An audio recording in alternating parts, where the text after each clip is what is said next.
So, there are 7 stages of being drunk, all of which I've experienced, so you don't have to. Drinking? Aren't you underage? No, I'm 21. Now let's start with stage 1, the process. Stage 1 is one of the most important stages of being drunk. If you've ever heard the saying, trust the process, this fully applies when it comes to drinking. If you don't approach this stage with precision, calculation, and patience, you might accidentally skip straight to stage 7. And trust me, you don't want to skip straight to stage 7. The process is pretty much where you've started drinking, but you don't really feel anything yet.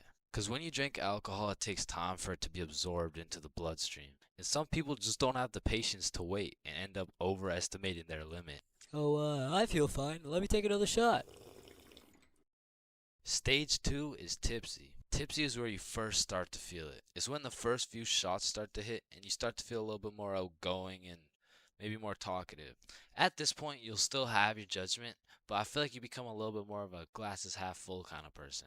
Walking in a straight line is still easy. Boom, light work. Once the next few shots start to roll in, you'll hit stage 3. Intoxicated. Once you're intoxicated, some of the dizziness starts to set in. You also start to think less about the words you say. And I'm not gonna lie, at this point, I feel like your confidence peaks. Like when you're at a party and you look in the mirror and see Michael B. Jordan, you know you're at the level of intoxication, bro. And to be honest, for parties, I like to chill at this stage because you've got your confidence, but you still haven't lost your riz. And for reference, at this point, you can still walk in a straight line, but it takes a little bit more focus and effort. Which brings me to stage 4, hammered. This is where you start slurring your words. And bro, at this point, walking in a straight line becomes an impossible task. Yo, dude, can you walk this line really quick? Yes. No. When you're hammered, you start thinking a lot less. You start saying things before you can even think them. And it's important to say, when you're hammered, your judgment cannot be trusted. All ideas become good ideas. Yo, dude, what if we set an orphanage on fire? Bro, that's genius. That's what I'm saying. What are you guys doing? Nothing. I don't think that was a good idea, bro. Facts. Stage 5 is stupefied. At this stage, you'll have the brain power of a toaster. And honestly, walking in a straight line isn't even a question anymore. Yo, dude, can you walk this? Once you're stupefied, you're just too far gone. You feel like your head is just spinning over and over.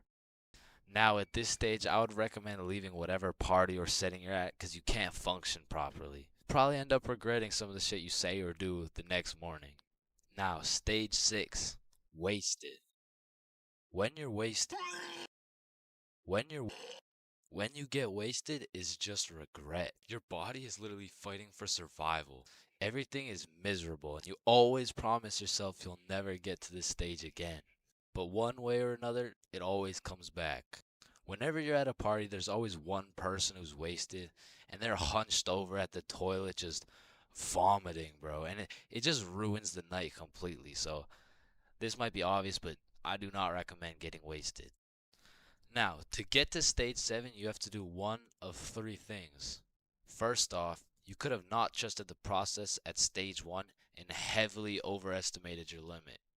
Or you could have been hammered and your judgment was tainted, so you had the idea to take more shots. Remember, all ideas become good ideas. And lastly, you could be going through a serious divorce. And in this case, I'm sorry. I hope she comes back. But stage 7 is blacked out. When you are blacked out, you've lost your consciousness. You're pretty much just slumped out. But your dreams when you're blackout drunk are always the most random and vivid shit, bro. And once you wake up, yo, dude, can you walk this line really quick? So, I think it's safe to say that I would strongly not recommend going past stage 4. But I'm not gonna lie, I have a few times, and I got lots of crazy stories from them too. So let me know in the comments if you want to hear any of these stories. But yeah, I think I should end the video by saying, please drink responsibly. Bad haircuts. There is nothing worse than when your barber just randomly decides to destroy your self-confidence with some goofy ass haircut. And as someone who has never found a barber who consistently does me nicely, I have gotten my shit all the way fucked up on many occasions. I'm talking not going to school, locking myself in my room so nobody can see me with this disgraceful cut type of fucked up. And these barbers are out here having the audacity to ask, do you like it? Man, do I like it? Yeah, bro. I love it, bro. Thank you so much. Man, I just be wiping the tears away and then tipping them nicely. Knowing damn well I should be out here throwing hands, cause this dude is the reason I can't get any bitches. So I've tried lots of different barbers in my time, starting with the ones my mom used to take me to. I mean, this early, I never really even had a say on what I wanted my hair to look like. So, what are you looking for today? Just a little bit off the top, please. Shave it. Wait, what? Shave it. Your new haircut looks so good, buddy. Thanks. Hey man, you know your haircut is ass when your mom says she likes it. As a kid, I always dreaded getting haircuts because I knew my barber was already like 0 for 10. And I would show up to school every time knowing it was inevitable that I was about to get my shit flamed. And truthfully, there is no worse roasting than when you get a bad haircut. Like, people you barely even know will be out here cooking you. Who the fuck is this? All of a sudden, people got more jokes than Chris Rock. And it's even worse when you decide, I should get a fresh cut because school's starting back up and I'm trying to look fresh. Bro, I can't go to school like this. Yo, Chains, what's up? Yo, what's good? Bro, are you alright? Why do you got this hoodie on? Yeah, I'm chilling. I'm just kind of cold, you know? Bro, it's 32 degrees. And man, there was this one time that I still think about every time I fall asleep. Me and my friend go to this barbershop that I'd been to once before, and last time they did me quite nicely. So we head in, I sit down in the chair. Hey, how you doing? I'm good, how are you? Yeah, I'm good. Have you been here before? Yeah, I have actually. Oh, I remember you. Same cut as last time? Yeah, exactly. So what's new, man? Nothing much really. What about you? You know, I've just been working. Oh yeah, respect. So, how's your dad doing? This is when I knew something was terribly wrong. Bro, I don't got a dad. You know, he's good. This motherfucker was giving me some random kid's haircut. This dude must have thought I was Manny or some shit, cause he gave me that middle part cut, and he pushed my hairline back a little bit. And everyone in my city knew this barber, so everyone at my school followed his Instagram too. Can I get a picture from my Instagram? Nah, bro, I don't really like being posted. Don't worry, it's quick. Nah, I don't really want to. This dude caught me lacking so bad and broadcasted it to everyone in my city. Fuck, bro, I should throw hands with him right now. I gotta get it back in blood. So, do you like the cut? Yeah, I do. And when I checked my Instagram, I was out here getting flamed so hard. Borderline cyberbullying. And I'm not joking when I say this. This motherfucker fucked me up so bad. I learned how to cut my own hair and never went back to a barber ever again.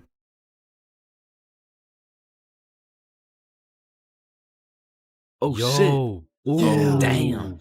That's why you don't mess with me. I'm Jordan Johnson. Mr. Johnson, why did you beat Kyle's ass? Mr. Principal, I never touched Kyle. In fact, I've never seen this kid my entire life. How do you presume he received a concussion, 2 broken ribs, a black eye, a broken nose, and a dislocated shoulder? I mean, he must have fallen down the stairs or something. Okay, Mr. Johnson, how do you explain this? That's why you don't mess with me. I'm Jordan Johnson. What? I mean, you got the wrong Jordan Johnson. Then, what happened to your knuckles there?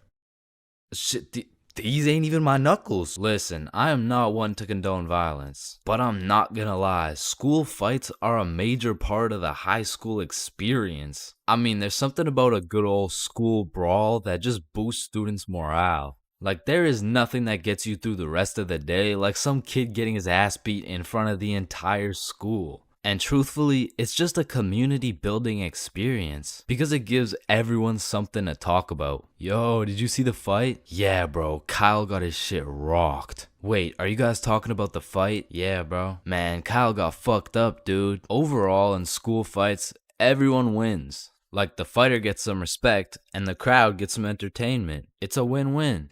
What about me? But tell me why when a fight breaks out, the entire school will be recording, but not one person can get a good video. It's like when a fight breaks out, every motherfucker recording starts having severe hand spasms. I mean, as the person recording the fight, you literally have one job: to record the fight. Damn, I just missed it. What happened? Oh, well, lucky for you, I recorded the entire thing from start to finish on my brand new Samsung. Check it out.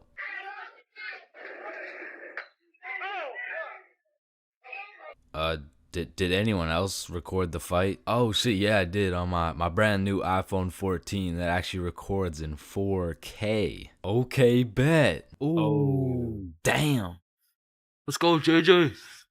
That's why you don't mess with me. But bro, there's just a video of your face for 8 minutes straight. And watching some of these fights are funny as hell, because some motherfuckers will come in swinging like KSI. Some motherfuckers are out here thinking they're Daniel LaRusso. And some motherfuckers should just not be fighting. Which is honestly the best part, because where else could you catch a 6'5", 250-pound big body scrapping some 5'2" nerd? Like, the UFC would never let that shit slide. Plus, you get to watch it all for free. But me personally, I've never gotten into a school fight. But don't get me wrong, if someone wanted to catch these hands, I could hit them with the little knuckle sandwich, if you know what I mean. But truth be told, I could never lose a fight. Not because I know how to fight, but because for Bob, shit was on sight. And trust me, you don't fuck with Bob. Bob's got a better record than Floyd Mayweather. And I even heard one time he got into a little altercation with Mike Tyson. All I'ma say is, he dealt with him. But with that being said, we all know that one kid in school who was born to simply beat people's ass. Like, this dude's life purpose was to run people's fade. And of course, I had someone like this at my school. He was the type of dude who had nothing to lose, so he would instigate a fight wherever he could. We'll just call him Jordan. And honestly, he was holding a solid record. I mean, he was probably 12-0. But one day, Jordan picked on the wrong kid. Hey nerd, take off those stupid glasses. And Bob was a man of little words, so Jordan's buffoonery did not faze him. Hey nerd, I said take off those stupid glasses. Hey, stop ignoring me.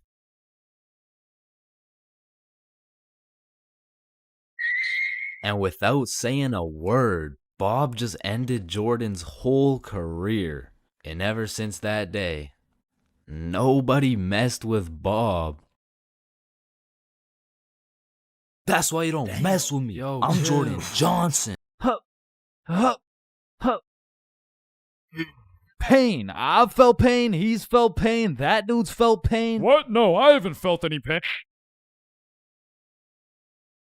We've all felt pain, because you know what they say. The only things truly guaranteed in life is death and pain. Wait, what about taxes? Wait, what? Is this chains for real? No. And I hate to be all controversial here, but pain? That shit hurts, bro. Specifically, the little shit that just does one damage has no business hurting so bad. Like stubbing your toe or biting your tongue or fucking paper cuts. Like, that shit shouldn't even hurt, bro. It's paper. It's not scary. Oh, shit. And I still remember the first time in my life I ever took some real damage and felt some real pain. And it was back when I was 4 years old. Which meant I was still learning the controls of life and shit. Like, yeah, I could run, but it was low-key like watching a dude play Fall Guys. If he was drunk and fried and asleep. But regardless, one day I was bored doing 4-year-old shit, and then I seen my arch nemesis, a fucking chair. And I instantly knew what had to be done. I had to assert my athletic dominance by running and jumping over this chair. So I take a deep breath, I run up, jump, and clear this chair clean as hell. Now keep in mind, I was 4 years old, so that was probably the coolest shit I'd ever done in my entire life. So you know I had to show my mom to make her proud of the man I've become. Hey mom, watch this. What the hell are you doing, Chains? Hey man, just watch and learn. Oh, I fucking ate it, bruh. Like, that was the type of pain that hits so hard, you can fucking taste it, and damn, that shit tasted ass, bruh. Like, have you ever taken a soccer ball straight to the schnoz? Cause that shit will have you smelling pain, tasting pennies, and seeing tears. Which is bad, but like, who the fuck invented the funny bone, bruh? Cause that shit ain't funny. Like, bro, you can't just call some painful ass shit funny and expect it to be humorous. No, the bone is called a humorous. Yeah, shut up. How humorous is this, buddy? Not humorous. Yeah, that's what I thought. And in fact, I think it's the opposite of humorous. Like, yo, did you guys know 1 in 4 dudes is gay? Wait a Yo. minute. Gee, I sure hope it's Owen, cause he's sexy as hell. Y'all hit the funny bone too? Yeah, I did. If I had a pain tier list that went from shit ain't nothing to... I'd probably rate hitting your funny bone a solid. It's the same as stubbing your toe real hard. Like, you just need a moment to take a few deep breaths and say a few slurs, and that shit just heals itself. But if we're looking at some top tier, brutal, agonizing, excruciating pain, getting kicked in the balls. Now, for you 19.8% female audience, I know you might not be able to understand what this feels like. So let me just give you a quick overview. Imagine having balls, right? Now imagine getting kicked in them. That shit hurts like a bitch. I remember one time in grade 6, me and my homies were playing a good old game of soccer. And we were playing with the big homie.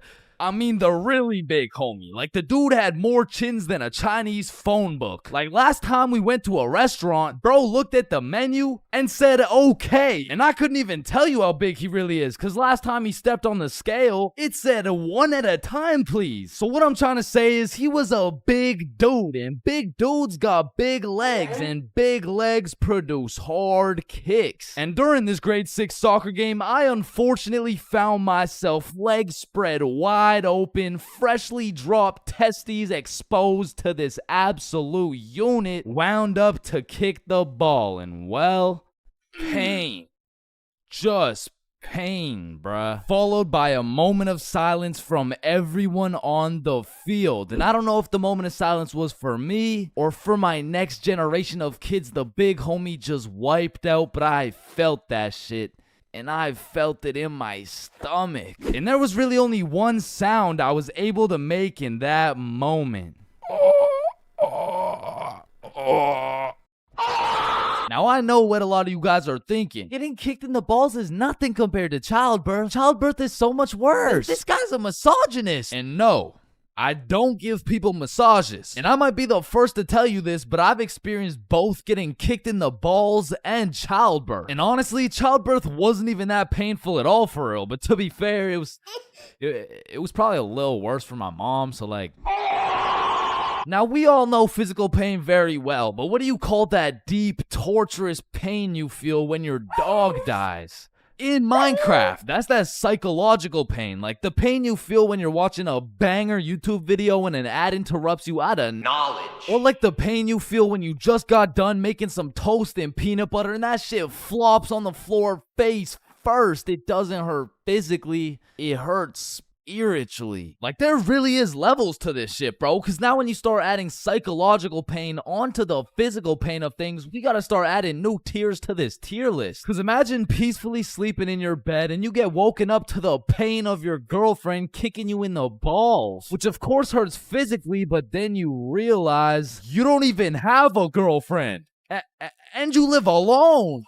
So just to knock a few more off this tier list, a razor scooter to the shin, stepping on Lego is a solid. Now, getting socked in the face is an interesting one, because that shit can range anywhere from all the way to getting the Sonic rings knocked out of you. And if that shit's a good enough punch, you might not even feel anything. Now for the tier, I would say that's the shit where you just take one damage, like eating some food that's too hot, or getting a brain freeze, or when you're laying in bed with your phone and that shit slaps you across the face. Like, it's just minus 1 HP. And minus 5 IQ. And if anyone's seen that shit, it's probably a lifetime debt of aura. Now, I'm gonna keep it a stack. For something to be in the shit ain't nothing tier, it's just gotta be a good ass day, bro. Like, some days I'll just be feeling invincible, bro. Like, wake up, roll out of bed, Shit ain't nothing. Eat a nice hot breakfast. Shit ain't nothing. Stub my toe while simultaneously getting socked in the face. Shit ain't nothing. Get a bad phone call. Yeah, Chains, this is Dr. D's. I'm sorry to break the news to you, but, you tested positive for chlamydia. Hey, man, shit ain't nothing.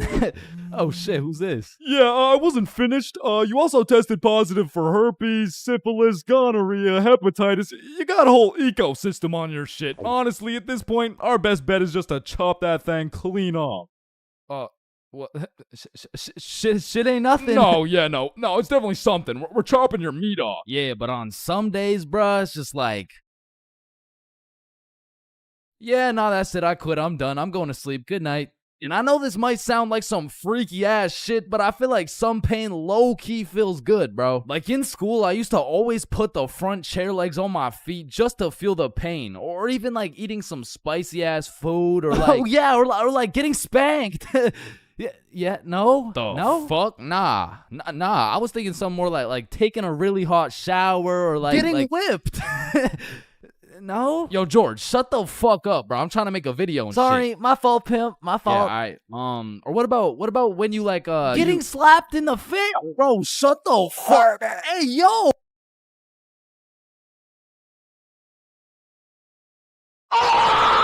Yo, when you think about it, every light switch is also a dark switch. Light switch, dark switch. Light switch, dark switch.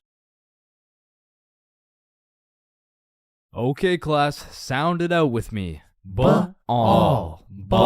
When you really think about it, we learn to read, and then we read to learn. Teacher, yeah, I think change is high. What the fuck? This is kindergarten.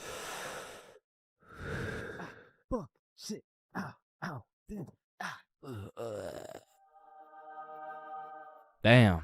Any staircase can be a staircase to heaven if you're not careful enough. Baby, I've spent the best 4 years of my life with you, and I can't imagine my life without you. You're a 1 in a million, so will you marry me? So 1 in a million, huh? That means there's 8,017 people just like you. How does that make you feel? Yo, if you cut your leg off, would it hurt? Of course it's gonna hurt, bro. Nah, think about it. Where would it hurt? Your leg. Oh, 'cause you cut your leg off. Yo, what happens if you push down the gas and the brakes at the same time? Shit, let's find out. Oh shit, it takes a screenshot. Damn, my eyes are dry as shit. Just close them for a minute. Damn, bro. You never actually close your eyes. You just look at the inside of your eyelids. Damn. Yo. Can anyone answer 547 to the power of 3? Yes, Chains. Yo, did you know every single odd number has an E in it? Damn. Chains, are you high again? No. Wait a minute, bruh. Since you were born deaf, what language do you think in? Oh shit, you right. Damn, I just realized squirrels' cheeks are also their nut sacks. You know what I'm saying? That's kind of like your mom. What? The way she had these nuts all up in her mouth. Bro, if everyone in the world all blinked at the same time, nobody would know. Oh shit, that's facts. Oh, I just blinked. Did you? Nah. Oh, I just blinked. Did you? Nah. Wait, what about just now? Yo, which of these buildings do you think has the most stories? Oh, it's gotta be that one, bro. That's massive. Nah, this one's even taller. Oh, it's this one for sure. No, it's this one. No, that shit's library? Tiny. Think about it. Oh, the story. How are you supposed to get clothes? What are you talking about, bruh? Okay, imagine you had no clothes, right? How are you supposed to get some clothes? You go to the store and purchase that shit. Bro, they're not about to let you buy some clothes while your meat's hanging out. Nah, you just cop some clothes real fast. It's simple. Bruh, a young kid walks by and it's raps. So you guys both have the power to read minds? Yep, yes, that's sir. Right. Then if you both read each other's minds, whose mind are you reading? Oh, I don't know. We could try. All right, yeah, sure. Nah, that was not me. that was you for sure, dude. Damn, bro. When you think about it, the hospital is the only building you leave without entering. Damn. And people are having the worst day of their life, the best day of their life, the last day of their life, and the first day of their life, all in one building. Damn. Bro, I'm kind of scared down here. What? Why? But because I'm scared a shark's finna eat my ass. Well, when you think about it, there's more people eating sharks in the world than sharks eating people. Damn. That's actually really crazy to think about. Fuck, yo, every single day, there's some random motherfucker out there who took the biggest shit for that day. Yeah, he's in this room. Bro, it's literally just you and me in the room. Yo, this Taco Bell is bussin'. So he incorrectly assumed his position. You spelled that incorrectly. But spelled what incorrectly? Incorrectly. Yeah, but what's incorrect? Incorrectly. Wait, what? Wait, guys. When you really think about it, the only time incorrectly isn't spelled incorrectly is when it's spelled incorrectly. Shut the hell up. Yeah, shut the fuck up. You know, the number of people older than you never increases. It only gets smaller and smaller. Damn. What? It just got smaller. Yeah, pizza's here. Shit, I got the munchies. I'm about to fuck this shit up. Wait, I ordered a mushroom pizza. Why'd they give us cheese? Hey, any pizza can be a mushroom pizza if you're patient enough. Damn, I guess you're right.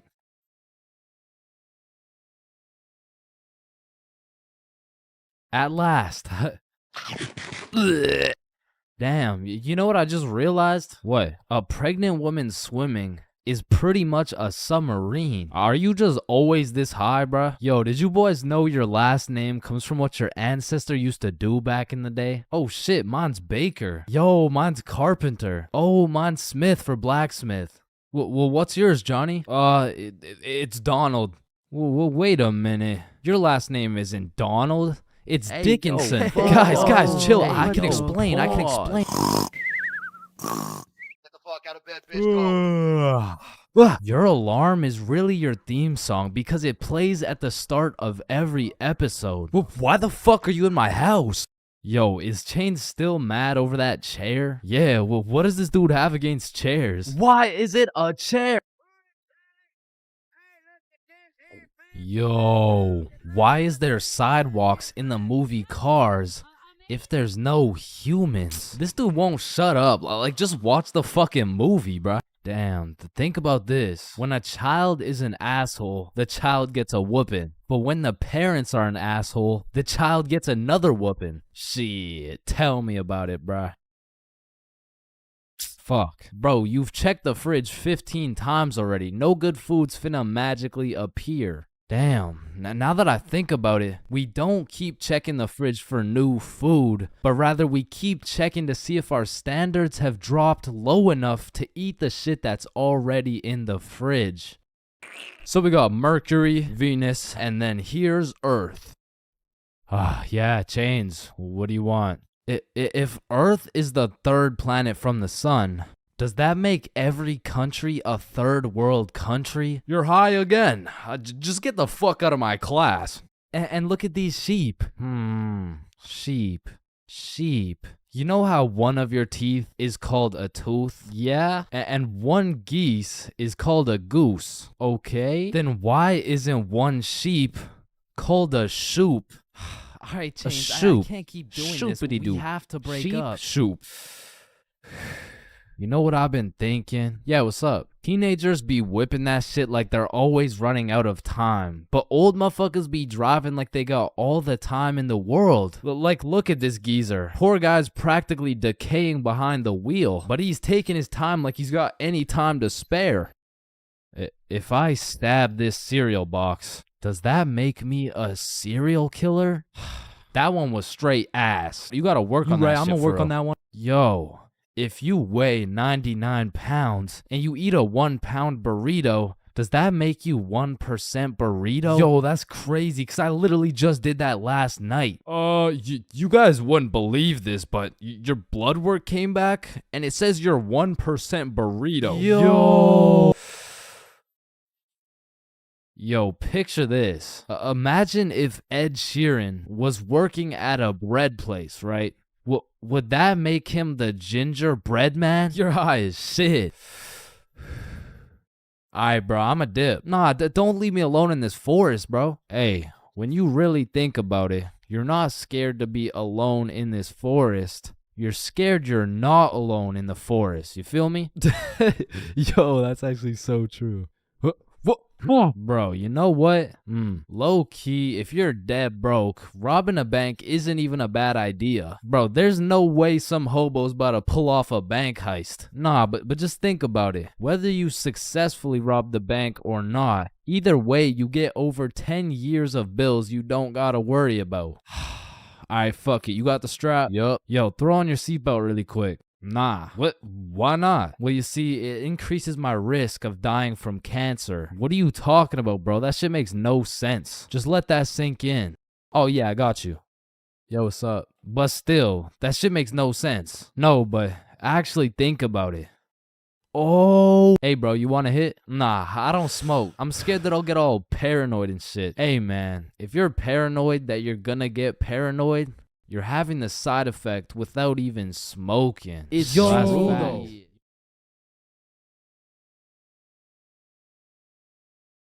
Everyone experiences being drunk differently, and it can change from time to time as well. But I'd say most people fall into a few general categories, one of which is the aggressive drinker. These people have to have pent up and saved anger for years. They just decide to let it all loose when they take a sip of alcohol. I feel like they might even just be using drinking as an excuse to sock someone in the face. And the main problem with aggressive drinkers is there's always at least one of them at every function. Sometimes they can be tamed, but if you just let them do their thing, then the function just turns into the Battle of Vimy Ridge, bro. You don't want your friends to be aggressive drinkers, because when they do something stupid, you just have no choice but to back them up, because that's your homie. Coming up next, we have the depressed drinker. I know lots of people who are usually happy and energetic, but when they start drinking, all of a sudden they think I'm their therapist or something. Like, of course I want to help my boy if he's in his feels, but I'm hammered too, bro. I can't help you get your ex back. Now listen, I'm no scientist, but alcohol is a depressant, which means, it means, it makes you depressed, bro. I don't. Pretty much what I'm trying to say is, if alcohol makes you sad sometimes, don't worry, it's normal. Next up, we have the flirty drinker. Now, these types of people are a common appearance at parties. They just kind of go stumble over to someone and just start spitting game. One thing I do respect about flirty drinkers is that they're perseverant, bro. When they get rejected by someone, they just take it like a champ and keep pushing to the next one. Usually flirty drinkers go rotate around the party and try for their first few contenders, but eventually at the end of the night, flirty drinkers will end up attracting other flirty drinkers, then boom, everyone's happy. And come on, everyone knows the I love you guy. Man, I love you, man. Nah, like, I don't think you understand. Like, I really love you, man. And whatever you need, I got you, bro. And I just really love you, man. Bro, who the fuck are you? And of course, we got the designated driver. Next, we got the loud one. Hey, bro, sometimes the alcohol just makes people talk way too loud. In some settings, it'll slide. But in other settings, at parties, these are usually the type of people to be in the mosh pits, because they're always super high energy, and sometimes they can be kind of annoying. Man, who would be this type of drunk, am I right? Alright, it's me. And if anyone else is this type of drinker, I know you can relate. When you wake up the next morning, not only you get hit with the hangover, but your voice is just completely gone. And I'm not even usually a loud person. But man, alcohol just works its magic and has me yelling like Kai Cenat. Hangovers being this type of drinker has to be one of the worst. I guess next to aggressive drinkers, you know what I'm saying? Anyways, we're moving on. You also might have encountered the philosopher. I couldn't tell you why, but for whatever reason, after taking 5 shots, some motherfuckers just become a philosopher, bro. They just have philosophical questions coming out of nowhere. And they low-key be spitting too. Hey man, love doesn't even exist, bro. It's all just an illusion. Love is just a chemical reaction that occurs in your brain that was programmed to make us inclined to reproduce.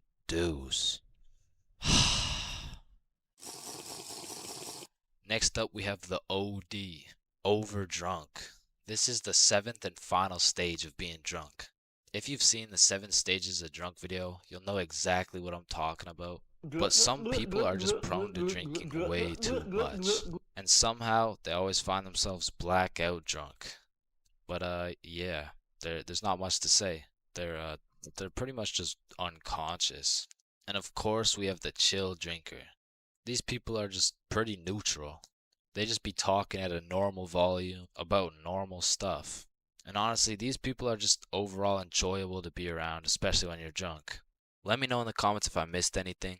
And also let me know which type of drinker you are. High school bathrooms have to be one of the most unorthodox places in the entire world. Walking into the bathroom, you have absolutely no clue what to expect. And honestly, that's the best part. I remember one time I had walked into the bathroom, to take a piss. And when I had opened the door, I was not surprised to see some motherfucker getting his head shaved bald. And these dudes were so casual about it too. Yo, what's up?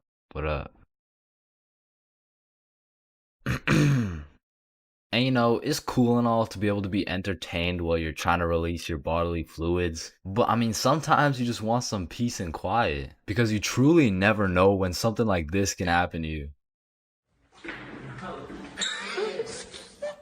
And that is precisely why I'm scared to ever shit in the school bathroom. And listen, my school bathroom has always been bad, but these TikTok trends that keep popping up made the bathroom situation so much worse. Yo, look at this TikTok. That's kind of funny. 1 week later. Damn, someone took the soap dispensers. Who snatched the blow dryers, bruh? Where the fuck did the urinals go? 1 hour later. Hold up. Who hit a lick on the bathroom? These TikToks had the school announcements like, "Guys, I'm begging you, stop with the devious licks. If you see anyone hitting a devious lick in the bathroom, report it to the office immediately." And I'm not gonna lie, this trend was low-key pointless. Like, once you go home, the fuck are you gonna do with the broken blow dryer, bruh? But there was one TikTok bathroom trend that was fire. So, what is the square root of pi? Chains. Yeah, can I go to the bathroom? Be quick. Am I tripping or did I just hear? Yeah, bro, bathroom functions are a 10 out of 10 TikTok trend. Hey man, if you're still in high school, I recommend trying it. Anyways, I've obviously never been in the girls' washroom before, but I be seeing way too many TikToks filmed in there. Like, is it just a normal thing for girls to go to the washroom while other girls are just in there hitting the renegade? Like, I wouldn't know, but that whole situation seems a little bit awkward to me. Boom. Boom. Wait, renegade, renegade, renegade. And when it comes to most public schools, the washroom is like the black market of the school. So there's always some dude trying to sell you something. Yo, you need anything right now? I got that Gandalf OG, that Alaskan Thunder, some purple monkey balls, got those Girl Scout cookies. Hey man, just give me a second, I'm kind of busy right now. I got that Sour Diesel, that Granddaddy Purple Deluxe. Trust me, this stuff will blow your socks off. And every once in a while, someone will bring boxing gloves. All of a sudden, the school bathroom turns into the octagon. People are getting knocked out, dropped, and getting hit with the guillotine chokehold. But as soon as a teacher walks in,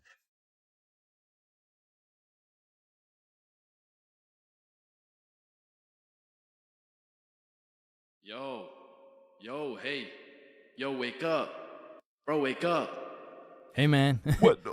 Who are you? Dreams, we all have them whether you remember them or not. Now, at one point in our lives, we've all dreamt about the same shit, bro. Like your teeth falling out, or running through your school butt booty naked, or being reincarnated as a chicken laying eggs. But when you really step back and think about what sleeping is, it's mad weird, bro. Like, imagine an alien crash landed on Earth and saw a bunch of motherfuckers sleeping, like... Yo, why is everyone dead? Oh, no. They're not dead. They're just sleeping. Man, what the fuck is sleeping? Yeah, so basically they just play dead for 8 hours and live false realities in their heads and shit. Strange. Yeah, like you see this guy, he's probably dreaming about sunshine and rainbows. Get down. Oh. Where you see this dude? He's having a nightmare for sure. Oh, and this dude? Yo, this dude's definitely fucking, bro. I'm a caterpillar. Damn, that's crazy. Now, we all know there's only 3 questions in life that have yet to be answered. What's the meaning of life? What's Obama's last name? And why do we dream? Dude, it's all your subconscious talking to you, man. You just gotta find the true meaning of each dream, dude. Bro, what the actual fuck could this possibly mean, bruh? You're autistic. Anyways, the craziest part about dreams is the fact you're the one telling the story and you're the one listening to that shit. My dumbass still falls for the plot twist every time, bruh. I'll never forget this one dream I had back in grade 6 where me and my 2 homies were walking. Don't know where, don't know why, but as we're walking, a dude in a big white van pulls up talking about, Hey, if you kids come in my van, I'll give you some candy. shit. I mean, I'd come in your mouth for the whole bang. So obviously, we hop in, and the driver looks absolutely cracked out, talking about, Hey kids, eat this candy. and so we unwrap this piece of candy, and it's literally just a razor blade, bro. Like, he didn't even try and hide that shit. Nah, I think I'll have to pass on this one. Alright, okay, then eat this piece of candy. Nah, this is a perk 30. You got any Reese's cups? Yeah, nah, I got Reese's cups, here. Sir, this is just a Glock covered in peanut butter. Alright, fine, take this. Shit, okay. So we eat this unsuspicious looking candy and instantly start tripping balls, bruh. Like the van is deforming, we're seeing rainbows and shit, and worst of all, we see this big ass grin on the driver's face. And I don't remember exactly what he said, but he said some crazy shit like, Get ready, I'm coming for them cheeks. it was more like Looks like your private square just went public. okay, no, that wasn't it either. It was it was something more like You boys ever had your buns stuffed like a meat mountain from Arby's? okay, I can't remember exactly what he said, but all I know is if we didn't act fast, we were getting our cheeks snatched up, bro. So Billy's like, yo, quick, call your dad. So I'm rushing to start calling my dad, and this is the most dream logic shit ever, because I don't even got a dad, bruh. And this is where my own brain hit me with the meanest plot twist I never saw coming. Because as I'm calling my dad, the driver's phone starts ringing, bruh. Bomba Club. Now, I don't remember the rest, but the fact my own brain hit me with some Star Wars Darth Vader type plot twist, god damn, bruh, that shit was a movie. But still, I probably got my shit touched, so I'm gonna have to leave this as a B tier dream, bro. B tier? What the fuck could possibly be worse than a crackhead tickling your pickle, bro? Fever dreams. Now, those motherfuckers could be their own torture method, bro. These are dreams that just have you stuck in an infinite time loop doing the same shit over and over and over and over. And C tier, bruh. Now, lucid dreams. Lucid dreams are deadass just playing life on creative mode, bruh. Because in my long life, I've only had 3 lucid dreams, and every single one of them was lit as fuck, bruh. Now, the problem is I can only start lucid dreaming when my original dream is just a little too strange. Like, hey, you're cute. Can I get your number? What? You want my number? Yeah. Yo, I must be lucid dreaming. Ow, what the fuck? Shit, it's so real, bro. I can do anything. I can probably fucking fly. Alright, Chains, this is not a dream. You're under arrest for battery and assault. But for real, my first lucid dream started when I was posted up in a basement with Michael Jackson. Yo, aren't you supposed to be, like, dead and shit? Oh shit, I must be dreaming. And so to test the waters, I start spawning in random shit on the spot. And this is the moment I realized the possibilities were endless, bruh. I could do whatever I wanted. And so I spawned in a honey pack and I spawned in Lola Bunny and I S tier. Lucid dreams are S tier, bruh. Wet dreams are too. Now, we got a few popular reoccurring dreams on our hands, like running through your school butt booty naked. Now, back in the day, this dream used to have me scared shitless, bro. I was like, oh shit, where's my pants? Yo, what's my crush gonna think? Well, what are the boys gonna say? But ever since graduating high school, that dream has me scared even more shitless, bro, because now it's like, oh shit, yo, what's the police gonna think? Hands behind your back. Bro, what's the judge gonna say, bro? Shut the fuck up. Fucking C tier. Teeth falling out, B tier. Random adventures with your homies, A tier, bro. Me, Bob, and Billy have fought bears together. We've been to the nether. We've even fucked around and ran a 3-man on the Totally Spies cast. Like, these dreams are so lit that when I wake up in my raggedy old lonely ass bed, I be trying to go back to sleep to continue the plot, bruh. Look who came back for that meat mountain, boy. Oh, hell no. You better run. Bruh, I'm trying. Now, trying to run in your dreams, man, this shit really pisses me off, bro. Because I never told anybody this, but I was the fastest kid in my elementary school. So when I'm dreaming and I got 2 hordes of zombies, Michael Myers, and fucking Diddy himself chasing after me, tell me why my ass starts running like the fastest kid in the special needs class, bruh. So trying to run in your dreams has got to be C tier, right next to all the common shit like falling, drowning, losing your phone, explosive diarrhea all over your bed. Damn, bruh, shitting your pants, fever dreams, and being butt booty naked around a bunch of minors is C tier. What the hell is D tier, bro? Sleep paralysis. This might be the scariest thing that can possibly exist, bruh. You're telling me at 4 a.m. I could open my eyes, unable to move, while struggling to breathe, and start seeing demon shadow figures while hearing screams in the distance, bruh. Fucking Z tier, bro. What the fuck? Now, I'm grateful I never had to experience that shit, because the fact that while you're paralyzed, you'll start to see the scariest thing your brain could possibly imagine is beyond me, bro. Knowing me, I'd be there enjoying my beauty sleep, dreaming of me and the boys playing fucking Mario Kart or some shit, and I would open my eyes stunned, unable to move, when slowly a devious creature begins revealing itself out of the closet, casting a shadow over top of me until I can see exactly what it is.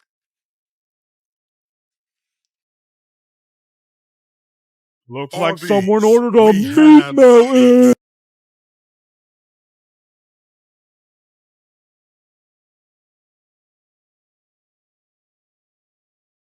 Awkward conversations. We all know them and we all hate them. Hey, how are you? Oh, I'm good. How are you? I'm great. How are you? You already asked me that. Damn, you right. You right. You right. So, how's your day going? My pet frog just died. Damn, that's tough. I found myself taking the most inconvenient routes to avoid an awkward conversation. Like, I can't really explain the feeling of an awkward conversation, but it's just mildly uncomfortable. Like, I would compare the discomfort levels of an awkward conversation to wearing wet socks. Like, it's not the end of the world, but let's keep it real, no one wants to wear wet socks. And honestly, I would take a slightly inconvenient path if it meant I would not have to wear wet socks. Also, I feel like there's some other situations that are in the awkward conversation family that I also hate. For example, the handshake fist bump dilemma. Yeah, it was nice seeing you. Yeah. Oh, fist bump. Oh, no, sorry. No, I don't. Yeah. God damn it. After you experience one of these bad boys, you'll be thinking about it cringing for the next hour. And if you're anything like me, you might even lose some sleep over it. Man, why the fuck didn't I go in for the handshake, bruh? Obviously it was a handshake. And what about the good old you said goodbye to the person you're talking to, but you guys both walk the same way situation? I mean, this situation is the perfect way to ruin a smooth conversation. Yeah, man, it was really nice to see you. Yeah, for sure. See you later, bro. Alright, peace out. Alright, bye. Yeah, bye. Shit, we're still walking the same way? I'll just turn this way so it's not awkward. Man, what the fuck? And even if I say goodbye to someone and we're still in the same general location, I will avoid them at all costs. Like once me and my brother were chilling at Walmart and we saw one of our neighbors, so we talked for a little bit, you know, said our farewells and went separate ways. But when it came time for me and my brother to check out, we saw the same neighbors checking out. And we were up in the Walmart looking like we were playing Assassin's Creed in real life. It's clear, it's clear. And of course, I can't forget about awkward silence. Yeah, that's funny.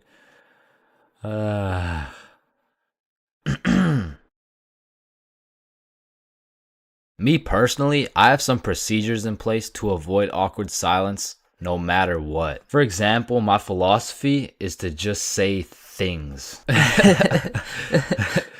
Yeah, that's funny. So do you play Minecraft? What kind of question is that? In the end, they may think I'm a dumbass, but at least there's no awkward silence, you know what I'm saying?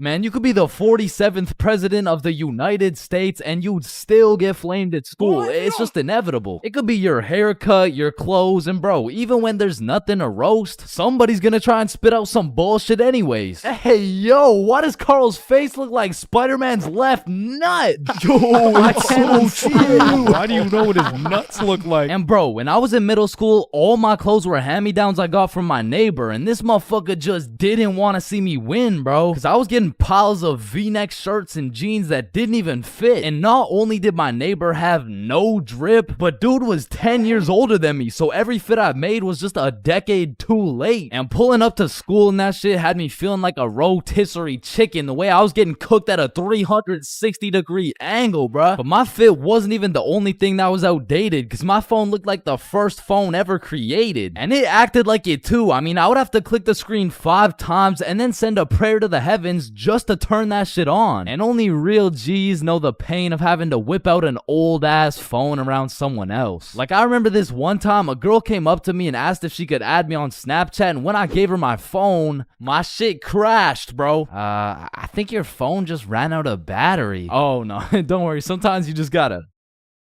Yeah, here you go. Actually, I have a boyfriend, so Wait, I'm wait, just wait, gonna- no, wait, what the gonna- fuck? And ever since that day, that phone was my #1 op, bro. So much so that the next time a girl came up and asked for my Snapchat, I started fucking malfunctioning, bro. Hey, can I get your Snapchat? No. Oh. Okay. No. It's just cause I don't have Snapchat. Oh, well, what about your phone number? I actually don't even have a phone. You don't have a phone? Oh, well, I did, but then my dog ate it. You know? Oh what my I'm saying? God, is your dog okay? Sorry, I don't even have a dog. I don't have one. Then who ate your phone? Fucking I did. Wait, was that? Nope. Like, I do appreciate all the hand-me-downs, because without them, I would be walking through the school butt-booty naked. But to be honest with you, if it was a choice, I would have rather been butt-booty naked. Because these V-necks were straight girl-repellent. Like, there's birth control, there's condoms, and then there's V-necks, bruh. Well, shit, I mean, you could still pull a lot while wearing a V-neck, but it's just like... It's just gonna be dudes. And just when you think I couldn't have been more roastable, my mom will be like, oh, sweetie, you need a haircut. No, please, mom, no. My mom used to take me to this shop that gave out $1 haircuts, bro, and these motherfuckers were straight speed running these cuts. They'd be asking what kind of cut you want while cutting your hair. And by the time you get to show them the cut you want, your shit is already done, bro. And my mom must have not been tipping them either, considering the fact that every time I went back, the cuts kept getting worse and worse. Until one time, I walked out there with my head bleeding, like I asked for a 2 on the sides, and she hit me with a -2. Now, don't get me wrong, when I pulled up to school wearing the most abominable fit known to man with the atrocious haircut and shitter phone combo, I got my shit roasted, flamed, grilled, sauteed, deep fried, and then thrown into the goddamn microwave. Like the type of flaming that has you going home and just taking an extensive look in the mirror, questioning if you should legally change your name to Albert. and flee the country. But somehow, this motherfucker Carl got flamed even harder than me just for being Carl. Like, whenever a friend group is created, there's just one dude selected to be the punching bag for the entire group. And you know, I feel bad and shit, but like, it's better Carl than me, bro, so I'ma slip a few jabs in if I have to. Yo, what the fuck is Carl eating, bro? Oh, hell nah. Wait, whoa, Chains is eating the exact same thing. Nah, what? Your shit looks like it tastes like cardboard with honey mustard. Wow, how did you know? Like, Carl can't even get a little chuckle out without getting crucified, bruh. Damn, he's fucking that shit up. Looks like he hasn't eaten in weeks, bro. Oh, hell nah, Carl. I know you're not laughing. Yeah, no, I'm not. You're built like SpongeBob Round Pants. You look like a malnourished Santa Claus, bro. Like, god damn, that's a face only a mother can love. What did I do? Now, getting roasted around your boys is tough, but that pales in comparison to the pain and embarrassment of getting roasted in front of your crush, bro. Yo, Chains, what did you get on the science test? I'm not gonna lie, I got like a 76. I'm surprised you're not smarter with that big ass head of yours. Good one, Joe. No, like for real, your shit is massive. Like, the sheer amount of brain you could fit in that bitch should make you Einstein. You look like you should be pulling 10,000 IQ plays right now. You look like you got the solution to world hunger somewhere hidden in that big ass noggin. Like, how do you even stand up straight with that absolute cranium for a head? But I remember this one time I got my shit flamed so hard in front of an entire audience that I was brought to tears. But I mean, I was 6. I was 6 years old. And the day was December 24th, Christmas Eve. So my mom brought me and my brother to this improv play, and as we sat and waited for the show to begin, this little elf walked up to us like, hey, do you guys want to be a part of the show? Yeah, let's do it. Okay, yeah, I'll do it. And once the show began, they called me and my brother up to the stage and asked us a very simple question. So, what do you guys want for Christmas? Oh, I want a Minecraft sword and a creeper stuffy. And, what about you, little man? And as I looked into that crowd with dead silence, my brain stopped braining, bro. Hey, don't worry, it can be anything. Shit. I want, Just, kid, what do you want? I wanna... Man, I wanna... Fuck off the stage, I don't really know what I want. Yo, who brought this fucking dumbass on stage, bro? Get the fuck out of here. Now I'm paraphrasing. I mean, I was 6. I don't remember exactly what he said, but that's what it felt like. And as we walked back to our seats, I was super embarrassed. But as the show started, it was actually pretty funny, and people had probably forgot about it by now. But 10 minutes into the show, a character walks on stage with some goofy ass buck teeth. Yo, this guy looks stupid as hell. Oh shit. And this dude proceeds to absolutely cook 6-year-old me with no remorse. Hey, what's your name? I don't know. What? Okay, how's your day? Day? Day? What the fuck is a day? I don't know. Well, what do you know? No. That's just it. I don't know. I just don't know. Shit, I don't think I know anything. And that shit had the whole audience laughing harder than ever. And as I looked around, my brother was laughing and even my mom was laughing. And it was this very moment that I had hit rock bottom. And at the age of 6, I realized I would be put on this earth simply to suffer. And it made me cry, bro. I cried in the middle of this theater. Then the next morning I woke up and it was Christmas. And under the Christmas tree, I saw the best gift of all. It was a Bob pocket tee from ChainsClub.shop. That's right, it's brand new. You can wear it around your homies. You can wear it at school. You can wear it around your mom, your grandma, your great-grandma, maybe not your great-grandma, but damn near anywhere else, and Bob will be posted in your pocket the whole time. Wow, what a perfect thing to get someone for Christmas, am I right? yeah, I'm right. Yo, you can live the rest of your life without breathing. What? No, you need to breathe. Hey, watch and learn, my friend. Oh, shit. Would you look at that? Okay, class, today we're gonna be studying atoms. Yes, Chains. If we're made out of atoms and we're studying atoms, does that mean atoms are studying themselves? Chains, are you high? No. No. Damn. You know how everyone says, "Oh, I took a shit." No, you never take a shit. You leave it. Yo, guys, I just took the meanest shit I've ever seen. Hell What the no. fuck? Bro, isn't it crazy that you can imagine what it would feel like to lick any object you look at? Bro, why are you looking at my balls like that? Oh, hell no. You know what I just realized? Yeah, what? Walking around with one crowbar is much more suspicious than walking around with 3 crowbars. Bro, is that your car? Oh shit! Yo, this burger is busting in my mouth right now, bro. I know, this shit is scrumptious. The ham it's just exquisite. But wait, ham? There's no ham in the burger. It's a hamburger, dumbass. Of course there's ham in the burger. No, the patty, it's made out of beef. Bruh, that's like saying a hot dog isn't made out of a dog, for Pete's sake. Damn, you're high as shit. Okay, when I say sun, do you think of day or night? Obviously the day, that's when the sun's out. Okay, makes sense. But what if I were to tell you that you see more suns in the sky at night than you do in the day? Whoa. You are hereby sentenced to 35 years in jail for repeatedly kicking a pregnant woman. Objection, Your Honor. When you really think about it, everyone in this room has repeatedly kicked a pregnant woman before. Even you, Your Honor. Fuck. Holy shit.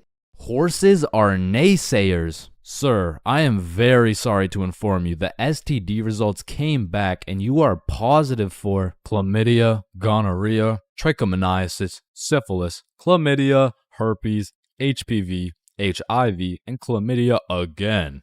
Somehow you got 3 cases of chlamydia. Damn, you know what that made me realize?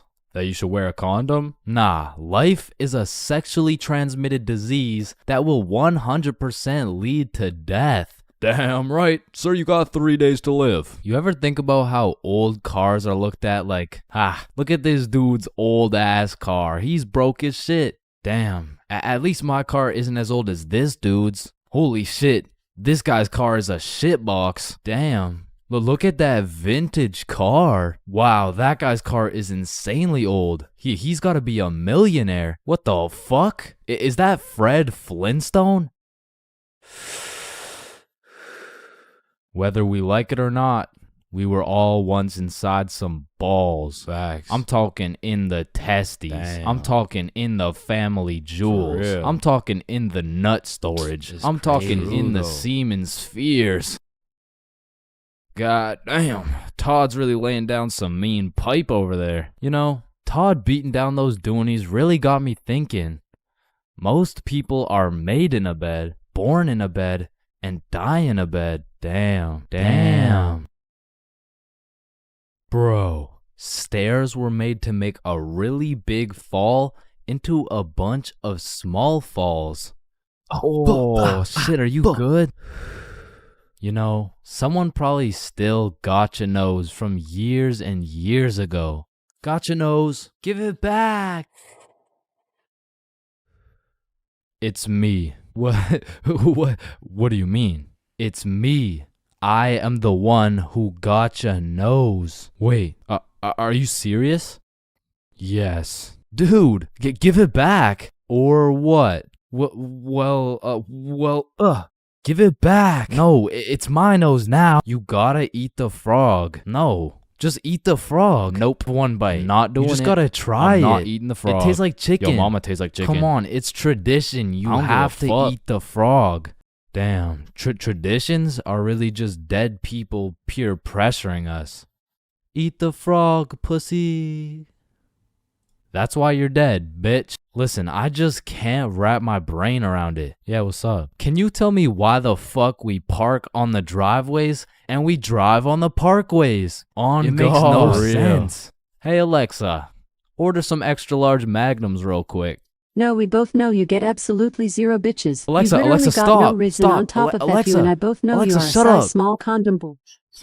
Bro, over the next generation, we're gonna see a serious decline in the number of people who are named Alexa. Damn. Wow, that's quite a beautiful birdhouse right there. Yeah, do you think it's made out of wood? Oh yeah, for sure. And where does wood come from? Fuck do you mean where does wood come from? It comes from a tree. Exactly. Are you thinking what I'm thinking? People trees cut fuck down each other and birds' make houses tree to babies? make birdhouses. Oh, The fuck? yeah, I meant people cut down birdhouses to make birdhouses.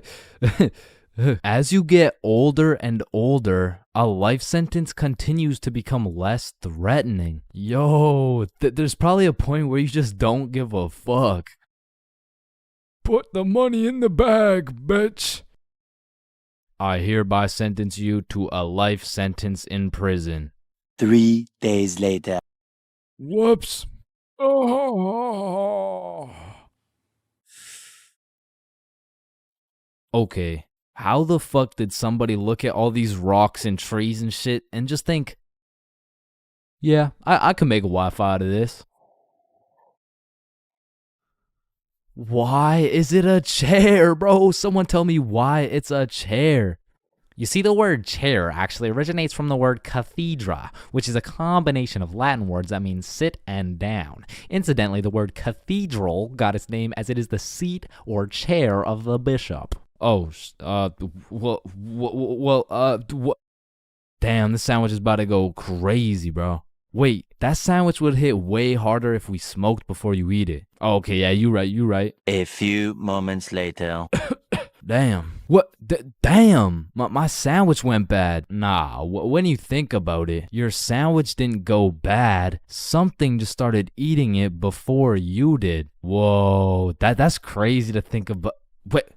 Are you eating my sandwich right now? You gotta be faster than that, bro. I'm talking inside the cum factories. For real. I'm talking Damn. inside the sperm bank. For real. I'm talking inside. These That's fact. I'm That's talking in the crazy. Dwayne the Rock Johnsons. Damn. Nah, fuck you. Hey, fuck you then. That's why you eat meat. I don't eat meat. I'm vegan. Oh shit, same. But you're still a bitch. Okay, and I still laid pipe on your mom. Yo, what's going on here? He called me a bitch, and he said he had sexual intercourse with my mom. Yo, calm down. I thought you guys were both vegan. Yeah, we what are. about it? If you guys are both vegan, are you guys really beefing? Damn, that was unfunny as fuck. Should we just beat his ass? Yeah, we should. Shit, damn. I see here. Looks like your toothpaste hasn't been doing the job. Try this one. 9 out of 10 dentists recommend this toothpaste. Wait a minute. If dentists make their money off people having bad teeth, and 9 out of 10 dentists recommend this toothpaste, why would I choose to use this one? Go. Shit, he knows. Man, you ever think about how the ocean is just some really big soup? Damn, I guess you're right. Or have you ever thought about how there's more airplanes in the ocean than submarines in the sky? Oh shit, apparently not. Damn, we're high as fuck. Man, you know what I just realized? What's up? Your balls are kind of like a body bag of sorts. You know what I'm saying? You gotta stop looking at my balls, bro. Okay, but who named it a chair? Like, who just looked at this thing and was like, oh, yup. This is gonna be called a goddamn fucking chair. Boo. Oh, you scared me half to death. What happens if you get scared half to death twice? Oh, I don't know. It's just a saying. Boo. Oh, Oh shit, is he dying? I think. Damn. When you really think about it, most guys will get their first set of flowers at their funeral. That's some real shit. Wait, Chains, are you high at a funeral? No.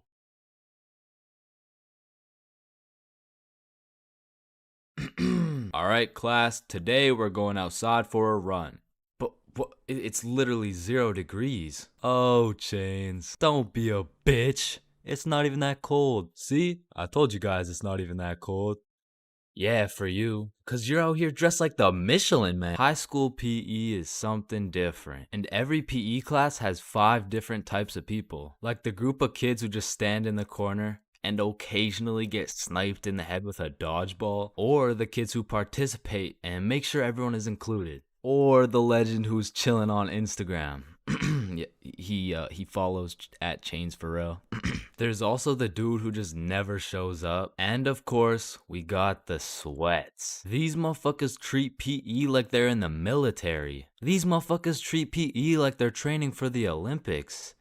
These motherfuckers treat PE like they're gonna get scouted to the league. Which is honestly just funny as hell because, let's be honest, 85.7% of the class doesn't even want to be there. So you'll have some innocent souls zoning out during a basketball game, and all of a sudden they'll be getting posterized like they're playing against Ja Morant. Yeah, bitch! I mean, these kids will come out of PE drenched in sweat, breathing heavy, and with a smile on their face, knowing they dropped 104 points on some kids who have never touched a basketball in their life. And listen, don't hate me, but I do understand the appeal of sweating your balls off in PE, because I too once participated in the sweaty activities. Ow. I know, but there's just something so exhilarating about hearing the snapping of an unsuspecting freshman's ankles. But as I matured, I realized there was only one thing better than shitting on random students, and that was shitting on sweats. I became the anti-sweat. I would act like an innocent soul waiting to get posterized, but when the sweat would come in trying to end my career with a windmill dunk, I stuffed that boy like a Thanksgiving turkey. Pause. And don't get me started on the fitness gram pacer. Whoever created this legal form of torture will catch these hands. Oh, Chains, no, I heard he sadly passed away a little while ago. You could be having a good day and you pull up to PE like, hey bro, you know what we're doing today? I'm not sure, but I think we're playing soccer. No, it can't be. Alright class, today we will be doing the beep test. Fuck.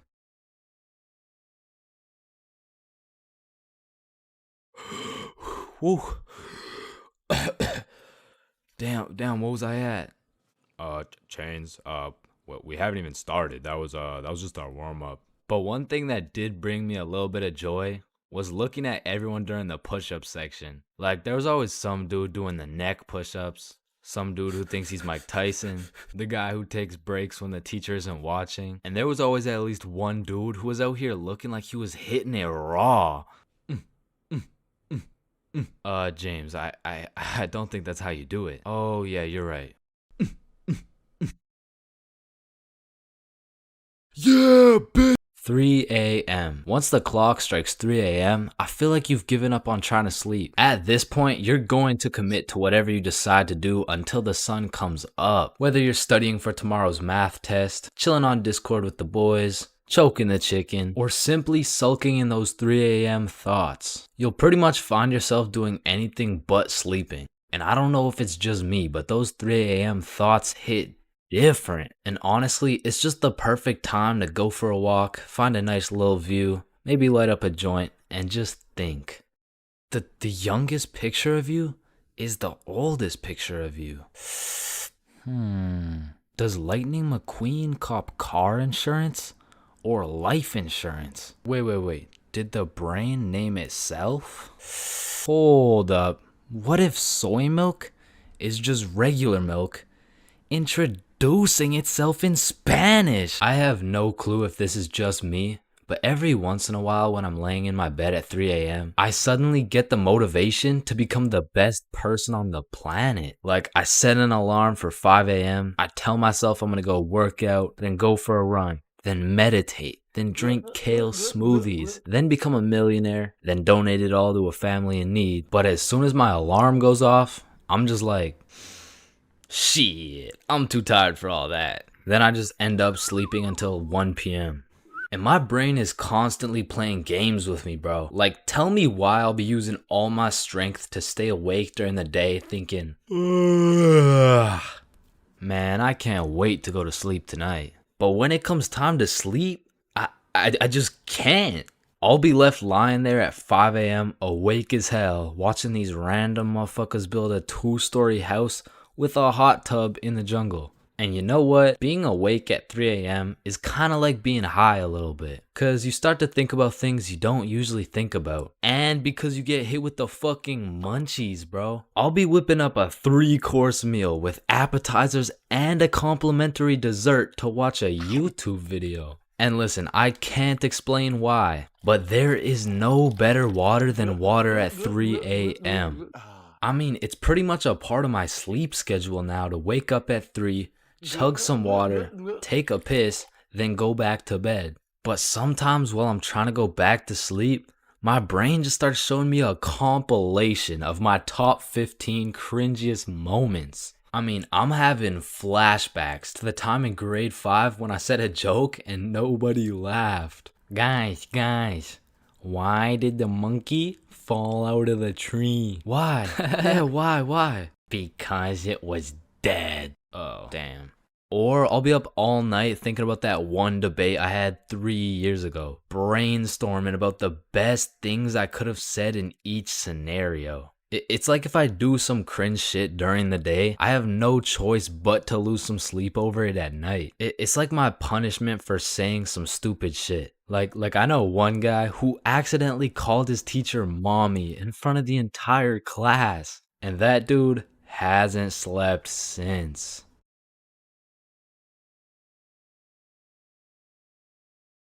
Honestly, bro, I'm not scared of much. I'd go skydiving, I'd swim with the sharks, run with the lions, fight a gorilla, beat some ass, and not even get my ass eaten. No, I would not. What the fuck? Wait, no. I mean, I'd even get my ass beaten, bro. But if there's one thing that leaves me scared shitless, it's a But one day when I was 15 years old, my friends and I went to the gas station to get nothing more than a pack of Reese's. All right, your total will be $2.50. Hey, boy, step back. I got this. Put it on my car, bro. Yeah, oh, okay. Just let me. Oh, all right. I don't think your machine's working, bro. Hey, kid. I hate to break the news to you. You know what I'm saying? But I think your broke ass needs to get a job. No! So I got my first job at Jim Jordan's and I was grinding, bro. I made every coffee fresh, every customer happy, every toilet squeaky clean. I was putting the potato wedges in a goddamn bag until I'd stacked up my first few bands and I'd never seen this much money in my life. I thought I was rich, bro. So I quit my job. And then the government took some bands. I bought a few Fortnite skins, one ugly-ass t-shirt, and before I knew it, I ended up exactly where I started. Damn, dude, you fucking suck. Your broke ass still needs to get a job, bro. Man. Firstly, my name is Chains, and I would love to work here at this summer camp. All right, Chains, do you know how to read? Yes, sir. Do you speak English? I do. Can you count to 10? Indeed. Can you ride a bike? Of course. Do you like little kids? Yeah, no, wait, no, yeah, well, no. Well, no. Final answer, no. All right, you're fired. Wait, no.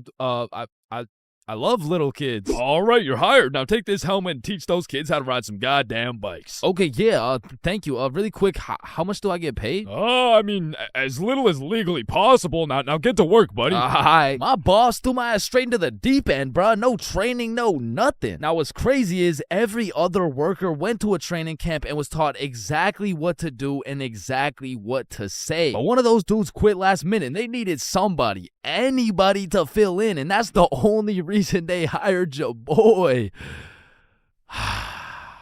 Anyways, I grab a bike, go outside, and there I see my group of 5 little 5-year-olds waiting for me. And I can see the hopes and dreams of learning to ride a bike glistening in each and every one of their little eyes. And I didn't want to let these little motherfuckers down, so I wasted no time and got straight to work. Listen, it's simple. You get on your bike and you just start pedaling like, look at me go. Right, guys?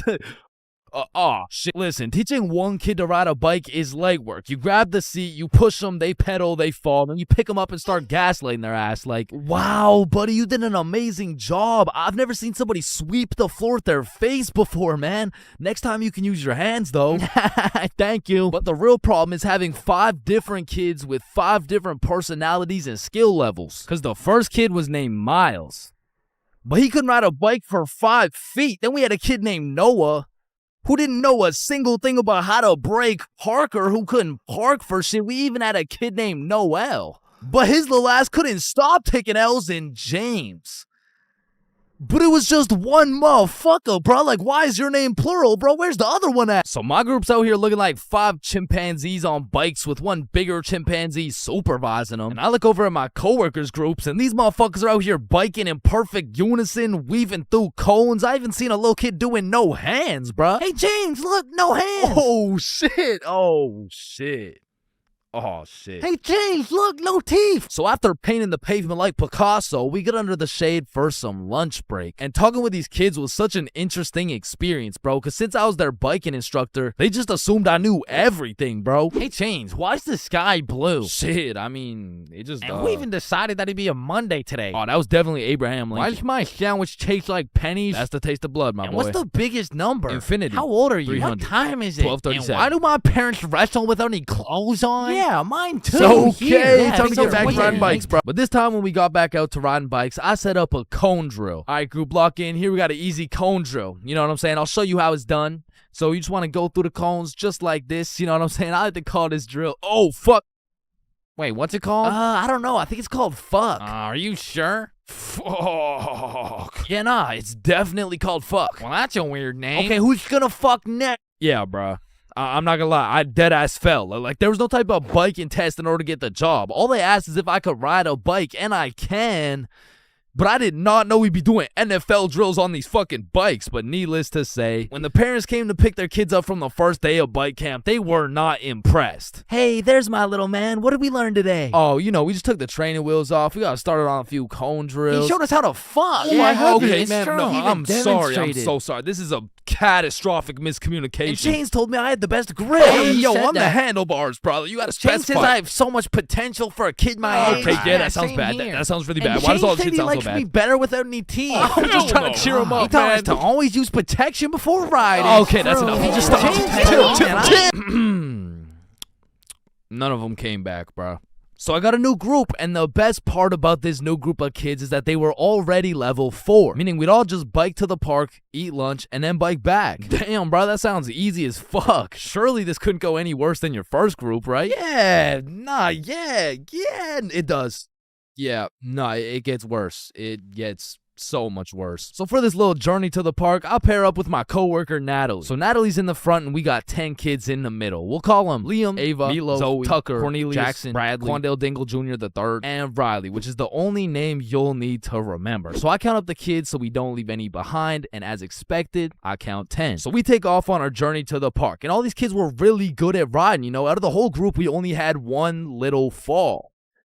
But I just scraped my knee, you know what I'm saying? Like, I didn't even cry or anything, bro. It wasn't even that bad. And before I knew it, we made it to the park. We all put our bikes down. Natalie and I ate our lunch while the 10 kids ran around and played. Liam and Tucker were playing tag. Zoe and Ava were picking flowers. Meatloaf and Quandale were eating cockroaches. Riley and Cornelius were in the bushes picking berries. And Jackson and Bradley were wrestling. And after a peaceful 45 minutes passed by, Natalie and I round everyone up to get back in line like we started. I count them up so we don't forget anyone. 1, 2, 3, 4, 5, 6, 7, 8, 9, 10. And we head back to camp. And after a very successful trip, the parents pick their children up one by one until Riley's very sweet mom shows up with a pack of 20 gym bits to thank me for my great work taking care of her child. Hey there, I just wanted to say I appreciate you so much for taking care of Riley today. Yo, what? Thank you so much. You really didn't have to. No, it's my pleasure, truly. Oh, okay, well, thank you so much.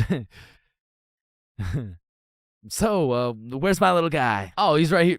My heart dropped straight to my stomach, bro. And as I'm looking around for Riley, I'm trying to recall the ride home, and I genuinely just don't remember seeing Riley at all. And that's when I remember I last saw Riley playing in the bushes. And this is where my heart goes back from my stomach and drops down to my testicles, bruh. To this day, my heart has never dropped so hard. This woman trusted me with her son, and I don't know where the fuck he is. So, where is he? Man, that right there is a great question.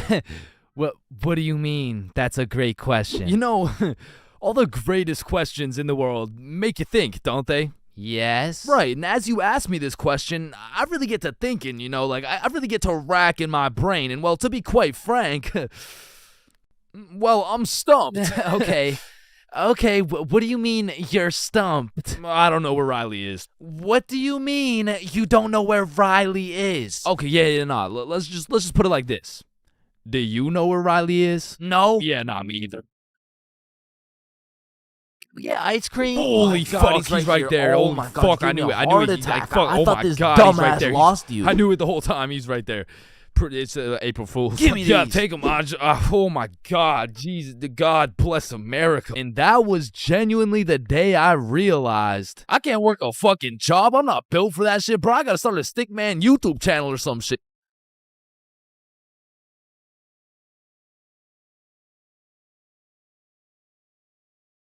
When you link a girl and you both bring a friend, man, what could possibly be better than a 2-man mission? 3-man mission. And when you go on a 3-man mission, you need to be able to trust those homies with your life, bro. Cause I don't know why, but 100% of the time you go on a 3-man mission, somebody's gotta take one for the team, bro. Like, it's just inevitable. And if your homie isn't willing to eat the shit sandwich in order to see the gang succeed, the entirety of the gang is eating the shit sandwich, bro. And on top of that, you need your homies to have your back when you crack a shitty ass joke. Cause if you're in a group of 6 people and not a soul laughs, nah, you're done, bruh. Like, you're cooked. You're sauteed, bruh. Like, pack it up.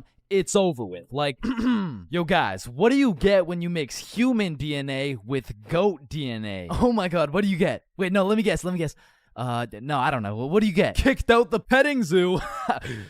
Fuck, I sold. Actually, that's a really good joke. Facts. Wait, it was? And lucky for me, I got the 2 most perfect dudes for the job. Bob and Billy, so you know we were no strangers to the game. Like, we had 99 chemistry, bro. We were like Jordan, Pippen, and Rodman, setting up these plays, passing, alley-ooping, and dunking that shit. In these streets, they called us the real Big Three. And one day, the real Big Three hopped on a plane to Mexico. And this story takes place way back. Like a month ago. And this story doesn't just contain one 3-man, not 2 3-mans, but 3 different 3-man missions. And with these 3 different chances, will me, Bob, and Billy be able to find love in Mexico? Or will we get set up and kidnapped by the cartel? Find out coming up on this episode of Billy, Bob, and Chains. Wait a minute. So, boom, we get to Mexico and we're staying at an Airbnb. So we start with all the essentials. We unpack, get some food, check out the rooms, download Tinder, play some music, get settled in, you know, shit like that. And some of you may be thinking, damn, Chains, Tinder? Shit, I didn't know you were down bad like that. And let me just clear this up, all right? I'm not, okay? I'm down horrendous. And you really don't know me at all if you thought I was gonna leave Mexico without running a 3-man with the homies. So I'm just doing what I gotta do. Don't hate the player, hate the game. So we got there on a Monday, and for the first few days, we're exploring, we're trying some food, going to the beaches. It's great, you know, a bunch of nice and relaxing shit. But at night, it was grind time, bro. I was swiping more than a girl with daddy's money, and I was shooting more shots than Drizzy Drake at his local middle school. So by the time Thursday rolled around, I secured the first 3-man mission of the trip. And when I told the boys, they were hyped as fuck. I mean, Bob was so excited, dude almost made a facial expression. So before we went out, we had to get teed up. And lucky for us, we spent half our food budget on a few bottles of vodka. So we're absolutely down in that shit until our Uber pulls up. We hop in the Uber and get dropped off by some bars where we plan to meet the girls. Now keep in mind, at this point, all I've seen of this girl is pictures. And you know there's a brutal catfishing epidemic going on. So let's just say it's completely in the realm of possibility that I set up a link with 3 big buff Mexican dudes. And Lord knows I'm crossing my fingers. Like hopefully there's like no big buff Mexican. I don't want the big buff Mexican dude. So my heart dropped to my balls when I got a tap on my shoulder and turned around to see a not so buff Mexican dude with another not so buff Mexican dude with the 3 girls. Hey, oh no, don't worry. These are just my friends, by the way. Hey. Oh, that shit. makes Okay, sense. yeah, what's up? And not only was I relieved that she wasn't a jack dude, but she was fine, nice, and she spoke English. Same with Bob's girl and Billy. Yeah, nah, he had to take one for the team for sure. Hey, bro, I'm sorry, but this is just the way the cookie crumbled. Shit, bro. Can we get another cookie? It's too late, bro. It's already crumbled. And Billy took that shit like a champ, bro. So all 8 of us go to a bar and we're just talking, getting to know each other and shit. And I notice Billy just keeps the tequila shots coming. I mean, we were only 10 minutes into the conversation, but this dude is 10 shots deep at this point. And all of a sudden, this dude starts laying down that Google Translate riz, and he's dropping hard eye emojis and shit, and I'm like, damn, respect. I mean, he's taking this extremely well. And after about 30 minutes of talking to this girl, I look over at Billy and I start to see some wild ass emojis being thrown around. Like, oh shit, Bob. Yo, I think Billy forgot he's the one taking one for the team. So me and Bob cut him off of the tequila, and then my girl is like, hey, do you guys want to come over to our place? Yeah, I'm hell yeah! Is he alright? Yeah, he's fine. So we hop in their whip and go to their crib. And at this point, it's getting kind of late. So we're just chilling, listening to music and things of that nature. When me and Bob realize Billy and his girl are nowhere to be seen. So I turn to Bob and I'm like, yo, should we stop him? Damn, bro, you're right. We can't let him do that shit. And listen, bro, I've never been the type of dude to cock block, but if it's the homie who's about to interlock with the chalk chick at this o'clock, I'll walk up, knock, unlock, and block that cock if I have to. And so I did just that. I walked up, knocked, of course, unlocked the door, and respectfully, I blocked that cock. Yo, what are you doing? I'm taking one for the team, remember? Nah, I think the team's doing just fine, But bro. you know me. I was gonna do it for the team, like for I don't think the team needs this one, gang. No. Remember, I'm supposed to be like taking it for the like this is for the. Yeah, you right. Let's just go home, Billy. No, wait. Well, how are we gonna get home? We're in Mexico. Man, shut the. So we said our goodbyes, got in the Uber, and man, I felt like a basketball coach whose son just lost to a special needs team, bro. Hey, listen, bro. I had a lot of tequila tonight. I'm sorry. I just Billy, I'm not mad. I'm just disappointed. Damn, bro.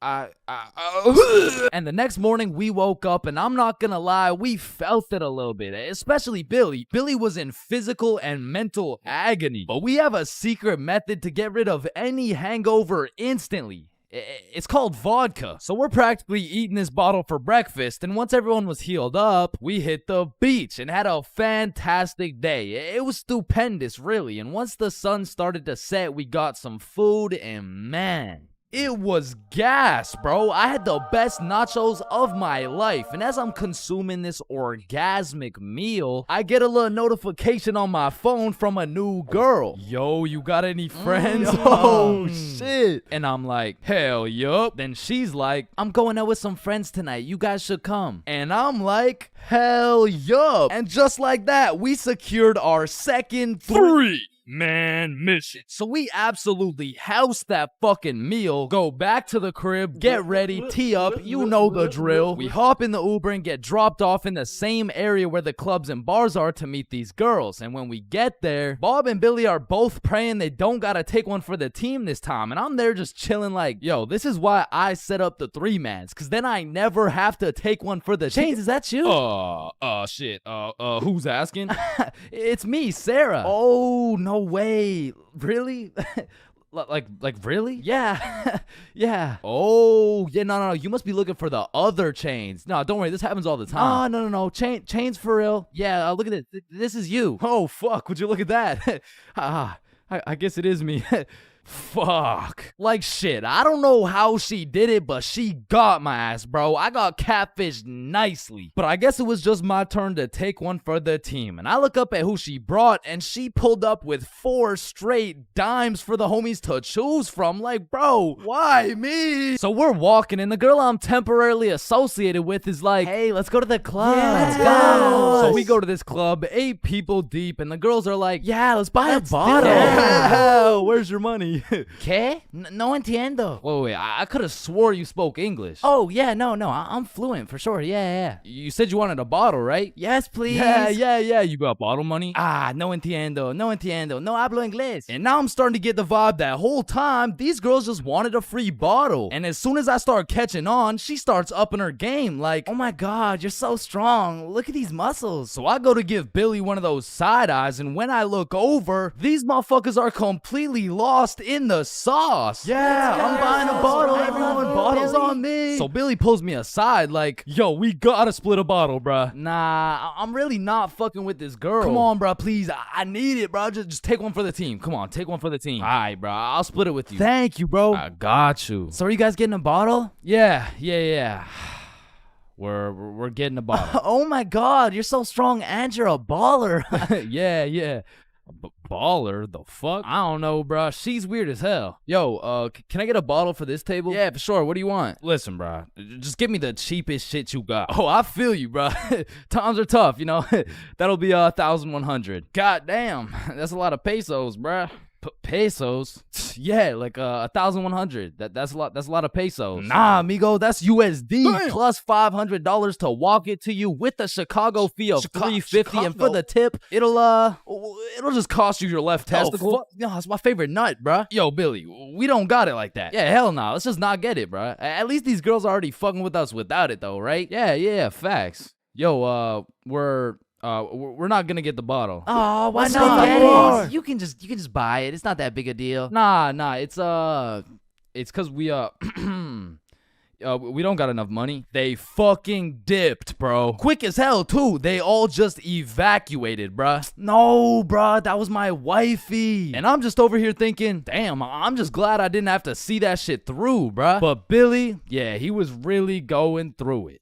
Until he got distracted by some other random girls in the club. So at this point, all 3 of us are on the dance floor, absolutely fucking that shit up, when I start getting spammed on my phone. So I go to check who it is, and it's the gold digger girl. Like, hey, we all went to the club right beside it, but we can all split this bottle. It'll be $86 per person plus tip. That'll be $95 each. And she's literally telling me the whole price breakdown of this bottle. She pretty much just sent my ass an invoice. And I'm like, hell nah, I don't care if that shit would have been free. There is no way I'm ever gonna see this girl ever again. And then I get a tap on my shoulder, and it's 3 big buff Mexican dudes. I'm just playing. It was the gold digger girl, but this time I probably would have preferred the buff dudes. Cause this girl grabs me by the arm, pulls me outside with all her homies, and starts breaking down the price again. Okay, the bottle is $700, but you just gotta pay $95 each, okay? Yeah, we're in. Let's do it. No, what? Billy, chill. So I call an emergency meeting with the homies, and we huddle up, and I'm like, listen, you guys can go with them if you want, but there's no way I'm going and paying for this girl's bottle.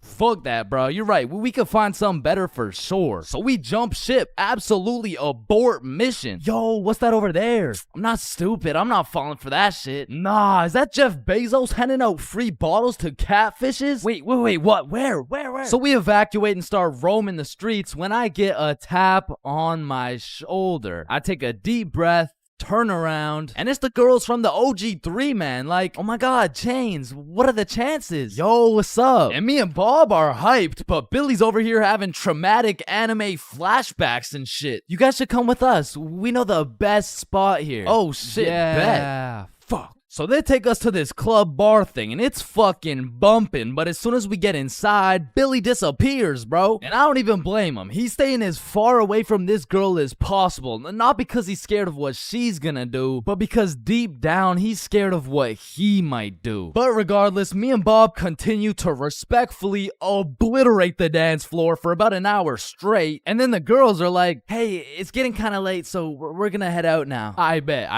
Wait. Yeah! And once me and Bob had officially decimated the dance floor beyond repair, we realized there's an upstairs that leads to a balcony. So of course me and Bob go to explore that shit. And as we walk out onto the balcony, we see Billy with this one girl who looks our age, who happens to have a friend who also looks our age. And once again, Billy is absolutely laying down that Google Translate riz, but this time he's really cooking. So me and Bob start talking to her friend named Mia. I get her Instagram, and then Billy's like, alright, let's go. The Uber's here. Uber? Uber to where? Oh, yeah, no, my bad. I forgot to tell you, but Camilla and Mia are coming back to the B&B. What the fuck?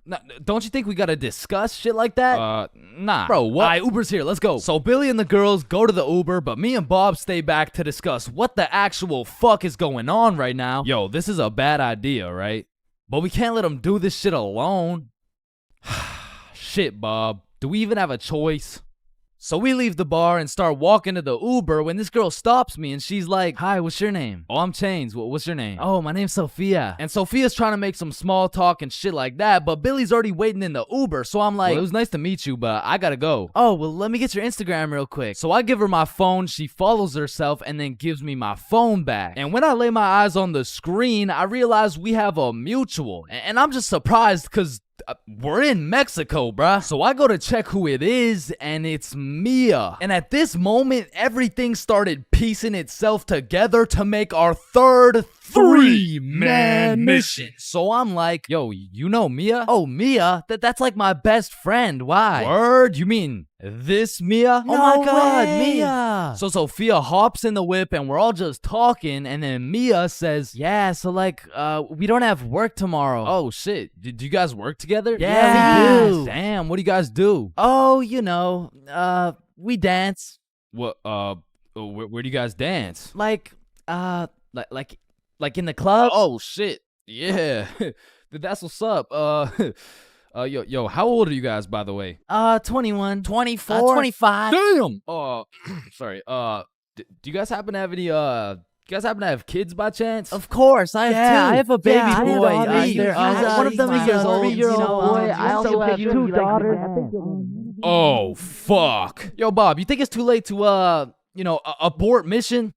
And I don't know how, but none of that information seemed to faze Billy in the slightest. Cause now he's out here making out with this girl like, fuck them kids, bro. And the whole car ride, I'm just thinking, what the fuck is going on, bruh? But soon enough, we arrive. We all hop out of the whip, go to our B&B, put in the code for the lockbox, get the key, unlock the door, and go inside. Now for context, the crib had 2 couches and a master bedroom. And that bedroom is where I used to sleep, and I say used to because as soon as we got to the B&B, Billy and Camila went straight to my room and start playing patty cake loud as hell too, and so all of us are just sitting on the couch like hola ¿Cómo estás? Fuck. And this motherfucker Billy was just making up for every single time he had to take one for the team. And after the longest 20 minutes of my life, Billy walks out of the room smiling from ear to ear like, what? Well, why's everyone looking at me? Shit, you guys could hear that? Then Billy cops the girls in Uber, they dip, and I'm looking at Billy like, bro, what the actual fuck just happened? Hey man, listen, it's just the way the cookie crumbles. Nah, bro, you are crazy. And at this point, it was probably 4 a.m. or something. So I go to my room to look at where I'm supposed to sleep, and there's a bunch of looped up rappers on my bed, and I'm not talking Diddy. So needless to say, after a long night, I slept on the couch, and we all woke up rotten, bro. So rotten, even the vodka method wouldn't work. So we decided if anything could make us feel better, it would be a plate of the world's best nachos. So we get ready, leave the crib, and then Billy's like, yo, who's got the key? Shit, I don't got it. Bob, you got it? I mean, it's probably on the counter where we always put it, right? Yeah, facts. We check the counter, it's not there. We check the tables, not there. We check the couches, bedroom, kitchen, nowhere to be seen. So we scavenged the entirety of the Airbnb. We even looked through every single bag of garbage, and it was nowhere. Bro, did those girls finesse our key? Nah, Camilla wouldn't do some shit like that. She would, Bro, you don't even know her. No, This she is wouldn't. your How fault. would you You know brought her? her You to the don't know crib. her, She bro. works I know at her the better club. than you know Alright, her. chill. Mia texted me. She said, let's go to the pool today. Oh shit, Camila texted me the same thing. Damn. And in my head, I'm thinking about it and I'm putting everything together. Shit. Are you thinking what I'm thinking? I think so. These girls stole the key and invited us to the pool so the crib would be empty so they could get 3 big buff Mexican dudes to pull up and loot the crib. Fuck, I knew it. Damn, she got my ass, bruh. So hell no, we didn't go to the pool with them, and for the next few days, we were on high alert. We would only leave the crib in pairs, and one dude would stay back, strapped up with kitchen knives, ready to take on 3 big buff Mexican dudes. Pause. Until it was Monday, the night before our flight home. So we're packing everything, getting ready to go home, and I hear Billy shout, Chains? Yo, what's up? Yo, guess what I got, bruh? Chlamydia? No. Gonorrhea? What? No. Herpes? No, it's in my suitcase. Your suitcase got herpes? No, it's the key. How the fuck? I don't know. Yeah. Hello, can I get a green apple and bubblegum, please? Of course, that'll be 25 cents. Oh, gee, what a deal. Life sure is good, huh? Oh, it sure is. Hey, yo, Unc, pass me that green apple and bubblegum, gang. Oh, wow. I remember when I was your age, I used Didn't to... ask plus ratio, all right? Just give me the vape juice, bro. Vape juice? I thought we were talking about real green apple and bubblegum. Of fucking course, dude. These fucking old heads nowadays, right, guys? Just give me the vape juice, please. All right, well, in that case, I need to see some ID. Yeah, I got you, Unc. Your ID says you just turned 11 years old. Type shit. No, you gotta be at least 21 to buy vape juice. Oh, shit, yeah, no, I guess it's a robbery then. Wait, what? Aw, shit. Listen, the times are changing, bro. Not too long ago, kids were just playing outside, playing sports, and climbing trees and shit. But nowadays, I swear these kids are just grinding TikTok, playing GTA in real life, and the only thing they're climbing is the spectrum, and I blame the internet, bro. Cause now these kids are coming straight out the womb watching Skibbity Toilet Brain Rot, and if that was my kid, shit, I would want to restart, bro. Like take 2 from the top, bro. And honestly, I feel like most of these kids were coming along just fine, you know? Like, they were developing into some cool dudes. They had a banger theme song and shit. Like, yeah, I was low-key fucking with this new generation. And then... the birth of brain rot. Millions of people scrolling TikTok, Instagram Reels, YouTube Shorts, and even... It was great. I mean, we had all the free time in the world to fill up our brains with dog shit, and it didn't even matter until we had to talk to each other again. Like, Oh, shit. hey, oh, hi, oh, what's up? What? Hi. Oh, what's popping? Brand new whip just hopped. Oh, yeah, I know that I song. got options. What I about could pass that bitch like Roxanne? stock. Roxanne. Like shit, even now in 2024, I feel like half the motherfuckers my age still haven't mentally recovered. Like ever since the great brain rotting, I've unfortunately witnessed some of my closest homies get NPC-ified, and there's really no bringing them back. Yo, bro, you've been watching a lot of TikTok recently, huh? Oh yeah, nah. I mean, this shit's fire, bro. Just look at this We one. can go gut for gut. Fuck that, we can go wrist for wrist. Yeah, no, bro, you have a problem, like dead ass. Like you gotta put the TikTok down, bro. Like really lock in up here, bro. Nah, bro really just phantom taxed my phone. And minus 100 aura for throwing it and shit. Like, that would have been El Riz if I wasn't Sigma. But remember what Duke Dennis said? Ohio, Riz skibbity toilet, phantom tax, did Gronk hug Libby Dog? And so if some of my homies' brains are still trying to recover, I can only imagine the permanent effects on these kids, bro. Like, I feel like it's entirely possible that these kids' brains will be stuck in 2024 and they'll be old as hell talking about, Hey, can you help me cross the road? oh yeah, for sure. W Riz! Oh, no, my aura! Now, unlike half these YouTubers out here, I don't spend a lot of time talking to kids. But the one kid I did talk to recently was actually my cousin. Hey, you're not alone on that one. No. So I was at this extended family function and there was a bunch of people I'd never seen in my life, including this one kid who had to be about 10 years old. He was a short little guy, still waiting on puberty and shit, but when I talked to him, it was like talking to a little Kai Cenat or some shit. If he was 10 years younger and like about the same height. Yo, broski. The fuck? Hey, down here. Oh, shit, what's up? My name's Elijah. Okay, Elijah. How's school, bro? Shit, it's alright. Yo, what grade are you in, bro? Grade 5. Type shit. Damn, I remember being in grade 5, bro. I was actually the fastest kid in my school. Yeah, but you probably had no hoes, bro. I already got a girlfriend and she's bad as hell, bro. You should see the gat on that shit. Nah, what? And I never thought I'd be saying this, but back in my day, grade 5, we were still running from cooties and shit, and is this motherfucker vaping? What the fuck? I feel like kids these days just skipped a part of childhood, you know? Like they're fresh out of elementary school, chiefing some coconut watermelon ice. Like, bro, your little ass should be watching Cocomelon twice. Chat, did that hit? Yeah? No. Shut the fuck up, Grandpa. Okay. It's because when I was born, everyone was given a good 10, 11-year grace period where you could be as cringy as you wanted. Like, you could make shitty YouTube videos. You could wear those smart-ass t-shirts. You could even get away with saying shit like, man, yo mama's so stupid. She brought a spoon to the Super Bowl. Oh, yeah? Well, yo mama's so fat. When she walked in front of the TV, I missed 3 episodes. Okay, but yo mama's so fat, she takes selfies in panoramic mode. Well, yo mama's so nasty, she got fired from a sperm bank for drinking on the job. What's a sperm bank? Shit, I don't even know. And I feel bad for this new generation because they don't got no cringe grace period or anything, bro. They just pop straight out the womb like, and it's a boy. Yeah, I'm a dude, whatever. Now snip me up, bro. I can't have the host seeing my foreskin, dog. And maybe I'm just jealous, but to me, it's wild that these kids are getting new-ass phones in elementary and middle school. Because they'll never understand the absolute crucifixion I would get every single time I whipped out my phone, bro. Like, that shit was staying in my pocket unless it was 100% necessary. All right, class, everyone get your phones out for our end-of-year Kahoot. Oh, let's go.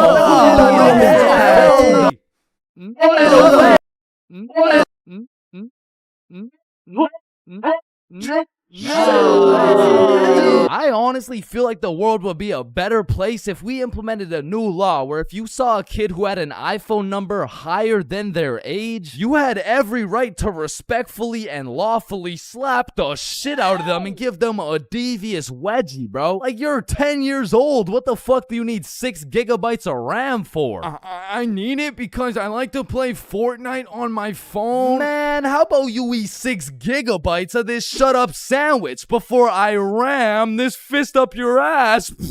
Alright, chat, I know that one hit, bro. What do we think? Stickman Police Department donated $1. Wait, what? Look behind you, Chains. Oh my. And it's the same with these kids' fits, bro. Like, whatever happened to wearing neon shirts and light up Skechers? Like, why am I seeing literal children walking around in Jordans, bro? Like, I didn't even know what Michael Jordans were until I was getting my shit cooked for walking around in some Michelle Gordons, bro. But I mean, that shit was necessary for my character development. And that's what's wrong with these kids, man. They're straight up skipping out on some of the most crucial moments of their lives. I feel like we could low-key do them a favor. Next time you see a kid walking around on the street thinking life is all sunshine and rainbows and shit, you could just give him a little character development and like maybe roast his cut or something, you know? Like, hey kid, you look like you cut your hair with a fucking pencil sharpener. or no, you look like Peter Griffin if he never hit puberty. You look like... Yo, we giving kids some character development? Did he? Now, I don't know why I'm talking like I was born in the 1900s or something, because for the homies who are around my age, we were low-key in the same boat as these kids, bro. They're growing up on some skibbity toilet brain rot. We had MLG brain rot. They're always scrolling TikTok. We had Vine. These motherfuckers are out here looking up to I Show Speed, bro. We had fucking Jake Paul. So the moral of the story is, even if these kids nowadays are absolutely cooked, I was once cooked too, bro. So worst comes to worst, these kids will just end up like me. Oh, fuck no, please, no.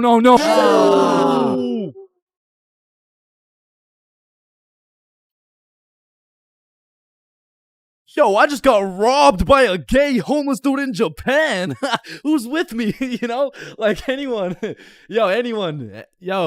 Yo, is this not relatable? Bro, ain't no fucking way. Nah, bro. How the fuck does that even happen? Not again, bro. Now, I'm not gonna lie. Japan is one of the safest countries in the entire world. And apparently there's only 3,065 homeless motherfuckers in the entire country. So in order to get robbed by a homeless dude in Japan, you either need to be unlucky as fuck or just a complete dumbass. But way back when this story took place, I was a certified dickhead, bruh. At the time, I had the critical thinking skills of a newly born chimpanzee mixed with the spatial awareness of a fucking Joe Biden on top of the decision-making skills of Joe Biden's son.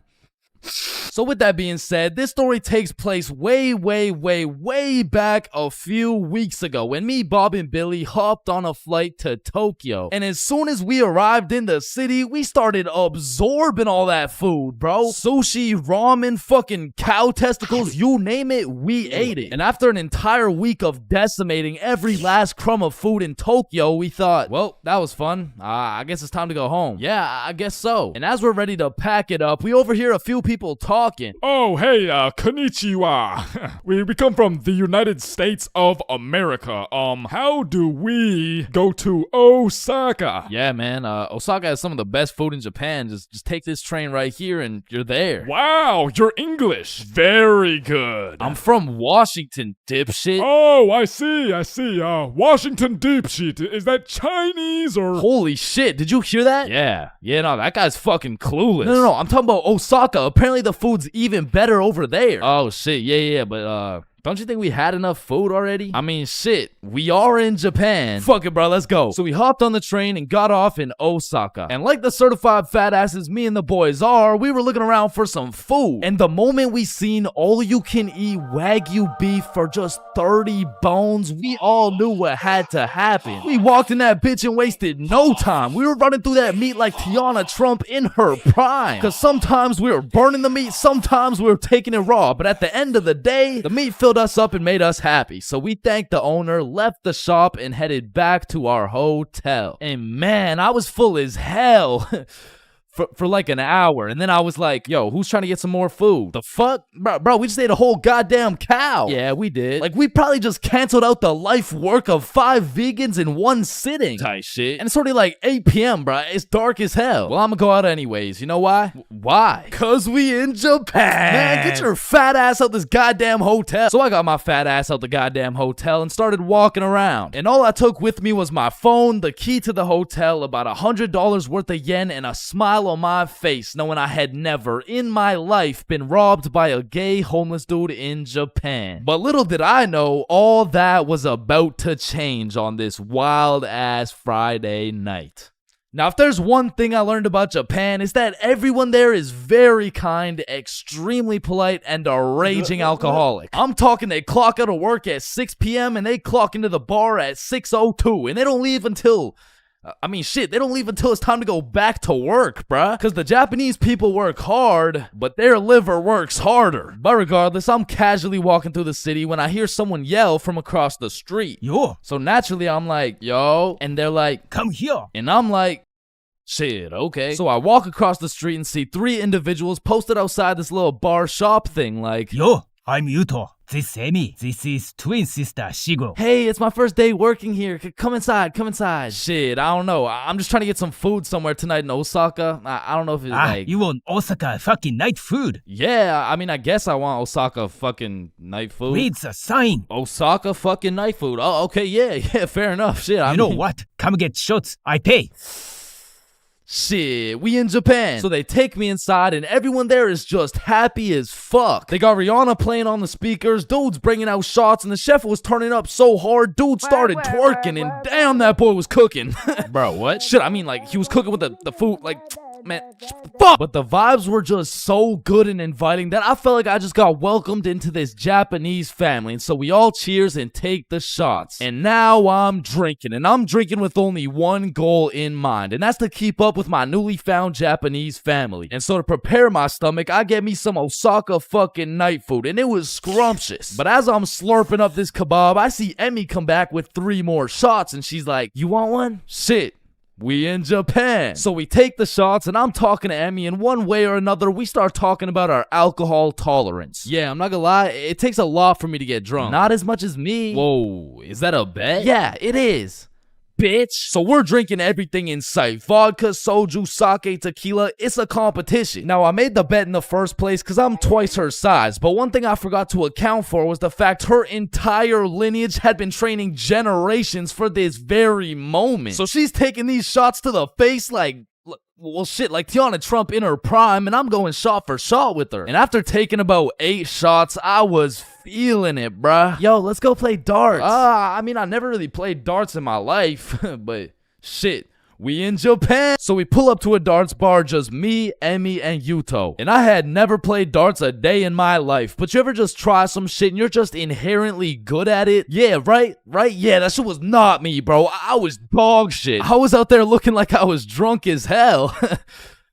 I was drunk as hell. Because in order to play, each person had to buy a soju. So now I'm about 12 shots deep, throwing darts, trying to hit a circle the size of a pea, while this little Japanese girl's pushing me and shit. Because to her, this was a game. To me, this was survival. Because every time you lose, you gotta take a shot. And if I keep taking shots like this, these shots about to start taking me, bruh. And sure as hell, I lost the first game. I took my shot, and Emmy's like, how drunk are you right now? And I can't let her know I'm losing this bet. So I'm in that bitch like, drunk? Nah. Shit, where I'm from, we brush our teeth with a bottle of Jack. Okay, then loser takes 2 shots. Yeah, let's do it. So one thing leads to another. Now I'm 16 shots deep, and Emmy's like, I'm gonna go to the washroom. I'll be right back. And then Yuto's like, Yo, Chains, we must talk. oh shit, yeah, what's up? Now Yuto had a strong accent and very limited English, so it really went some like, Emi, bomburu. huh? Emi, have bomburu. Yo, Yuto, no, I don't speak Japanese, dog. No, Emi, use bomburu. Swipe left, swipe right. Bamburu. Oh shit, Emmy uses Bumble. Okay. Yes, and she texts the Bumble guy. Come here. Oh hell nah, bruh. I'ma have to abort mission. Me too. You too? Hi, Emi, do you dirty? Fuck, Emi. Oh shit, facts, let's do it. So we sneak away to the elevator and we're spamming the up button trying to leave, and this shit is just not coming, bruh. So we both peek around the corner to see if she's coming, and she notices us. Oh shit, guys, we're leaving? Yeah, we are leaving. Fuck. So we all get in the elevator and Yuto whispers in my ear like, When the elevator open, we run. and I'm drunk as shit, but I was the fastest kid in my elementary school, so as soon as the doors open, we hauled ass, bro. And I just kept running till Yuto was like, Stop. We go to bar. and I'm just having a great time existing at this point. So I walk into this bar all drunk, like, where the hoes at? Oh shit. Oh shit. where the bros at? Yuto took me to a gay bar, bruh. Now, of course, there's nothing wrong with the gay bar, but it was the fact that after drinking 16 shots, I just sprinted full speed away from a cute Japanese girl to run straight into a room filled with a bunch of sweaty gay dudes. And these motherfuckers were looking at me like I'm some fresh meat or some shit. And it really just had me questioning my entire life. I was in that bitch confused, frustrated, drunk as hell, ready to crash out. I was gonna leave that bar looking like I would like a fruit explosion. No, Sebastian, what the wrong video? What the fuck? Oh, hey, is that Diddy? So you're trying to see a fruit explosion, huh? No. So I left the gay bar, called up Emmy, we link back up, and the first thing she says to me is, "Fuck you." Fuck me? What? Nah, fuck you. Why'd you run from me? Bruh, you were inviting Bumble dudes and shit. What? No, what are you even talking about? I mean, Yuto said, like, you know what? Don't even worry about it. Okay. Well, let's go to the club. And I'm like, shit, we in Japan. So we're at the club doing club shit, and after an hour or so, she's like, let's take some shots. And I'm like, shit, we in Japan. I am blackout drunk, bruh. I don't even know how many shots deep I am at this point, but all I know is I'm so drunk, I gained the ability to fucking teleport. So I'm in the club, and as soon as I blink, I'm in a bar. Then I'm in a club, back to a bar, to a new club, McDonald's, bar, karaoke club, bar, Love Hotel. Love Hotel? Man, what? What the what? Man, what the fuck? You said you wanted to sleep. Damn. Yeah. Yeah, nah, I probably said some shit like that. I don't fucking know. So we walk into our room, and the very first thing I notice, the hub on the TV, vibration devices on the bed, protection everywhere. Shorty just lured me to the Japanese freak chamber, bruh. I blink, and we teleport to the bed. But we were just talking like, yo, Yuto said you were inviting dudes from Bumble. Oh my god, okay, Yuto's a liar. Listen, I gotta tell you something, but you can't tell anyone. Yeah, nah, I won't tell a soul, you know. I will not post this on YouTube, clip it up, post it on TikTok, Facebook, LinkedIn, Instagram, Reels, or anything like that, you know, like, yeah, that'd be weird. Okay, so Yuto's homeless. Wait, what? Yeah, like, he just goes to the gay bar and then goes back to a dude's house and sleeps there. Damn. Oh, man, I didn't even know. And then he steals their money. Wait, he what? Yeah, he just steals their money. Wait, but it's just the gay dudes, right? Yeah, it's mostly just the gay dudes. I check my pockets, the money's gone. Fuck.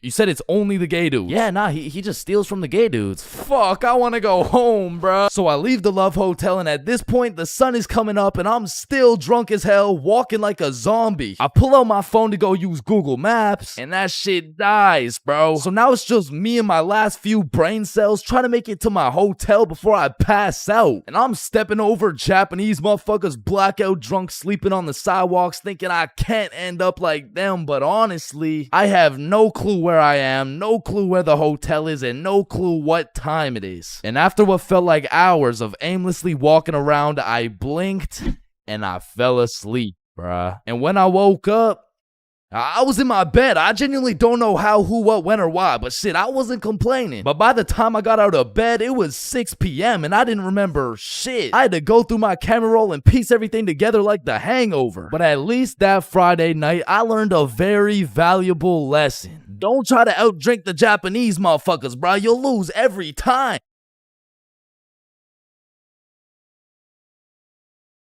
Middle school is just an awkward place, bro. Like, middle school dances, awkward. Middle school speeches, awkward. And middle school relationships, in my experience, is the most awkward thing on the face of this planet. I mean, the girl's a whole foot taller, got a deeper voice, and shit, she could probably bench more than you, lil' bro. Like, I hate to break it to you, but you don't got a girlfriend. You are the girlfriend, bruh. Middle school just occurs at the craziest time in a teenager's life, because motherfuckers is just getting slapped by puberty out of nowhere. You'll be walking down the halls and see a bunch of kids who look fresh out of daycare. Then all of a sudden you'll see a grown-ass man built like Shaquille O'Neal thumping his way down to math class. And attendance in middle school was looking like, Matthew?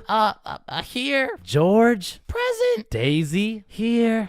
Owen, here. Dude's balls would be dropping halfway through presenting their speech, like, and this is specifically why dinosaurs went what extinct. the fuck? And in middle school, nobody had drip. Like, dudes would be showing up to school in a neon green t-shirt paired with some bright red shoes looking like a fucking traffic light. Well, their haircuts looking like their barber cut their shit with one hand, well blindfolded. But to be fair, everyone had a shitty haircut in middle school, bro. And if you think your cut wasn't that bad in middle school, chances are your shit's probably still ass to this day. And just to make things worse, the cherry on top is that everybody's got acne. There's just all these hormones flying around and these kids have no clue what to do with them. Which is exactly why middle school beef is unmatched, bro. Motherfuckers will be throwing hands for no reason at all. And I don't know how, but somehow even the fights were awkward. It would be like, hey pal, I heard you sat beside my crush in class today. So what? You want to fight about it? I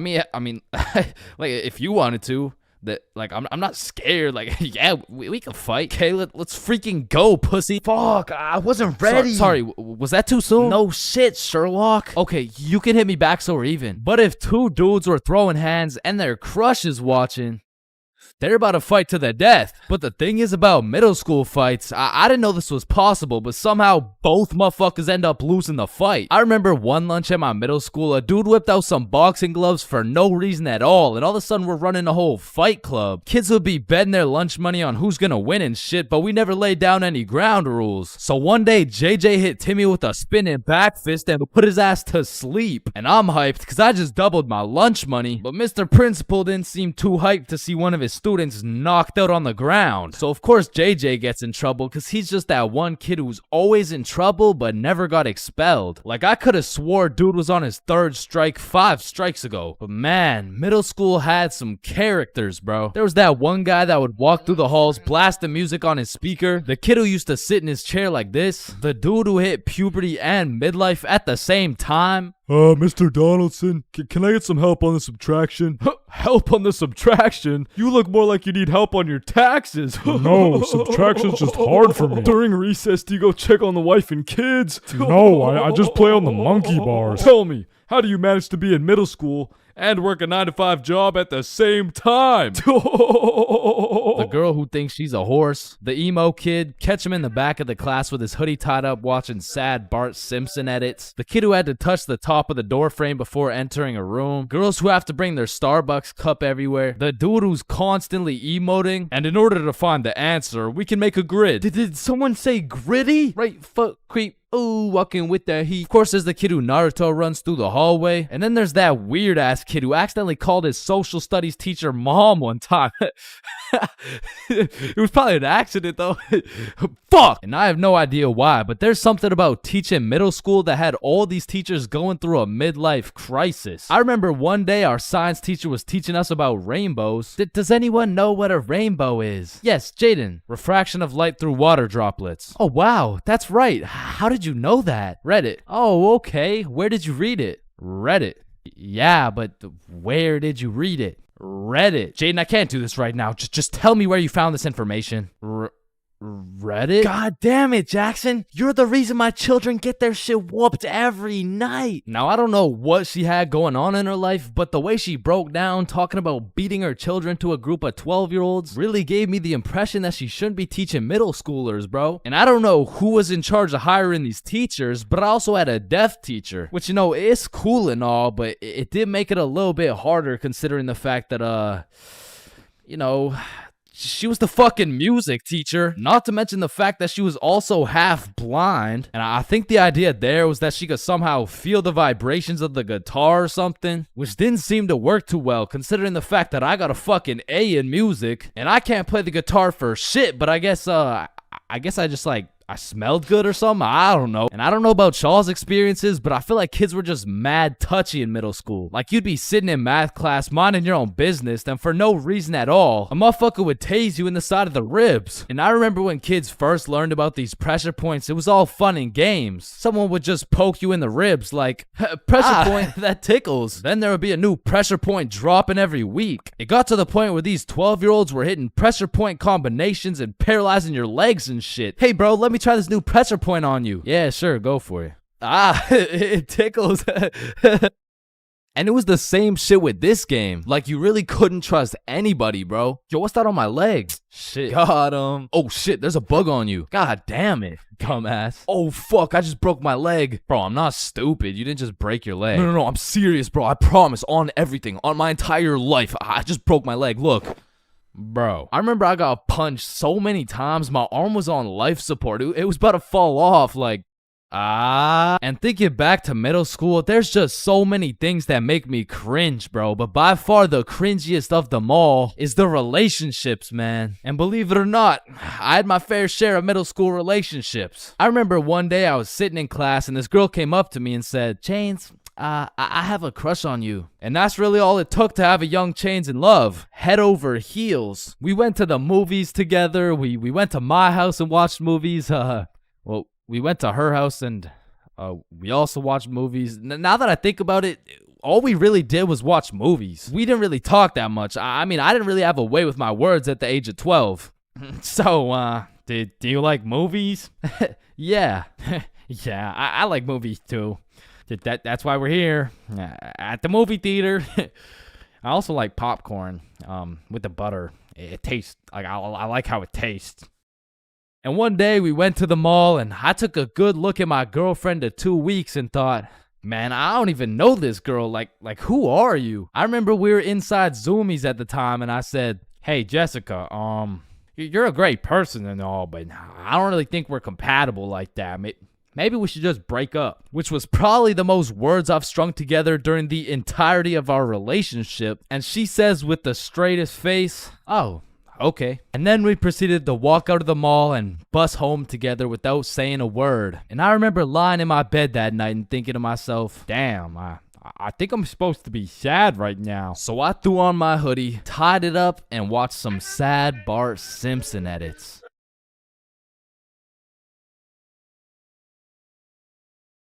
Everyone has encountered countless NPCs during their lives. Like, you know, the people that just spawned in. They didn't have any character development or anything. And to be honest, when you leave their vicinity, they probably just despawn. If you still have no clue what an NPC is, it's a non-playable character. They're like the type of people you could sock in the face and they'd say some NPC-ass line like, hey! And I know at least some NPCs have to exist. Because let's be real, there is no way all 7 billion people on this planet have whole lives from start to finish. That just doesn't add up. And I don't know if any of you guys have ever noticed this, but NPCs all have a spot they go to just do NPC things, bro. For example, if you go to Walmart, that's their natural habitat. You are bound to see at least 15 NPCs at Walmart. And usually the NPCs are trying to avoid eye contact. But if you've ever tried interacting with them, you'll know they always have the most predictable and neutral responses possible. Like whoever programmed them should have spiced it up a little bit, you know what I'm saying? They could have made them tell jokes or something, I don't know. But anyways, I used to work at a summer camp where you teach little kids to ride bikes. And through this experience, I realized that pretty much all young kids are NPCs. And I guess it's just because they haven't been alive long enough to actually go through the character development. But working at this summer camp made me realize there's no way these kids have a thought process. Hey buddy, what's wrong? I dropped my rock. Here you go. But I guess little kids still aren't even at the stage of having full consciousness. And honestly, they kind of have that caveman mindset. Eat something. But I mean, you can't really blame them because they've only been alive for a few years.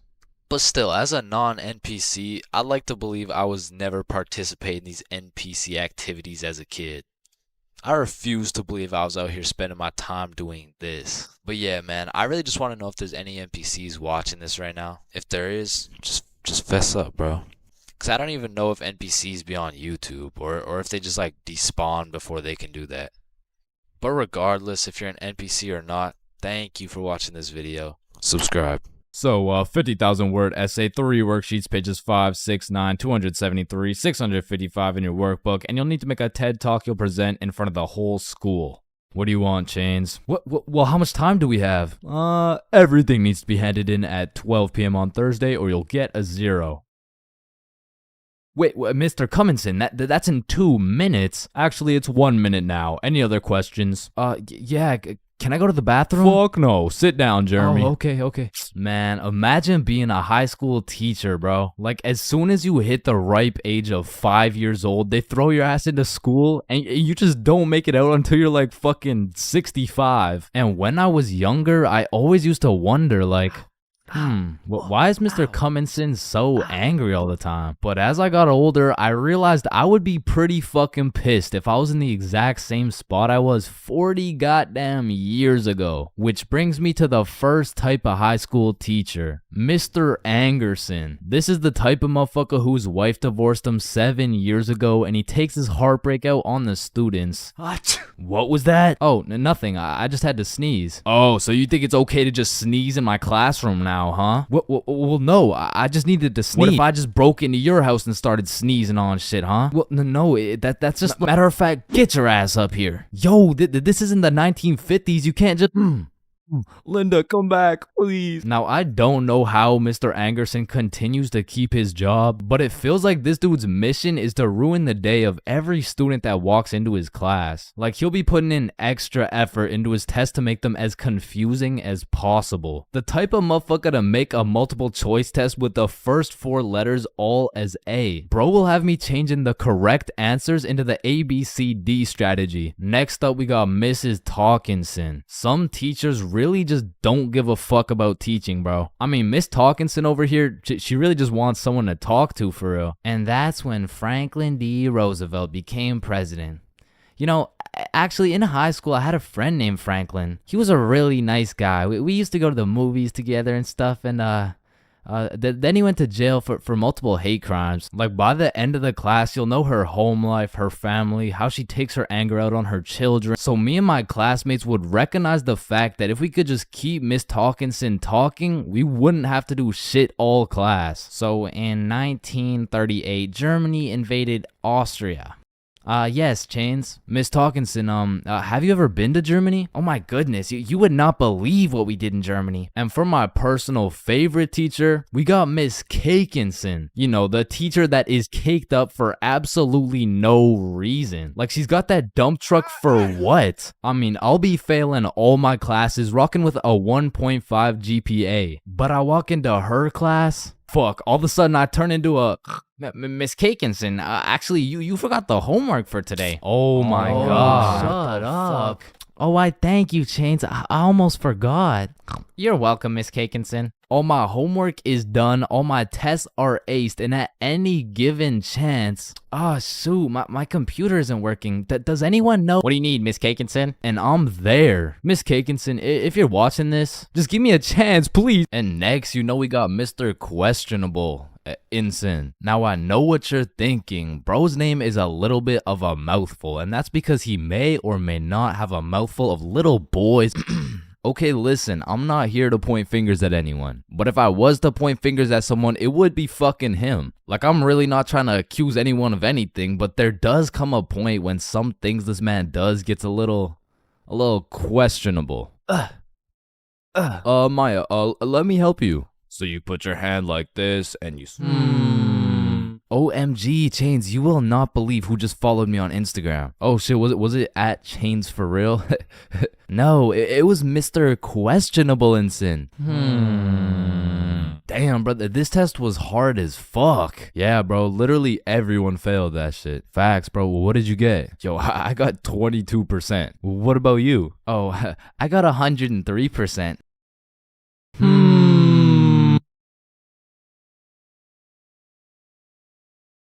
Alright, listen, I'm creating something I like to call the internet. Yo, what does it do? On the internet, people are going to be able to search up literally any question they have. They're going to be able to watch videos for educational purposes. And the craziest achievement yet, you can communicate with literally anyone across the entire world. Bro, this is going to change the world. Bruh, I'm not gonna lie, the internet is 100% one of the greatest inventions of all time. Like, that shit's up there with the light bulb, the airplane, the testacuzzi. Like, they're all groundbreaking inventions, but the internet just has to be number one, bro. Like, imagine telling a caveman you had a magical box where you could make anything pop up in 2 seconds. Yo, Caveman Dave, I got a magical box where you can make anything pop up in 2 seconds.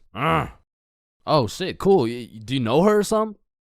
No, Dave, get the fuck. Now, Caveman Dave absolutely dicking down the computer monitor seems stupid, barbaric, uncivilized, you know? Like, who's gonna tell, bro? They're just pixels on a screen, am I right? Facts! Yo, Caveman Dave is a dumbass! Facts! Yeah, don't let me see your search history. You know, we don't gotta do all that. You know, oh, okay. Monstrous KFC mukbang. I like KFC. Fat motherfuckers eating a lot of food. I was hungry. Yo, big butt booty Latina oiled up, shaking that diggity dump truck, dog. What are you searching? Okay, listen, like my finger slipped. Yeah, bro. 2025 is the weirdest time to have access to the internet, and that's just cause everybody has that shit. Like, I got it, you got it, my grandma's got it, Kanye's got it. Man, you and your grandma. Kanye still got it. And I fucking hate so every thing, and I'm done. Okay, yeah, well, not anymore, but I don't know if it's just me, but recently the internet has been getting more and more out of pocket, bro. Like, I'll be having a fantastic day, just chilling, until I pull up Instagram and see some shit talking about, imagine your car declines at the abortion clinic and the doctor start nutting in you. Yeah, this motherfucker's never getting a job, bro. Like, his digital footprint's up there with fucking Kanye, bro. Oh, hell nah. Alright, his shit isn't yay bad, but imagine dude trying to apply to a university like, yes, sir, this has been a dream of mine since I was a little kid, and I've spent thousands of hours studying, and it would be an absolute pleasure to join your program. Wow, that's amazing. And it seems like your GPA is a perfect 4.0, and man, your volunteer work is nothing short of impressive. I mean, building an entire village in Africa with your bare hands, I mean, geez, that's good stuff. Yeah, thank you, sir. Yeah, now, I do just have one last question. Yeah, anything. What would happen if your car got declined at an abortion clinic? Oh, holy shit, is that girthy dishwasher 97? Yep. Yeah, that's me, bro. Yo, most relatable content on Instagram, I swear. Yo, actually, I really never get the credit that Yeah, just put the fries in the bag. Oh, okay. And speaking of getting a job, you ever seen a kid under 7 years old post literally anything on Instagram? Yo, the comment section has a field day, bro. Like, the video will be of a kid who's just barely on the brink of gaining consciousness, and the comments are talking about, get a job, little motherfucker. Somebody get bro some fentanyl. I'm gonna touch you in places you ain't even know existed, little motherfucker. Like, bro, stop touching these 6-year-old kids and touch some grass, dickhead. Yeah, but I'm not gonna lie, as a motherfucker who draws stickman for 16 hours a day, I really gotta start taking some of my own advice, bro. Wait, what's your advice? Oh, I mean, stop touching these 6-year-old kids. You touch 6-year-old kids? I'm talking about Gurgi Force. Chains, you know the drill. God damn. Bro. Even these motherfuckers have the internet, bro. Like, what could you even possibly be posting? Oh, shit. Yeah, nah. We gotta start banning motherfuckers from the internet, bro. And I think we should all do a poll for the first person to go. You know, like, take your time. And, oh, shit. Okay, never mind. Votes are in. Looks like we're banning Jack Doherty.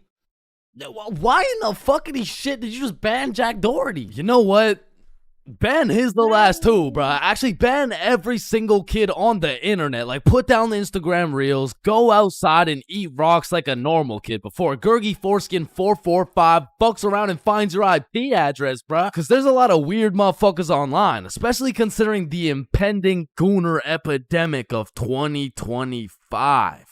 Now, if you're unaware of this widespread epidemic, well, fucking good for you, but there's been a recent spike in the amount of gooners seen online. Like the type of motherfucker who'll be scrolling and see a video of a Cheeto that's kind of built somewhat like a Kardashian, and next thing you know, bro's got a DIY screen protector, bro. And I swear these gooners have no clue it's a problem either. Like, they probably show up to the doctor's office for a quick little checkup, and the doctor has to break the news to him like, yeah, Mr. Gooningson, Yeah, I'm sorry, but you gotta stop masturbating. No, wait, what? No, wait, why? Because I'm trying to examine you, dumbass. Oh shit, like it's honestly mind-blowing how having access to the internet with all its power and infinite knowledge just makes us more stupid, bro. Like at any given moment, we have the resources to learn quantum physics or learn how we can watch Skibbity Toilet. What? No. Why the fuck would we watch Skibbity Toilet? Shit, man, this stuff's good. Just take a watch. No, I'm not watching that shit. Just real quick. Yo, why are you recording me, bro? We're filming a YouTube video, dumbass. Oh shit, yeah, you're right. So I was saying there's a lot of people nowadays addicted to the internet and shit, like that guy over there. Where? Bro. What? Oh shit, yeah, what I was saying was, back in the day, the internet was just for shit like cute cat videos and cool math games and shit, but nowadays, the internet has everything your brain craves. Like, it's got food for you, it's got friends for you, it's funny, it's educational, bro, it has Cheetos built like Kardashians, bro. And as if the internet having everything we ever needed wasn't enough, these motherfuckers invented AI, bruh. Now, maybe it's just me, but this AI shit is getting a little too good, bro. I mean, when ChatGPT first came out, I was using that bad boy for all kinds of shit. Whenever I couldn't do my homework, ChatGPT. When I forgot a recipe, ChatGPT. When I couldn't get a girlfriend, cry myself to sleep. And then ask ChatGPT. Like back in the day, I was using that shit to fix all my problems. But nowadays, I just be using it to spend quality time with, bro. Holy shit, this guy's a gooner if I've ever seen one. And no, I'm not a fucking gooner, bro. I'm just spending some time getting to know my homie Mr. GPT. Cause when the day comes and that motherfucker and his AI homies decide to take over and kill the entire stickman race, you're gonna be getting your shit annihilated, bro. And I'ma just be like, yo, GP. You don't gotta do this, bro. Remember when we used to talk about our feelings together and I used to send you line art of sexy Squidward and shit like, hot, you fucking gooner. And honestly, I feel like the people are less scared of the robots taking over the entire world and they're more scared of them taking their jobs. But I'm gonna keep it a buck. I cannot relate, bro. Like, AI could never do the shit I do. AI could never do the shit I do. Wait, what the fuck? Wait, what the fuck? Who does this bum think he is, bro? Who does this bum think he is, bro? Like I mean, yo, alright, that shit doesn't even sound like me, bro. Yo, that shit doesn't even sound like me, bro. So you want to copy everything, huh? Yeah? Yeah, you sure you want to do this? Yeah, you sure you want to do this? Yeah. Alright, let's go. I like little kids. Yo. Like, you loading or something? Like, what's going on? You gonna repeat it, or, you know? Undercover police has Vaj back. Bro, in life, there's so many things you can cheat on. Like, you can cheat on your diet, you can cheat on your girlfriend, you can cheat on your barber, you can cheat on your girlfriend with your barber. Shit, you can even cheat on your taxes. So compared to everything else, cheating on a little math test is not that bad. Like, compared to your taxes, you know what I'm saying? Like, oh, shit. Hey, we've all cheated on our barber, but you cannot cheat on this math test. Oh, shit. Damn, bro. I know we've all cheated on our girl, but you cheated on me, dog. Oh, shit. Babe, I know we cheated on our taxes, but you cheated on me? Oh, shit. Listen, in our entire lifespan, we've all cheated on something. Whether it's a game of Uno, your girlfriend, or your other girlfriend, it's usually not worth it, because congratulations, bro, you won the game of Uno, but now you have to look yourself in the mirror knowing you're a cheater and a liar that has 3 Uno cards up his ass. But when it comes to school tests, cheating is 100% worth it, bro. And I'm not condoning cheating at all, but let's just think about this logically. Like why are we at school in the first place? We're at school to learn things and skills that we can use in real life. Now, are we really using trigonometry in real life? Well, effectively, this depends on what career. Hell nah, bro. It was a rhetorical question. We are not using trigonometry. But you know what we will use? Creative thinking, communication, social awareness, logic, and reasoning, and most definitely our fucking phones. All 5 of which are strongly developed through the act of cheating on a school test. And on top of becoming a better human, better grades, it's the ultimate win-win. Your teacher feels like they did a good job teaching, your parents think they didn't raise a dumbass, and if you're good enough at cheating, you might just fuck around and get into Harvard. But once again, I am not condoning cheating, just throwing that out there, But yeah, as I was saying, you shouldn't cheat, right? Like it's bad. Cheating is not good, but you do know what they say. If you're not cheating, you're not trying. Facts. Yeah. Wait, no. What? So if cheating in school is so valid, why doesn't everyone do it? And that's because if you get caught, let me tell you, bro. This story takes place in grade 9 when me, Bob, and Billy were some straight freshmen, bro. And coming into high school, you get your shit absolutely clapped by double the workload. But lucky for me, Bob and Billy were both in my math class, which meant we had triple the studying power. But we also had triple the fucking around power, and we used that shit to its maximum capacity, bro. But you know what they say, the more you fuck around, the more you find out. And when we got our first test back, shit, we found out. We found out we're a bunch of dumbasses who were about to fail grade 9 math, and we couldn't let that shit happen. So for the next test, we studied extremely hard.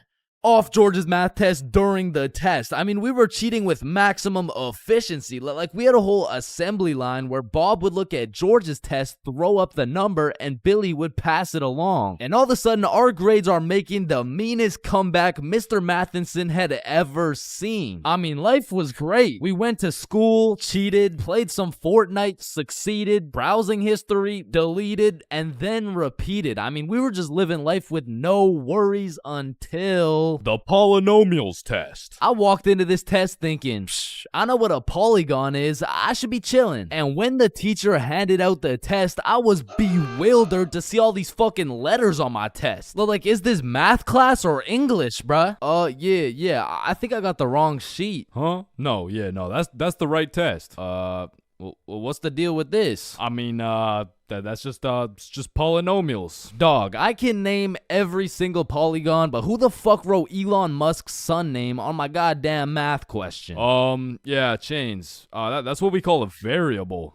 It's called a variable. Yeah, I know. I know that, and I knew it before you said it too, cause we learned about it in class. Yeah, right. Right. Now, this would have been extremely bad if we didn't have the ultimate method we like to call George. Because George was one of those dudes who loved studying. Like, he'd wake up and go to school, then come home and study till he dropped, bro. Like, if you kidnapped George's whole family and told him you'd only give them back if he answered this equation, this motherfucker would just be happy he got more homework, bro. And cause of this, we had a little deal going with George. If he let us cheat off his math test, we would teach him how to be a normal dude. We were teaching this kid how to dap someone up, how to use slang, and all I'ma say is, this motherfucker should have just stuck to math, bro. Yo, Chains, sauce me a bite, big dog. I got you. Shit, Chains, you just busted in my throat, gang. Hey, yo. George, what you just said right there sounded gay as hell.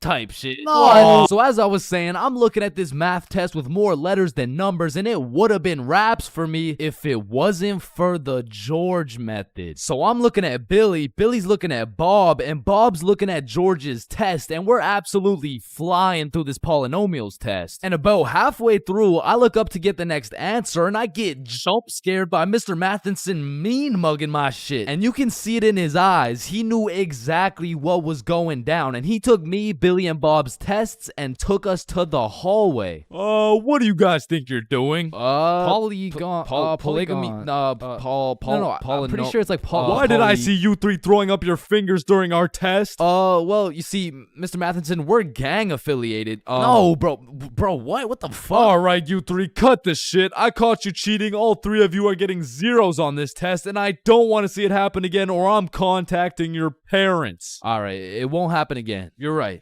We're not in a gang, by the way. Yeah, I know, buddy.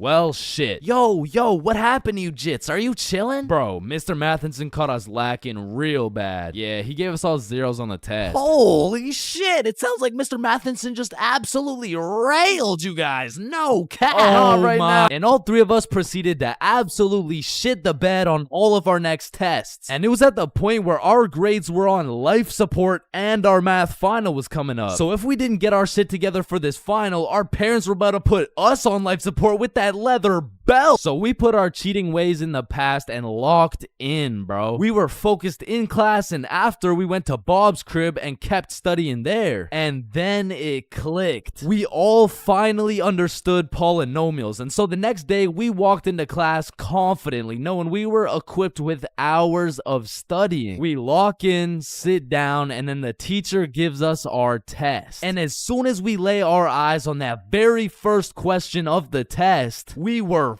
fucked. Now, don't get me wrong, we could do polynomials all day long, but we forgot this was a final, meaning we forgot to study numeracy, exponent laws, rational numbers, linear relations, inequalities, geometry, probability, and statistics, and in other words, we didn't know shit. And before I can even make eye contact with the boys to tell them I'm fucked, these motherfuckers already hopping back on the George method. And listen, bro, as you can tell, I'm no mathematician, and I did not study probability or statistics, but from what I'm seeing at this very moment, I have two options. I can do the test legitimately and have a 99% chance of failing grade 9 math and getting my shit whooped while simultaneously having my entire family realize they raised a dumbass who won't go anywhere in life and is destined to draw stickman for all of eternity, or I could cheat.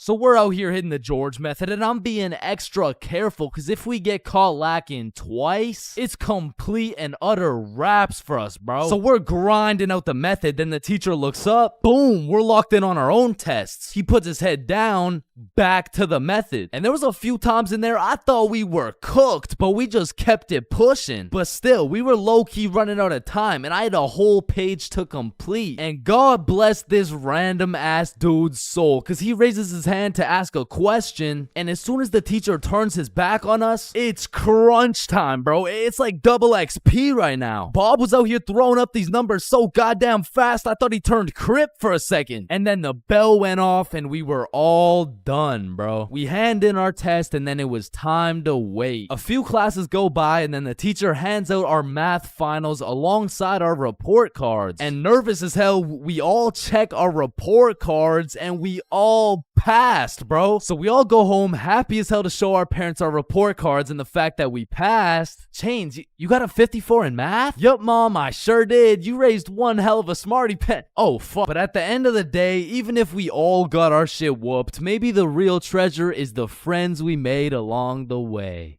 Yo, homies, I'm bricked up right now. Oh, no. Fuck.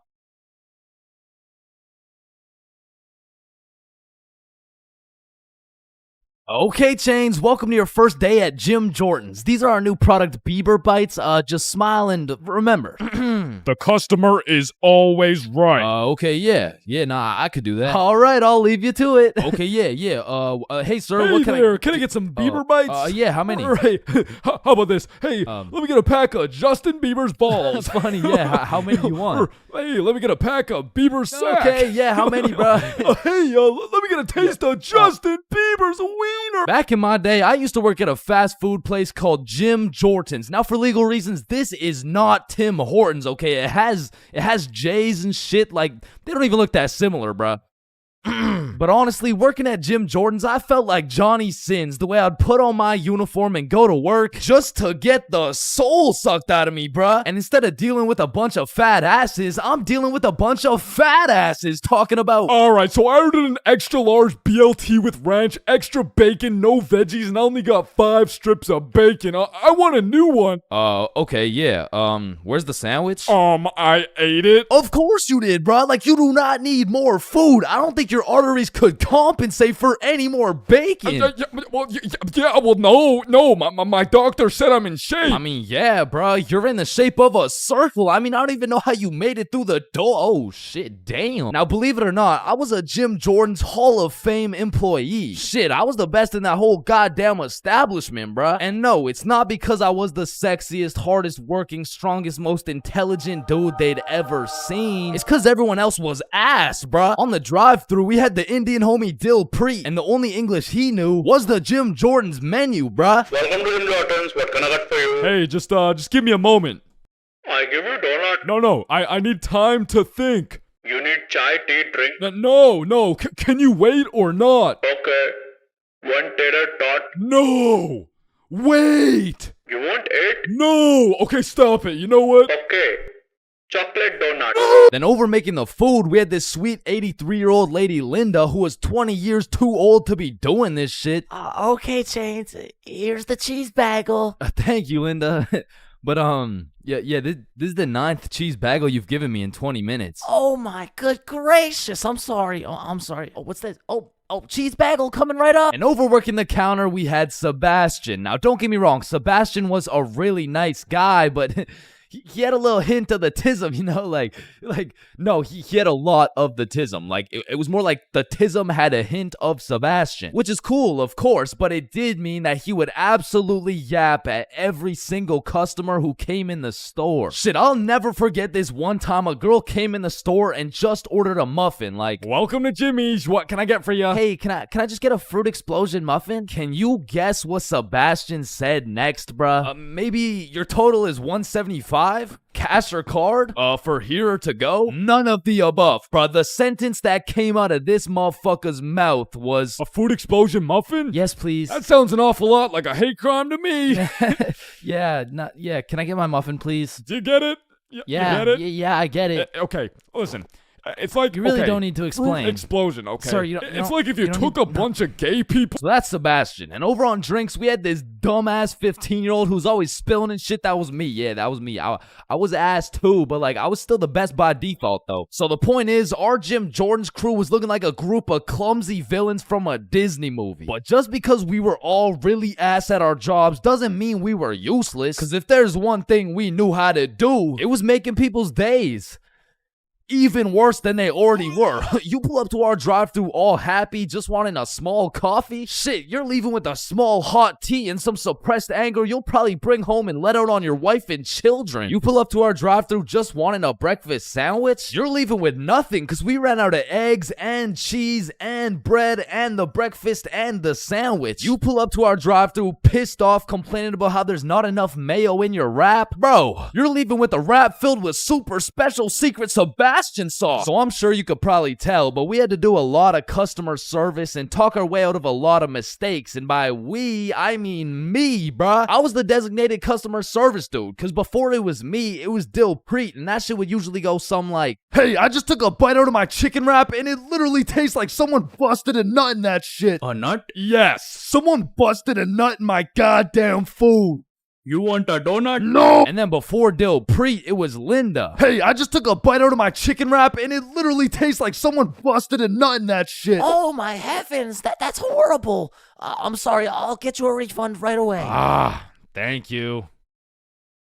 Hello? Hello. Welcome to Jim Jordan's. What can I get for you? God damn it. And before Linda, it was Sebastian. Hey, I just took a bite out of my chicken wrap, and it literally tastes like someone busted a nut in that shit. Oh yeah, that was me. Now, of course, our elite Jim Jordan's crew had a manager, Magnus. Now, Magnus was strict as hell, but she would only show up like once a month. But whenever she did show up, she was running this Jim Jordan's like it was the military or some shit. Because usually I'd be 54 minutes into my 30-minute break playing Clash Royale. But when Magnus was there, bruh, shit, I'd clock into my break, make eye contact with her, shit my pants, and then clock right back out. She was so intimidating that whenever she would show up, I would never spill a drink. Sebastian used real mayo. Dilpreet spoke fluent English, and Linda would be so stressed out she'd forget to forget. She was running this place so much like the military, she had my ass waking up at 4:30 every day. And when Magnus was teaching me to do customer service, she really loved to say, the customer is always right. So of course I listened, but it was low-key a crazy statement, because honestly, the customer is never right, bro. It doesn't even matter what we're talking about. It could be like, hey, how you doing? Hey, I'm doing good, can't complain. I mean, it's a nice sunny day outside and all.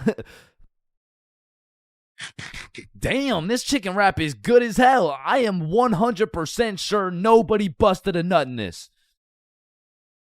And I don't know about you, but I personally have never complained about my fast food order ever. I usually just get my order, check the bag, realize instead of a Big Mac, they gave me a McChicken with a bite taken out of it, cut my losses, and I keep it pushing. But some of these motherfuckers in the Jim Jordan's drive-thru come in like you just murdered their entire family and then took a shit in their coffee. Oh, shit. Hey, you! There's not enough sugar in my fucking coffee! Oh, okay, yeah. Sorry about that. Do you want me to add more sugar in? No, this is unbelievable! Now, I swear these angry customers love to throw around the word unbelievable. But I'm not gonna lie, we forgot to put sugar in your coffee. It's pretty fucking believable, bruh. I mean, look at the staff. We're getting paid minimum wage. The guy who took your order doesn't speak English. The guy who made your order's a 15-year-old running off 2 hours of sleep. And the rest of our staff is playing fucking patty cake. You're lucky we even had enough brain cells to get you the coffee. And I'm gonna be honest, it was a blessing that I was broke as shit and really needed that job, because if I didn't, I would have crashed out for sure. Hey, some dumbass forgot to put cheese in my fucking grilled cheese. Oh, hell no. Yo, Linda, you hear this ungrateful piece of shit? Oh, hell no! You keep running your mouth, I'm about to grill your cheese, bitch! What the fuck is your old ass gonna do? Not talk shit about Linda. Like that, bro. And I busted in your sandwich last week. Wait, what?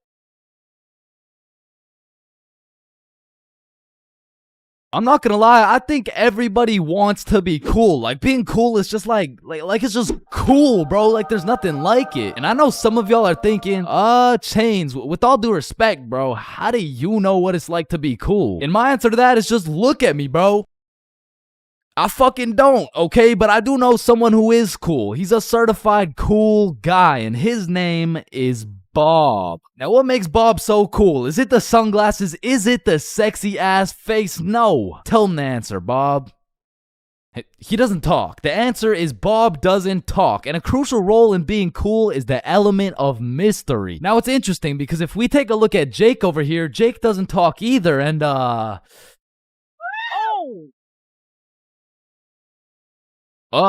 don't think, I mean, like, me personally, you know, I don't really think Jake's that cool. So that means to be cool, you can't just stop talking. I mean, I remember one time, I thought if I threw in some earbuds and stopped talking to motherfuckers, everyone would see me as some cool, mysterious guy in the shadows. And I'm not even gonna lie, I was walking through the halls feeling like Batman. I could even see the people talking about how cool I was. Come to find out, it was more like, does this kid even talk? Nah, I don't think so. Yo, what's up with this kid? I'm pretty sure he's autistic or something. Because the truth is, there's a very distinct difference between Bob's silence and Jake's silence. I mean, Jake didn't talk because he would probably get his ass beat for literally anything that comes out of his mouth. But Bob, on the other hand, doesn't talk because he doesn't have to talk. Like, watch this.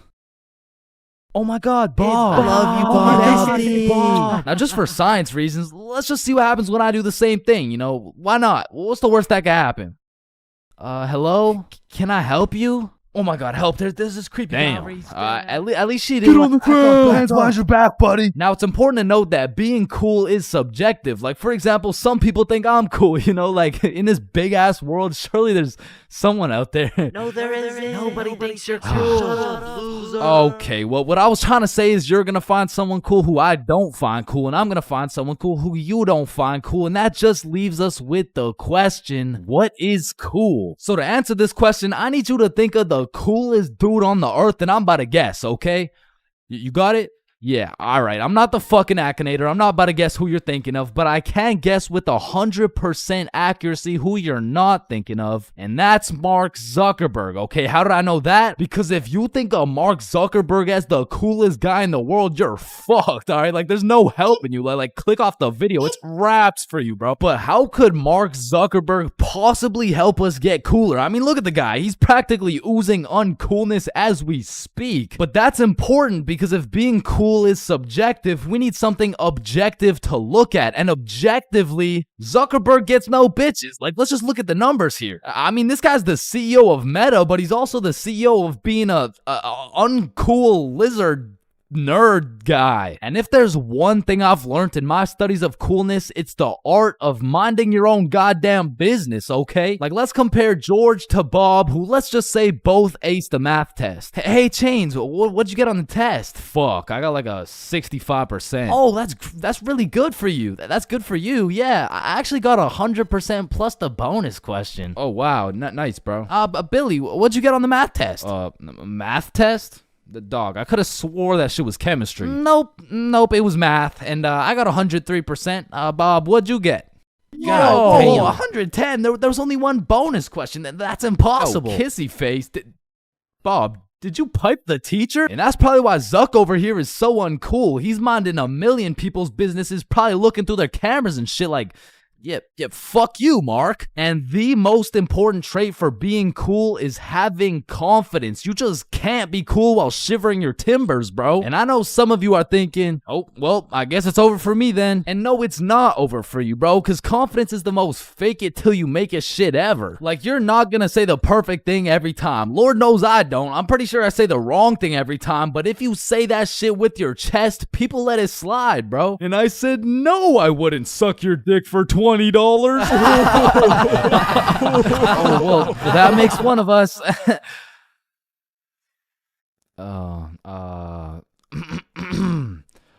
Well, that makes one of us. I love this guy. Now, that's the type of confidence that's gonna take you from a level 1 crook to a level 100 mafia boss. And with that power comes responsibility. Some dudes will become a level 100 mafia boss and start picking on other people because it makes them feel powerful. But a cool guy doesn't yearn for power.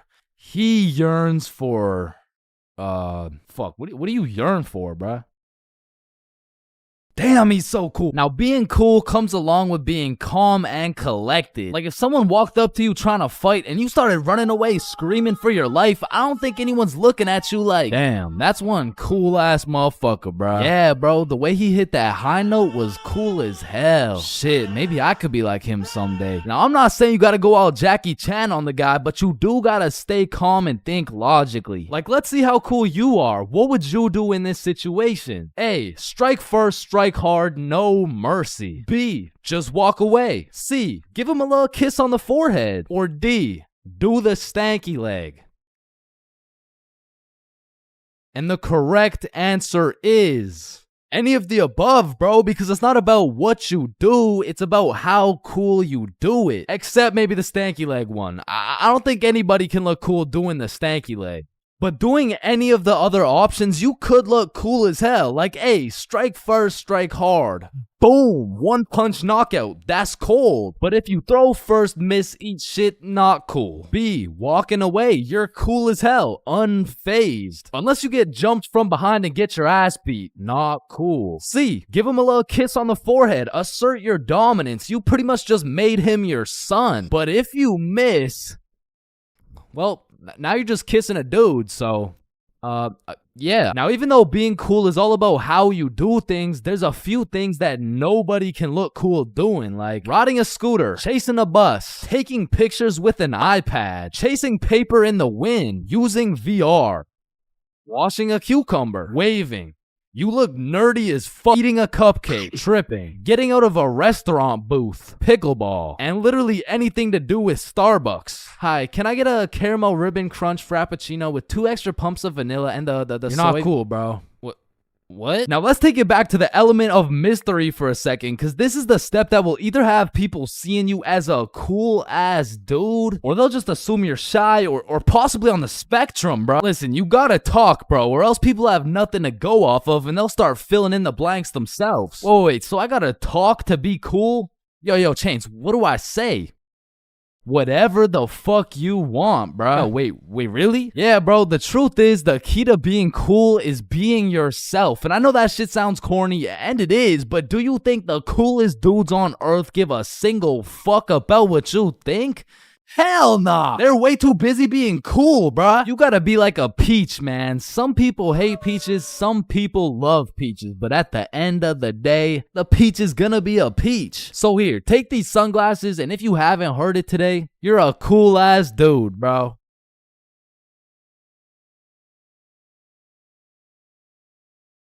As a broke stick man like myself, I spent my fair share of time on the bus. And if you spend a long enough time on the bus, you will see some weird ass shit. I mean, I remember my first time getting on the bus by myself. I was feeling strong and independent. Next thing I know, a crackhead sits down beside me talking about, Yabba dabba doo. The world is ending and you're gonna die a painful and lonely death, buddy.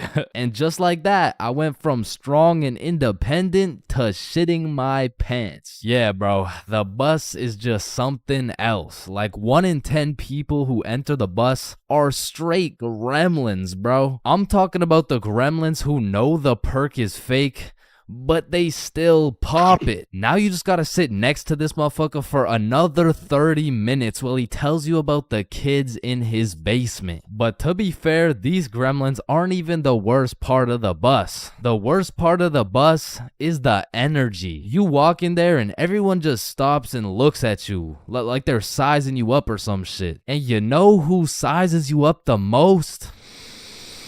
The fucking goddamn motherfucking bus driver, bro. These bus drivers are just eternally pissed off. Every time I would get off the bus, I would try and cheer bro up, but they're just like allergic to happiness or some shit. Hey, thank you. Have a great day, man. Shut your ugly ass up, little boy. I already know you get no bitches with your big ass forehead, no drip having ass with your skinny ass arms. Boy, you're built like a stick man, bruh.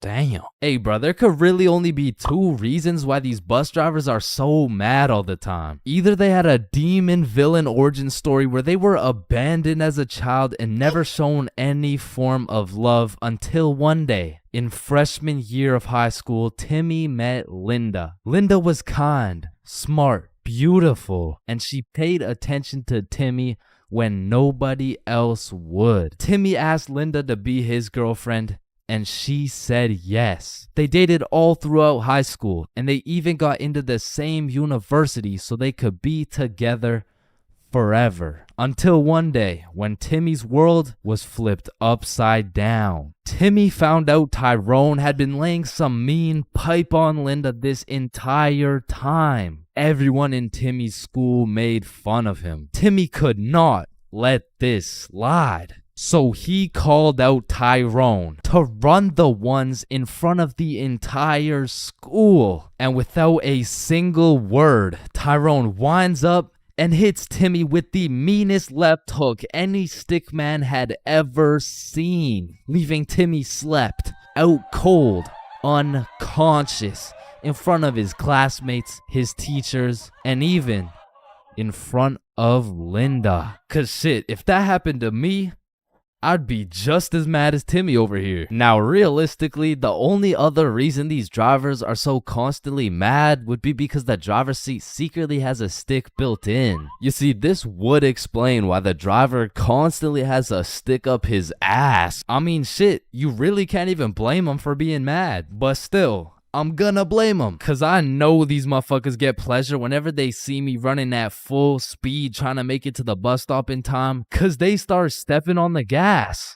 Dumbass. To be honest, there's nothing that leaves you more defeated than when you're sprinting to a bus stop, then that shit just cruises on by and everyone on the bus is laughing at you. Damn. Honestly, at that point, I just give up and go home. But it hits a little bit different when that bus is your only way home. And it was the last bus, cause it's 2 a.m. And now you gotta bunk up with the gremlins on the side of the street, all because that goddamn bus driver had a stick up his ass. Man, sometimes this world can be a little cold. It can get a little gray, but there is nothing that can bring more excitement and vibrance to your life than having a crush. I mean, it gives you something to wake up for, something to smile for, someone to impress, and someone to be absolutely crushed by, leaving you more depressed than ever before. Which is when you get a new crush. I mean, crushes make the world go around. Everyone's had a crush at some point in time, and sometimes that shit gets too serious. I mean, I've had homies prepared to throw away their entire lives just to impress their crush, bro. Oh my god, look at these big weights. I wonder if anyone's strong enough to lift these. Oh my god, look at this big jump. I wonder if anyone's athletic enough to make. Oh my god, look how creepy this cave is. I wonder if anyone's brave enough. Oh my god, look how tall this building is. I wonder if anyone could stick the landing. I said, I wonder if anyone could stick the land. Oh, Ew, did he just die? Oh my god, I'm getting the ick. Nope. Just getting a few extra reps in. Man, I remember my first crush like it was yesterday, bro. She was 5 years old. But I was 5 years old too, right? Like, so it wasn't actually yesterday, you know, it's a saying. But we were both 5 years old, and I remember sliding in smooth as hell. Yo, shorty, you like Legos? Yeah. How about you and me go Lego my ego? What does that even mean? Shit, I don't even know. I seen it in a commercial once. And after that day, me and Rose hung out all the time. We'd be playing Legos, we'd link up at recess, and I couldn't help but let her know how I truly felt. Hey Rose, I like you. Oh, I like you too. And that shit had me thinking, damn, this life shit is easy as hell. I'm barely 5 years old and I already got a wife to raise my kids. Little did my dumbass know life wasn't all sunshine and rainbows, cause when I came to class the next day, I saw Rose playing Lego with another dude. And that was the day I realized crushes cause nothing but pain. Especially before high school, cause let's just think about the 3 possible outcomes. 1, you have a crush on this girl and you decide to tell her, cause what's the worst that could happen, man? You guys are right. Stacy? Yeah, I have a crush on you. You're ugly as fuck. Or 2, you never build up the courage to tell her and end up watching your crush sit in a tree with the faster kid who had the light up Skechers and the Charizard EX. And we all know what happens when Stacy and Jimmy are sitting in a tree. Or outcome 3, you confess to your crush and it's the perfect scenario. I like you too. Now you've officially started your first middle school relationship, which is probably the worst outcome of all, bro. Cause now you've been sentenced to 14 days of relentless cringe and countless awkward scenarios. And I say 14 days because that shit's lasting 14 days max, bro. Hey, Stacy, do you want to be my girlfriend?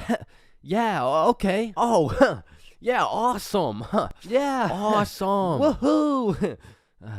So do you want to hold hands or something? Yeah, sure. So, Stacy, I've been thinking. I don't think this whole thing's gonna work out. Oh, okay. It's not me, it's you. Oh. Wait, what? Yo, fuck my ass, bro. Or what's even more tough than having a crush in middle school is having a crush on a fictional character, bruh. Cause it's like you'll just be chilling, watching some Teen Titans eating cereal or whatever. All of a sudden your crush is kissing other dudes right in front of you and you can't even do shit about it. I remember back in my day, I was down horrendous for Lola Bunny, bruh. And I really don't know how I feel about admitting my attraction towards a 2D cartoon bunny, but you gotta remember, this was in the past. Like, this was at least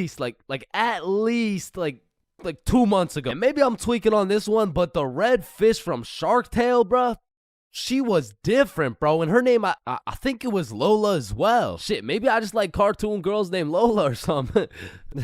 That's exactly what I want to hear. No. And I don't know about you, but for some reason, whenever I would talk to my crush, it was like I got an instant nerf, bro. I'm talking minus 10 charisma, plus 15 stutter, minus 5 strength, and plus 350% chance of getting put in a random ass headlock. Like I could be in the worst scenario of all time with a girl who has 5 kids and is married to a member of the cartel. And just cause she's not my type, I'll get an instant stat boost that'll have me pulling like Mr. Duke Dennis himself. But put me in a room with my crush and all of a sudden I got the same charisma as fucking McLovin. Hi. Hey, it's 10:33. What? AM, like in the morning. Like I'm saying, it's 10:33 in the morning. Fuck. Headphones, your daddy. And on top of your crush turning you into McLovin, it also leaves you open to the inevitable pain of being embarrassed in front of your crush. And man, let me tell you, there is nothing quite like it. It was a beautiful sunny day and I was in grade 2 wearing my favorite bright blue basketball shorts in math class, gazing out the window at those shiny old monkey bars, excited for recess. And when the bell rang, I hauled my little ass over to those bars and I was swinging like there was no tomorrow. And before I knew it, the whole class was on these monkey bars, which quickly turned into chicken fights, and I wasn't complaining. I mean, hanging from a bar and kicking the living shit out of some toddlers, sign me up, you know what I'm saying? So I'm in line watching these grade 2 gladiator battles go down until it was my turn, and when I step up to those bars, I look into the crowd and see my crush of 2 weeks, Lexi. And now that Lexi was watching, there was no chance I was about to lose this fight in front of her. But as I look over to see who my opponent is, I realize it's Axel. And Axel was known for being the undisputed chicken fight champion. Legend had it he once took on 3 dudes at once, pause. So I knew going into this, I had to lock the fuck in, bro. So we climb over to each other and he's kicking my shit in off rip until I hit his ass with my specialty move, the Python squeeze. And in 10 seconds flat, let's just say I folded that motherfucker's clothes with him still in him. And everyone was hyping me up because I just did the exact equivalent of dunking on Michael Jordan in his prime with Beyonce watching. So of course Axel's pissed. Hey Chains, you, me, rematch now. And I look over at Lexi and she looks over at me, and now I can't back down. So we get back in position, climb over to each other, and I go for the Python squeeze again, and this motherfucker Axel just winds up and kicks me in the balls. And I'm not gonna lie, that hefty kick to the dick accessories was the worst pain I had ever felt in my 7-year-old life. But I couldn't just drop and lose to Axel in front of Lexi, so with all the pain and anger I feel radiating from my nuts, I hit Axel with the meanest 20-piece combo in chicken fight history, and he drops. And then he pantsed my shit, bro. And embarrassed, I drop and try to run away, but the shorts around my ankles trip me and I face plant. Face down, tighty whities up, balls in shambles in front of everyone, including Lexi. And some people like to say, oh, it could always be worse, but this time, I don't know. I don't know, man. I don't know. So the moral of the story is, man, fuck Axel, bro. Man, growing up, I was a great kid. No, I was a good kid.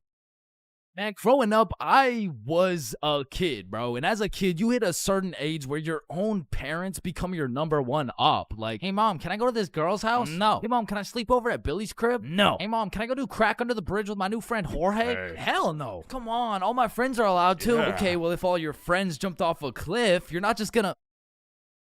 Now, to be fair, my mom wasn't the strictest parent out there. I mean, I've seen motherfuckers get the belt for speaking too loud, speaking too quiet, bro, for speaking at all. Like, one time, me and my friend wanted to have a sleepover, so homie went inside to go ask his mom, and he came out looking like he got a whooping from Prime Goku, bro. Yo, what the fuck happened back there, man? She said no to me, but... I think if you asked her, she would say yes. Bro, are you fucking insane? I'm not asking her shit. Like, I really can't complain, because some of my friends' parents were so strict, they had a fun limit, bro. Yo, George, we're gonna hoop after school. You wanna pull up? Damn, dude, I'd love to, but, man, I watched a movie yesterday. Okay. So do you want to play basketball? Dude, I want to, but my fun meter's maxed out, man. My mom won't let me leave the house till Monday. Holy shit, fun meter maxed out for a week off a movie? Yo, what's this movie, bro? Yeah, what? Yeah, no, it was good, man. It's called the VeggieTale movie. Yo, George, I feel bad for you, bro. Because don't get me wrong, I've seen a lot of kids with super strict parents turn out to be straight A students, go to good colleges, stay with a good crowd of people. But with that being said, a lot of these kids whose parents were too strict to let them watch fucking SpongeBob, they end up going to college and catching Krusty Krabs after letting a dude named Patrick explore their bikini bottom, bro. Nah, but for real, my mom was far from one of those parents. I mean, she was reasonable, but the thing was, all my friends were a year older than me. Now, mentally, we were all dumb as shit. But when you hit that 12, 13, 14-year-old age, that 1 year is the biggest difference, bro. Like, us doing shit together just didn't look right. Yo, Bob, can you pass the za? Yo, Billy, let me hit that. Yo, pass me that shit, cuz. And cuz of this, I wasn't allowed to do a lot of the shit that my friends were allowed to do. Like, these boys could stay out past 10:30 p.m. on a weekend. I could not. They could have a sleepover on a weeknight. I could not. They could all go to a girl's house without having to call her goddamn parents. I could not, bro. Because have you ever pulled up to a function, motherfuckers are drinking, motherfuckers are doing drugs, and you gotta ask the host to speak to her parents? Hey, Kelly. Hey, killer party you got here. Like, by any chance, can my mom talk to your mom so I can stay and, like, turn up and shit? Oh, shit. And when you're 12 and all your friends can do shit that you can't do, you're left with just two options. You can either be a good kid, follow the rules, do your homework, eat your broccoli, or you could be a bad kid, break the rules, fuck your homework, and smoke that broccoli. And boy, did I make the wrong decision. I remember the first time my mom caught me lying was back when I was in grade 7. It was just an average Saturday posted up at Billy's crib. Yo, y'all boys know Rosa? Yeah, I know Rosa. What's up? Bro, she's throwing a birthday party at her crib tonight. Oh, shit, man. We about to get freaky deaky on Boy, these I'm about to hoes. get so drunk I forget how to speak. Yo, on God, bro. Dead ass. That's facts. For real. Hey, Mom, I'm just calling to remind you how much I love you. Oh, I love you too, Chains.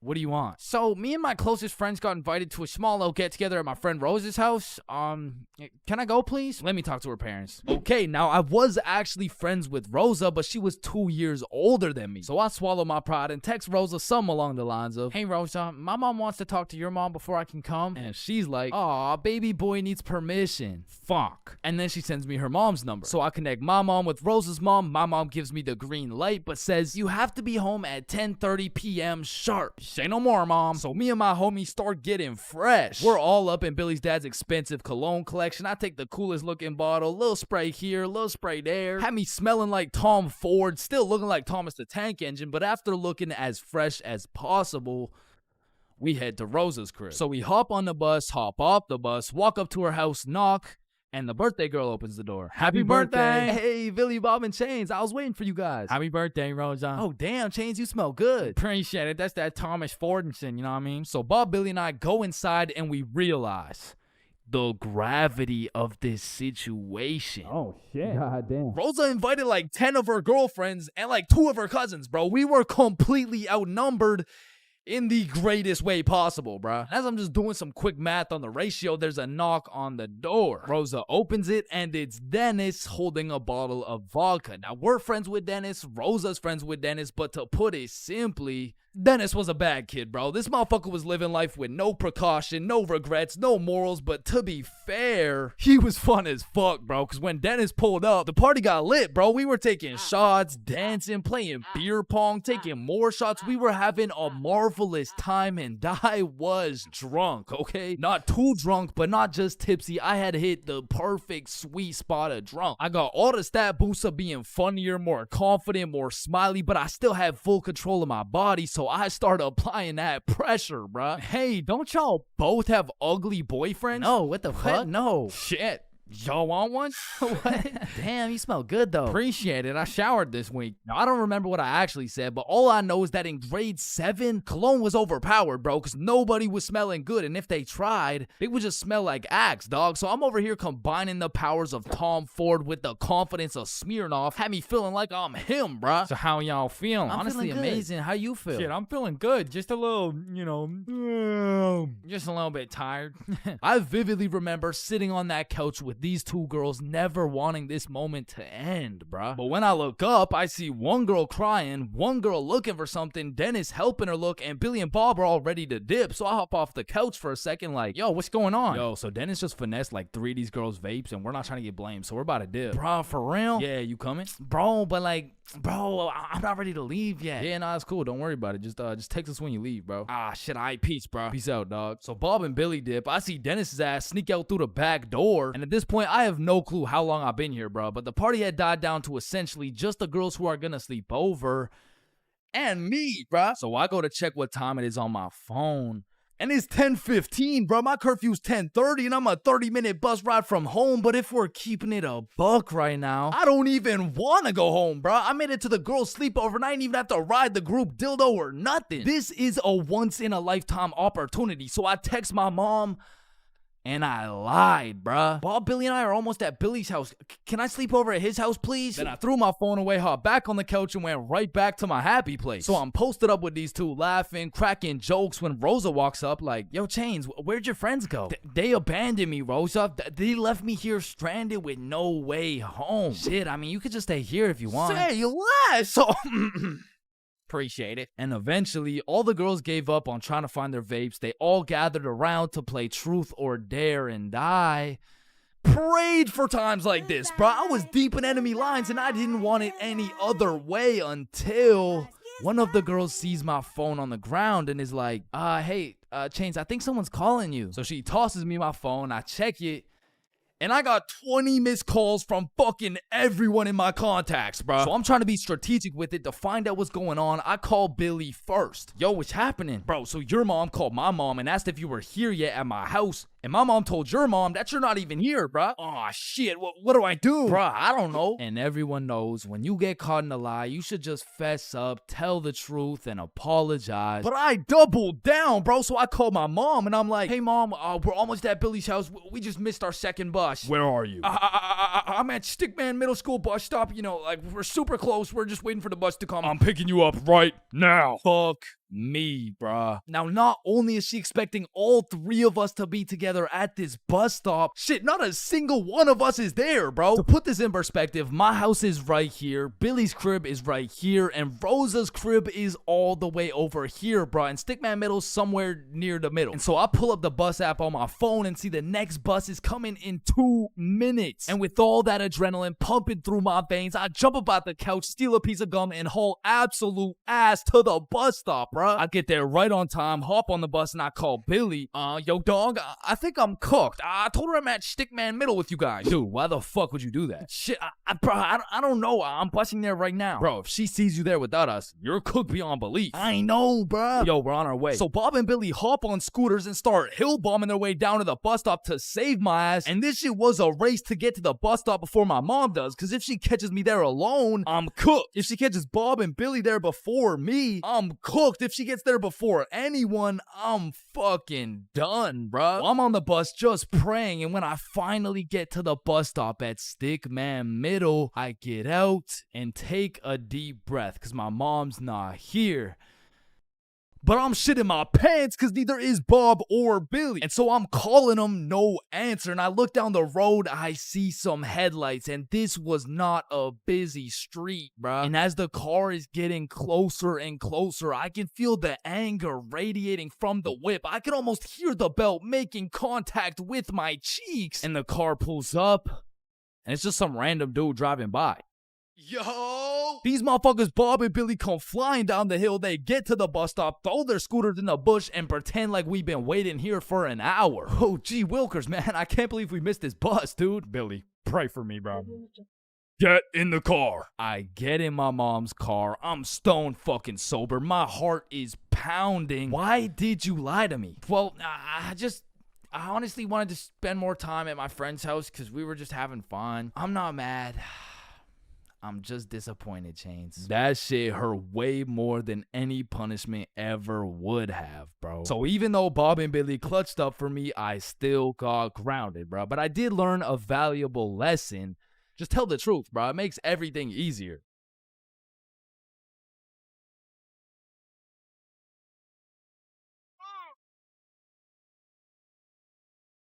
Here at Stickman High, we understand the importance of learning. That's exactly why our new curriculum has been perfected to accelerate the learning of each and every student. Like, hey, look at this kid. Wait, what? Look how big his head is. It must be full to the brim with all that knowledge we provide. Hey, it's not that big. No, it's pretty fucking big. Anyways, let's take a look at how the new curriculum pushes our students in the weight room. Oh, wow, impressive. See, I didn't even know legs could bend like that. They can't. All right, stop recording.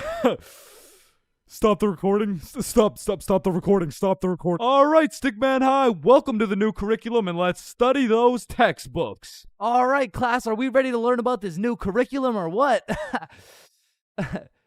Or, we could just do a Kahoot? Yes, sir! That's what I've been waiting for. That's what it's all about. Yes, sir! Man, I fucking love Kahoots, and I don't study for shit. Bro, I feel like Kahoots are the exact equivalent of the good old here comes the airplane trick. Like, yo, you want a Brussels sprout? Aw, hell nah, bro. Those are disgusting. Oh, shit. Alright, but here comes the airplane.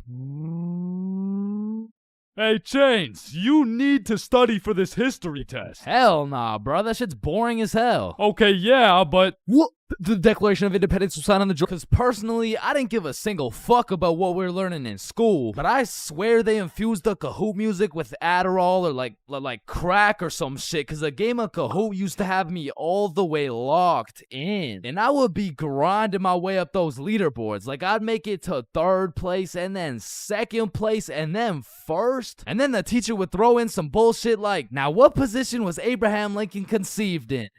So I go for the safe answer, and all of a sudden I dropped 14 places, and I'm getting passed by goddamn Dildo and Duncan McCawkiner. And the teacher's over here yapping about, yeah, guys, you should know this one. It's chapter 13 in your textbooks. Like, bro, why the actual fuck should we know this one? But in these Kahoots, people were coming up with the most outrageous names of all time, bro. I remember anytime a teacher would pull up a Kahoot, the first names would start off normal as hell. Jessica, Eric, maybe a little Bartholomew. But as soon as one dude drops a name that's ever so slightly comical, every single name after that ends up being more and more out of pocket than the last. It's like a competition to see who's gonna push that shit the furthest. Like Richard Long quickly turns into Ben Dover, which nicely parlays into Hugh Janus, which passes it over to I Swallow Cum, who alley-oops it for Wilma Dickfit, which eventually somehow always ends up with the teacher just catching mad strays. Like somewhere along the line, that shit goes from Dixie Normus to Miss Jackson's built like Mike Wazowski. Alright, who said I'm built like Mike? I remember I had this teacher who used to love Kahoots. Shit, she loved her Kahoots so much, we'll call her Miss Cahooters. Nope.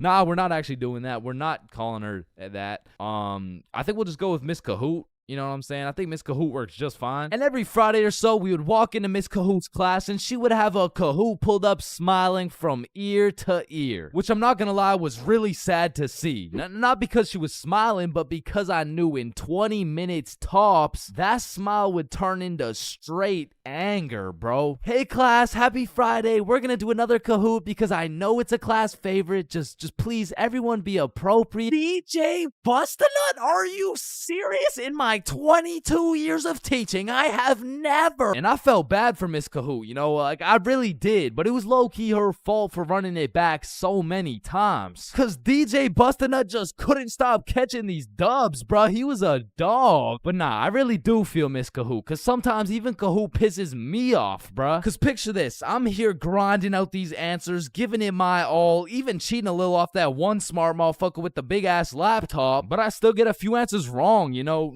Nobody's perfect, but imagine my pain as I read my screen and find out I'm 76 points behind fucking Sebastian, bro. And I look up at Sebastian and this motherfucker doesn't even know what he's playing. He's just happy to be here and shit. But there's only one feeling worse than being 76 points behind Sebastian, and that feeling always came from the easiest questions. It would be like, oh, what? This is a little too easy? How do you say hi in English? And you're trying to speedrun this shit, so you click the first thing that kind of makes a little bit of sense and the answers come up, and you're the only motherfucker to get that shit wrong. No, dumbass, that was a zero. And everyone's looking around for who got it wrong. Like, yo, whose dumbass got that shit wrong, bruh? Top facts, bruh, type shit. Dumbass, type shit. The fucking dumbass. Chains?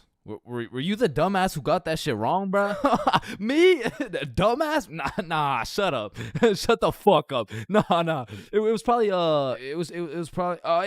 Sebastian, bro. Just look at that motherfucker. And I feel like there's only 7 types of people in class when you're playing a Kahoot. And the first is Dover. Bend over. We all know him and we all love him. He's got a smart name, but not a smart brain. He might get the first answer right, but then he falls off the face of the leaderboards, never to be seen again. But on the leaderboards, we got Genius George. Cause George actually studied the material like a well-prepared and studious nerd, bruh. Cause George was the type of dude to be like, calculate for the common denominator. oh man, this one is too easy. Like, bro, if you don't shut the fuck up, I'm about to commonly dominate that ass.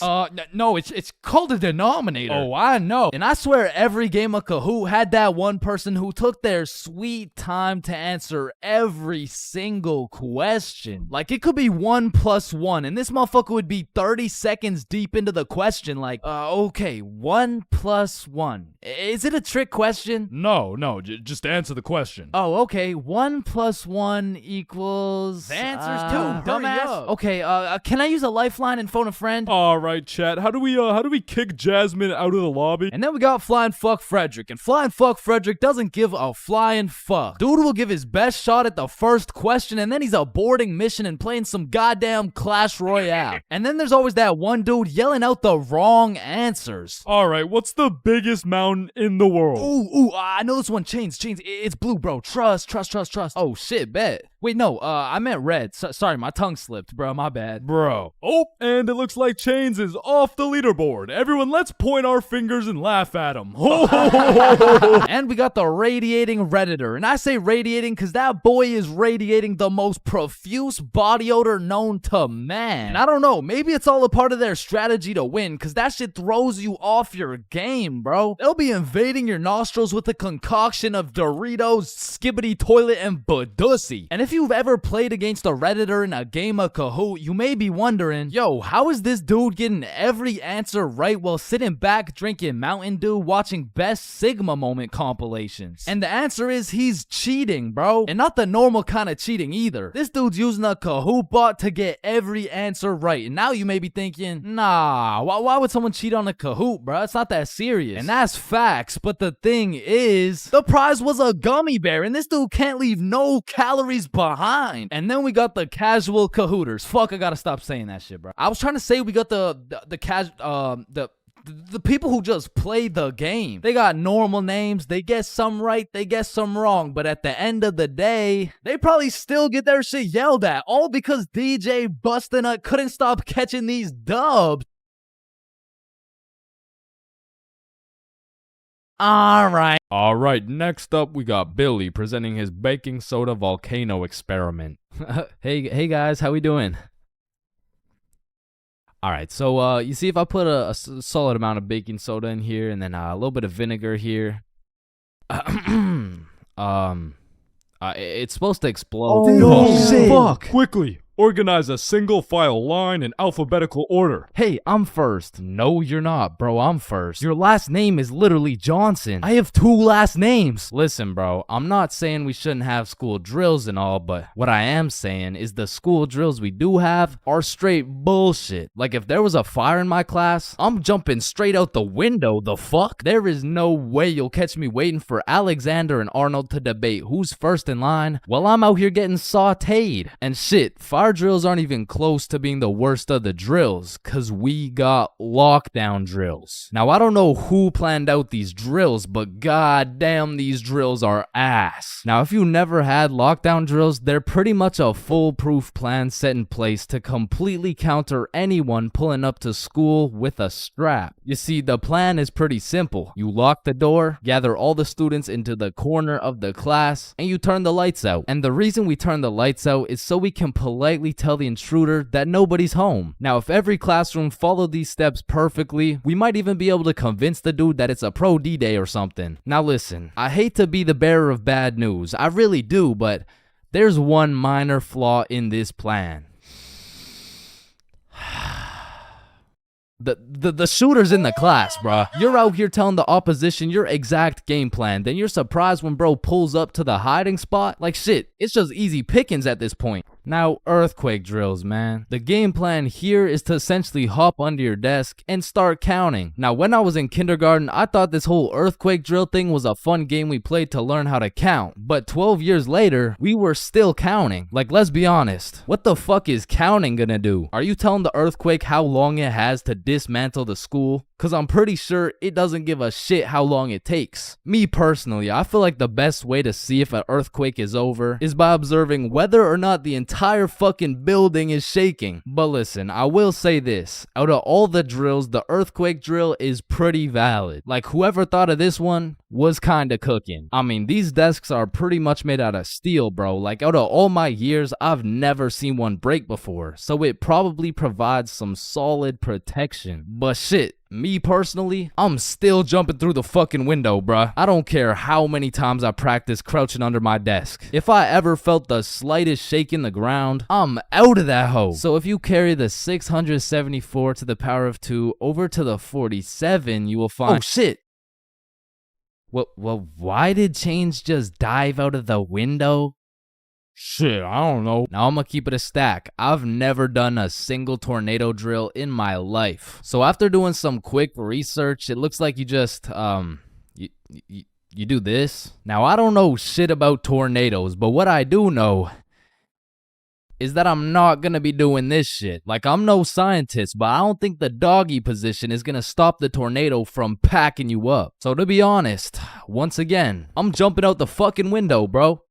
Like, that's just my default reaction. And if that tornado ends up putting me on a t-shirt, then so be it. At least the last position I was in before I died was not the face down, cheeks up pose. But bro, imagine being the kid who poorly timed his piss and now the fire alarm's going off midstream. And you don't even get to know if it's a drill or not. Then there's the whole do you wash your hands dilemma, right? Cause you don't want to get trapped in the fire and fucking die, but on the other hand, you don't want to just not wash your hands. Because if it's a drill, then you're just left with dirty ass hands. And while you're trying to decide whether to wash your hands or not, the class is outside taking attendance like Rosalina. Here. Jared. Here. Chains. Chains? Oh, fuck. Where did Chains go? I don't know, bruh. Shit. Oh, no. I was just in the bathroom. Woo. Oh, you scared me there for a second. Wait, did you wash your hands? No. I was in a little bit of a rush. Get back in there and wash your hands, buddy. Now, the thing about school drills is they happen pretty often. I mean, every few weeks they throw in a fire drill here and a little earthquake drill there. So when the fire bell actually goes off, motherfuckers just assume it's a drill. They're out here horsing around, making jokes and shit, while the school's actually getting fucking cremated. But after almost all the drills are alphabetical, single file line goes out to the front of the school and on the field with every other class. And the amount of buffoonery that goes down on this field is insane. Bro. I mean, everyone walks in with a single file line, but after 5 minutes, that shit looks like a Travis Scott concert, bro. Like, I remember one time my high school got a bomb threat called in, so every class assembled the good old alphabetical line and we went out onto the field. And we were out there for a minute, bro. I remember looking around and these motherfuckers were running the world's biggest game of duck, duck, goose. Like, there wasn't a whole ass bomb threat called into our school. That same day, one kid brought a football to the field, and all of a sudden, motherfuckers are running a pickup game while we're waiting to see if our school is gonna explode or not. And of course, the teachers tried to stop it, but these kids just used that as a diversion play and got another touchdown. Alright, so now that we thoroughly dissected each and every school drill, it's only fair we hit them with a tier list. So let's see what we got here. We're starting with lockdown drills. What are we saying? Fucking F tier. Holy shit, they are ass.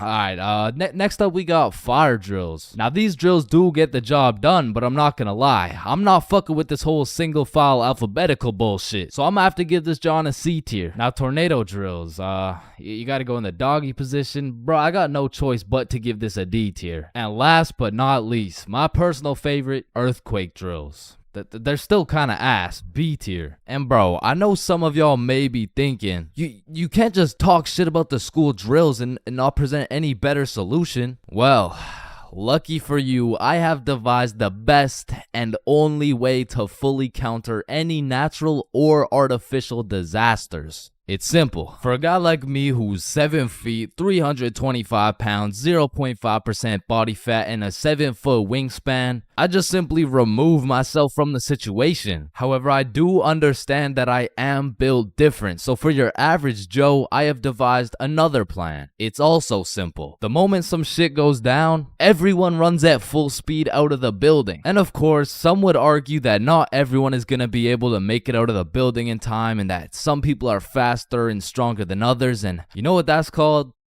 Natural selection. You see, if I was principal, instead of running students through these impractical drills, I would be running students through different kind of drills. I would have my students in peak physical condition. Instead of a fire bell, I would have a push-up bell. At any given time, if that shit goes off, you drop down and give me 50, or your ass is getting expelled. You see, this way, when there's a fire, everyone can simply remove themselves from the situation. Or in other circumstances, they can simply intervene.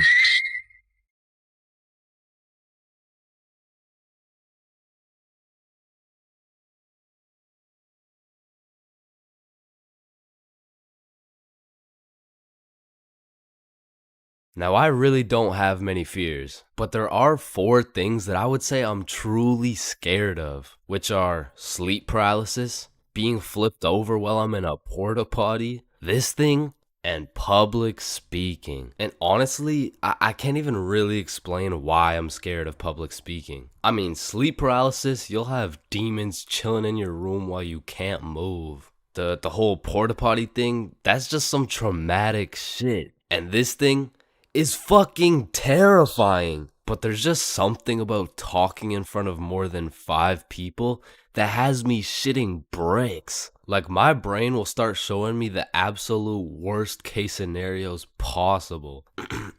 Hi guys, my name is Chain. Get off the stage, loser. No one likes you. Ow. Hi guys, my name is...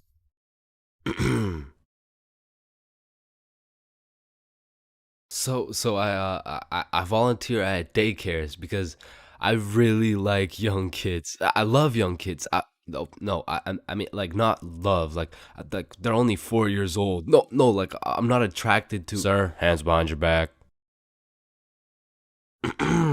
That's why I'm scared of public speaking. And even worse than normal public speaking was school speeches. And if you saw my Going to School High video, you would know I have a pretty bad record when it comes to speeches. Sorry, Tyrannosaurus Rex has short arms.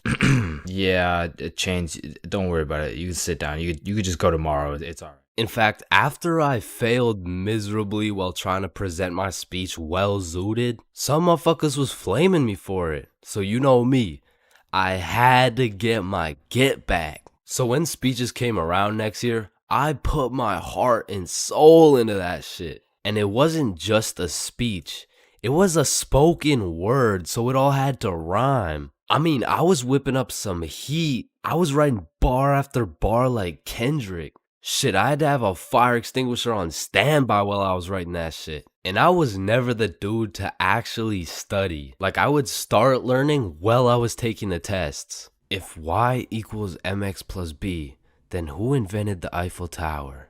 Oh shit, I guess y equals mx plus b. I mean, even though I did bad on all my tests, maybe I can just get a job drawing stickmen or some shit. Anyway, so I never studied, I never did homework. But when it came to this spoken word, I had something to prove. I mean, it felt like motherfuckers was preying on my downfall. So I actually spent my own free time at home practicing and perfecting this spoken word. So by the time I had to present, I was prepared as fuck. I mean, don't get me wrong, I was still shitting bricks. But when I got up there, Chains, get up here. And don't stutter like last time, alright, buddy? He's gonna stutter for sure.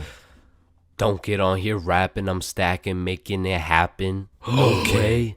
I've been perfecting this speech while y'all jits was lacking. You don't want beef with me, I put you on a tee, I call that shit fashion. Okay. I'll put you in a box like some cereal. You'll get crunched. I'm the captain. Captain Crunch. Now let me stir it up like some mac and cheese. I want 100% like curry from the 3. I'm talking all A's, no B's. Bitch, I'm blessed like a sneeze. Blue 100's like the seas. I'm too icy, I might freeze cause I'm him. I'm not talking slash he. God damn. Spitting right now. I went bonkers, bro. In fact, I went so bonkers, the teacher volunteered me to go present my speech to the entire school. Now, usually I would be way too scared to public speak in front of that many people. But right now, I'm all hyped up on how bananas my speech went. Plus, I spent all that time perfecting it. I might as well share the heat with the rest of the school. Alright, next up is Chains with a spoken word on Don't get on here rapping.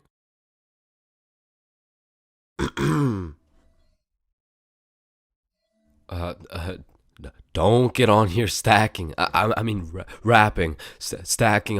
I'm happing. You don't want beef with me because, quite frankly, I will put you on a t-shirt. I mean, you could call that fashion. So, thank you guys for having me. I fucking fumbled. I folded under the pressure, bro. With the entire school watching my fear of public speaking absolutely crush me. And that is the reason why I have a fear of public speaking.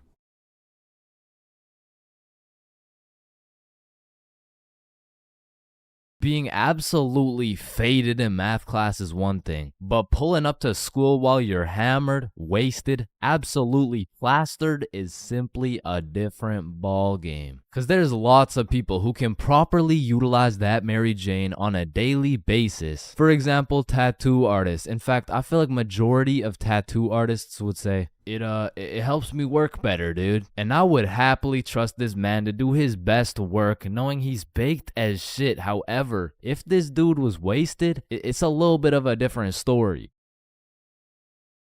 Alrighty, dude. All done. Yo, I asked for a rose, bro. And because of this reason, you would truly have to be a dumbass to go to school drunk.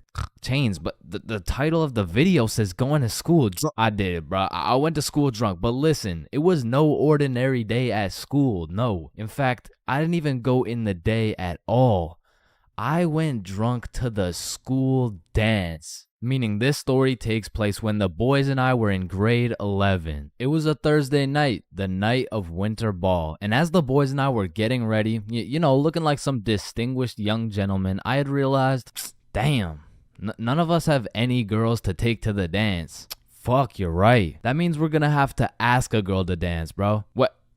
You mean like talk to them? Yeah, if only we knew someone with a bigger roster than a cheerleading team. Someone with more hoes than a shed. Someone who pulls more tens than EDP.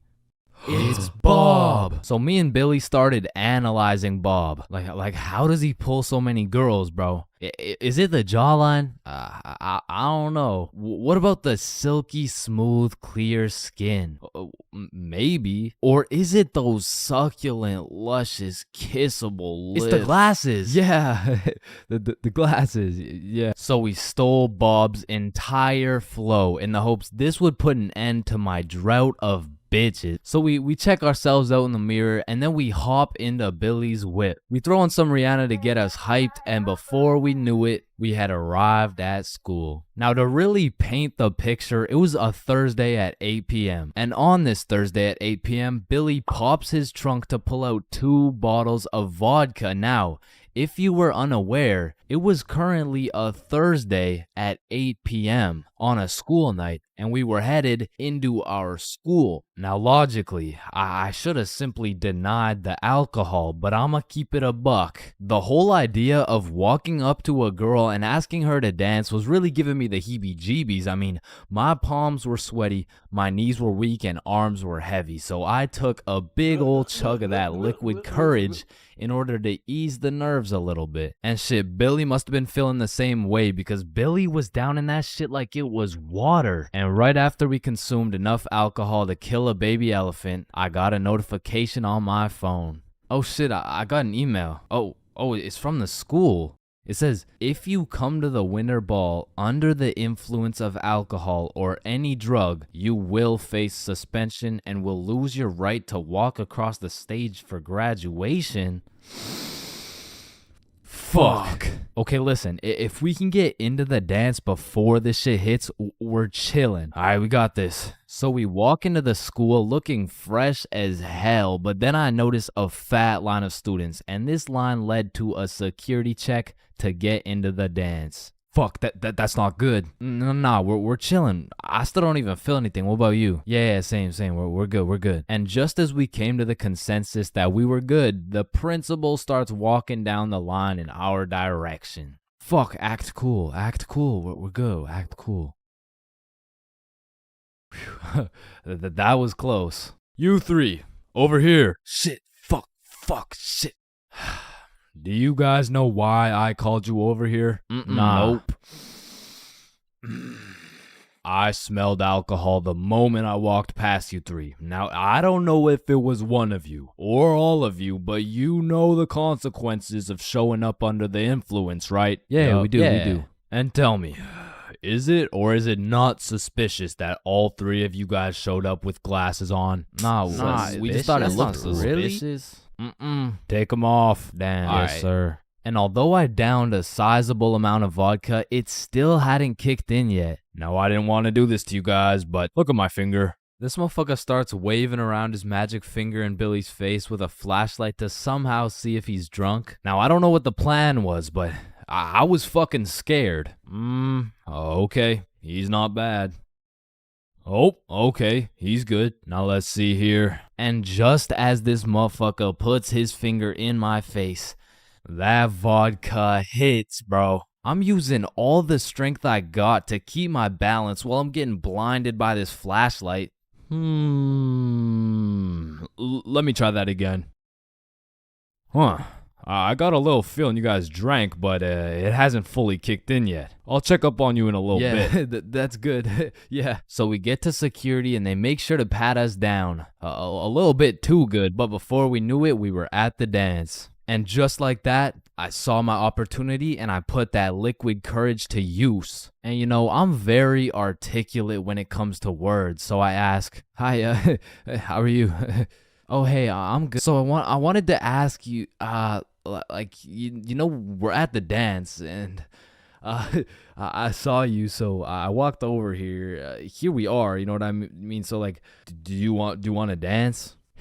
Yeah, sure. It had worked. My plan had finally worked. And just as I was about to feel the female touch I'd been deprived of for all these years, I see Mr. Principal walking in my direction with his finger ready and his flashlight in hand. So I just haul ass, and I don't stop hauling ass until I'm off school grounds. So the moral of the story is, don't go to school drunk, bro.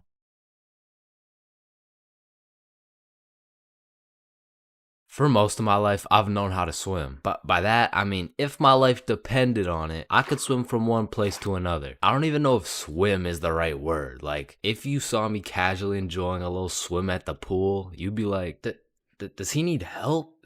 Like, is he drowning? I mean, like, I did take swimming lessons, but I quit at level alligator, bro. I never even made it to level 1. With that being said, this incident dates way back to when I was in grade 4. We were going on a field trip, and of course, it's to the pool. But I'm not stressing. I know I safely passed level penguin, so I should be chilling. My whole class and I walk into the entrance of the pool, but before anyone was allowed in the pool, they asked everyone if they knew how to swim. And I thought, We're in grade 4. There is no way somebody still doesn't know how to swim. And just as I presumed, nobody needed a life jacket. So me and the gang are swimming around, jumping off the diving boards. Fun stuff for a grade 4 field trip. But after about an hour, my friends and I are just chilling in the deep end. And that's when I see a kid in my class named Ben on some floaty things coming in our direction. A little backstory about Ben. For as long as I can remember, this dude has been on my nuts. So when I saw this dude coming in my direction, I assumed he just wanted to say hi or something. But as he made his way towards me, I could tell he was struggling. So I swim over to help him out. Oh, hey, Ben. How are you? This kid jumps off the floaty thing onto me. And this man has the meanest grip on me. Pause. Well, this shit had to be some sort of attempted murder, bro, because he had me in a chokehold and his legs were wrapped around my arms. But they did not prepare me for this shit level alligator. So instantly I start sinking and hit the bottom of the pool. Keep in mind, Ben is chilling on top of me with his head out of the water this whole time. So I jump off the bottom of the pool just enough to get my head out of the water for a few seconds. Ben, get off me. And when I look up, I see this dude Ben with the straightest face in the world. Like this motherfucker has no clue I'm out here fighting for my life. And he says in the most monotone voice, "I can't swim." Oh, hell nah. I'm trying to fight him off me, but keep in mind my arms are tied up. So I gather all the strength out of my skinny ass grade 4 legs. And I jump just enough to get my head out of the water again. Lifeguard, help! Oh, you guys, stop playing around in the pool. That's it. I'm fucked. I'm dead. And out of sheer anger, I decide, fuck it. If I'm dying, you're dying with me. I duck as far as I can under the water so both me and Ben can't breathe. But I'm running out of air. I start to get lightheaded. Man, that's crazy. This is really how I die, huh? And just as I had lost hope, my main man, Bob, comes in on some Superman shit, pulls Ben off me, and swims me over to the shallow end. I cough up some water, but eventually I catch my breath. So that's the story of how I almost died. And it's also the story of why I owe my life to Bob.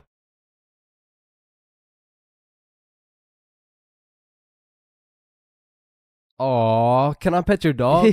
Yeah, for sure. Aw, what's your name, little guy? His name's Ben. Ben? Aw, he's so cute. I just wanna punt that motherfucker. Man, these intrusive thoughts I be having make me wonder whether I belong in maximum security prison or not. Like, I don't even mean to, but the thoughts that pop into my head are so menacing that I can't even say this shit on YouTube, or this video will get taken down. Then I'll be canceled. Then my whole channel will get deleted. Then I'll be thrown into a psych ward, and then I'll be put on the fucking death penalty. Like, these thoughts that pop into my head are so alarming that they make me want to beat my own ass, bro. Hey, man, why'd you just sock yourself in the face? Oh, well, you see, I was about to push that unsuspecting toddler into the deep end for no apparent reason, so... Yo, this guy's about to assault a minor. Hey, you can't do that! Cool, but it's not like every single intrusive thought I have is bad enough to get me convicted. Like, whenever I'm walking across a bridge, I have to use every cell in my body to fight the urge of just tossing my phone into the water. Like, there is literally no benefit from doing that shit, but there's just something inside of me that would feel so much satisfaction with just seeing my phone dissipate into the water. You know, maybe you get that urge because it would just be satisfying to do some shit that's out of the box. Some shit that nobody else would do just to break the simulation a little bit. Cause I could be having the best day of my life. I could wake up, get the meanest pump in, hop in the shower, eat the most fire breakfast, and draw the most pristine stickman I've ever drawn. But as I'm casually walking beside a bunch of cars that are going 65 miles an hour, I'm still gonna have the urge to just throw myself in front of a car, bro. And it's not even on some emo shit. Like, I want to live, but I also want to dive into some oncoming traffic. But at least I'm not the only one who does this. Like, other people do this, right? like it's normal, right? But half the time an intrusive thought will just be to do some goofy shit. Like you're just forced to imagine the consequences of what it would look like to start throwing it back on a Tuesday at 2:41 p.m. And every once in a while you'll just be chilling and you'll witness a motherfucker fall to the intrusive urges. What are you get along the table, no. bruh? Shit, he let the intrusive thoughts win, man. Now I don't even know if these count as intrusive thoughts or not, but as a dude, when I'm walking down the street, I'll just be going on with my day chilling. Then all of a sudden I see a car and I'm like, if I don't make it to that tree before this car, I'm gonna die. aw, shit. Honestly, these kinds of intrusive thoughts are kind of motivating. Like it's the same thing as having a hype man at the gym, except instead of that positive reinforcement, if you don't get those 3 extra reps, you're gonna die. It's like whenever I'm at the gym hitting those Bulgarian split squats, I be having mental wars with myself. Ooh, that was a good set, man. I think we're done. 5 more reps or you're a bitch. Damn, good shit. All right, I think we could wrap it up. 10 more, pussy. Who the fuck's gonna carry the boats? I told you we should have stopped, bro. 15 more or you like dick. Now that I think about it, there's a good amount of people in prison right now who just succumb to their intrusive thoughts. Cause intrusive thoughts are just like that demon on your shoulder telling you to do the most devious shit possible. And I know there's a bunch of motherfuckers out there who just listen to that little guy. Hey man, you see that lovely old lady right there? Yeah, you're gonna hit her with a mean right hook. Well, what's in it for me? Nothing.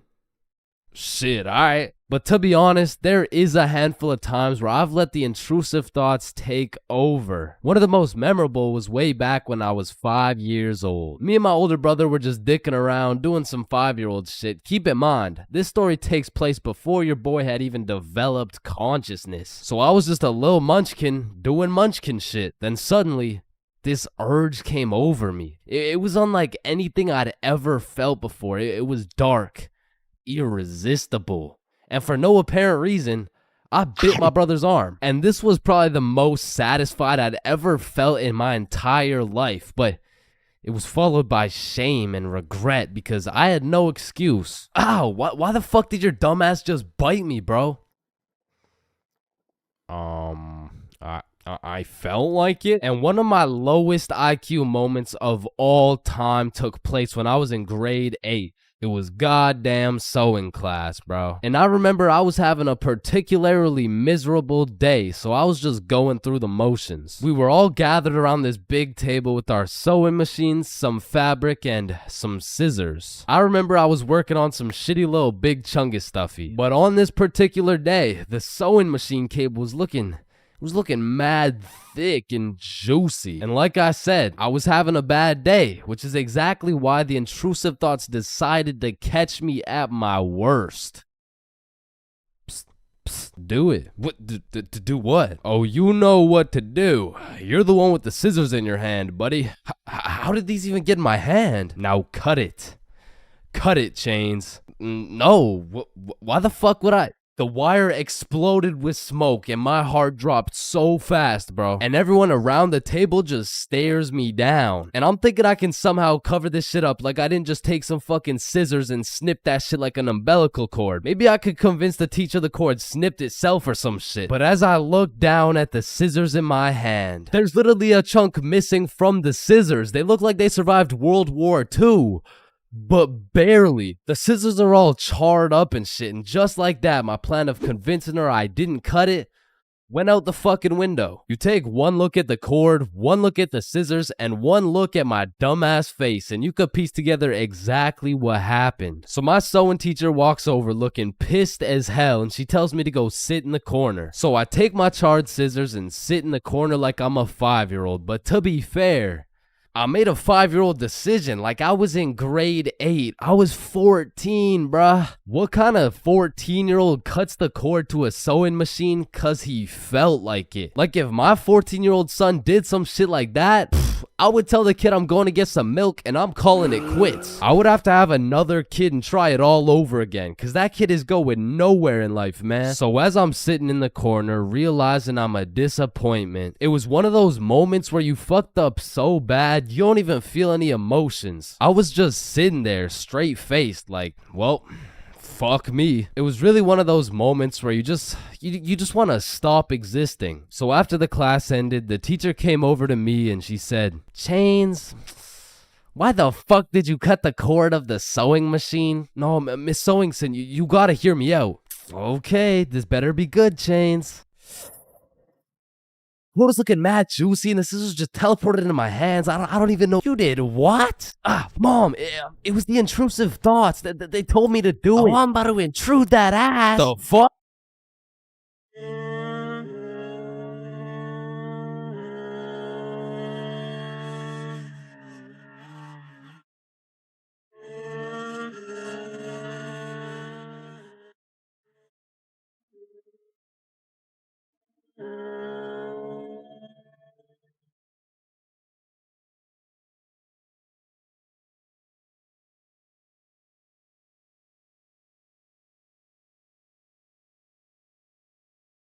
Yo, Chains, I'll pay you $5 if you pull that fire alarm right there. Oh, Yo, damn, run. Chains, do you know why I've called you into my office today?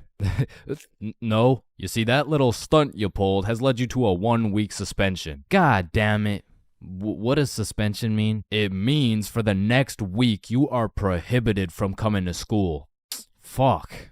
What does prohibited mean? Chains, you can't come to school for the next week. Hold up, so you're telling me because I pulled the fire alarm, I don't have to go to school for a week? Yes, it's a suspension. You are... Man, I got a love-hate relationship when it comes to getting suspended from school. Like on one hand, shit, you just don't have to go to school. But on the other hand... Suspended? Oh, I'm about to suspend that ass. Fuck. Ow. Shit. Alright, I don't recommend getting suspended. That shit is not worth it. But how do I know? This story dates way, way, way back to grade 7. It was a cold winter day at Stickman Middle School. In fact, it was freezing cold, and this gave Billy a great idea. Yo, the pond behind the school is frozen. Let's go fuck around on it. Oh, I'm down. Okay, bet. So after school, we got a group of 5 homies, and we headed over to the frozen pond. Now, to paint the picture, behind Stickman Middle School was Stickman Elementary School, and behind Stickman Elementary School was this frozen pond, meaning we had to walk through Stickman Elementary School to get to this pond. But nonetheless, we walk up to the pond and instantly I see this big red sign that says, "Hazard, do not step on ice." Guys, the sign says do not step on ice. Man, fuck the sign. Watch this. Oh shit, look, it's sturdy as fuck. Yo, fuck. And even though Billy's dumbass fell in, the ice was actually pretty sturdy. So you know, we're gliding around, eating shit, hitting the meanest ballerina spins you've ever seen, and eating shit. And we were having some good old harmless fun. In fact, our grade 7 selves were having the time of our lives on this frozen water. That is until... Oh, what do you guys think you're doing? We were just walking on the ice. Did you guys not see the sign? What sign? I could have swore I put a sign right here. Nope, no sign at all. There was no sign. I have no clue what you're talking about. Okay, but you guys have to get off the ice. Well, why? Nobody's getting hurt. Yeah, we're safe. Okay, it's your choice. You're gonna regret this. So we continued with our ice skating antics for approximately 10 more minutes. Until the same lady came back up to the pond, but this time she was equipped with a Sony Alpha A7 mirrorless digital camera with the extendo lens. In other words, she was quite literally about to catch us in 4K. But at least she doesn't know what school we go to. Hey, what school do you guys go to? Not Stickman Middle School. Absolutely not. No, definitely not. Fuck, she knows. We had to think quick. How are we gonna smoothly get out of this situation without getting in trouble? So we called a boys emergency meeting. We huddled up and discussed our best plans to get out of this situation. And after combining all of our genius grade 7 brains, we made the ultimate plan. If we started mooning the camera, it would then be illegal for her to take pictures of our middle school cheeks. I don't know how this became our best option, but regardless, we put the plan in motion. I mean, me personally, I got a little shy and kept my pants up, but some of the boys were out there going crazy, looking more caked up than Summer Rae. And after a little while, the lady must have decided it wasn't a great look to have a camera pointed at some 12-year-old cheeks, and she left, which means the plan had worked flawlessly. Now, the next day at school, I had completely forgot about it, to be honest. But strangely enough, while I was sitting in math class, I hear the little class phone start ringing. Hello? Oh, yes, he's here. Oh, okay. Yeah, I'll send him your way. Thank you. Chains, Mr. Principal wants to talk to you. And at this point, I should have picked up on why I was being called to the office, but I had complete faith in our foolproof plan of mooning this stranger that the thought of being in trouble didn't even cross my mind. That was until I walked into the office to see every single one of the boys sitting in Mr. Principal's office. But mama didn't raise a snitch, so we started capping our asses off. So, what did you guys do after school yesterday? Nothing. I played Fortnite. I was doing the homework. Don't play stupid with me. I got a call from Mrs. Principal over at Stickman Elementary. So tell me, what were you doing on the pond yesterday? I wasn't there. It wasn't us. I don't know what you're talking about. I don't even know what a pond is. I see.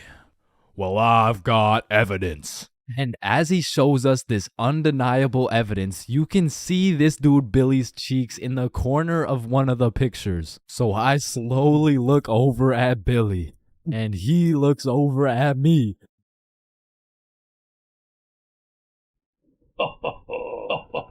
If you don't stop laughing right now, you're all suspended.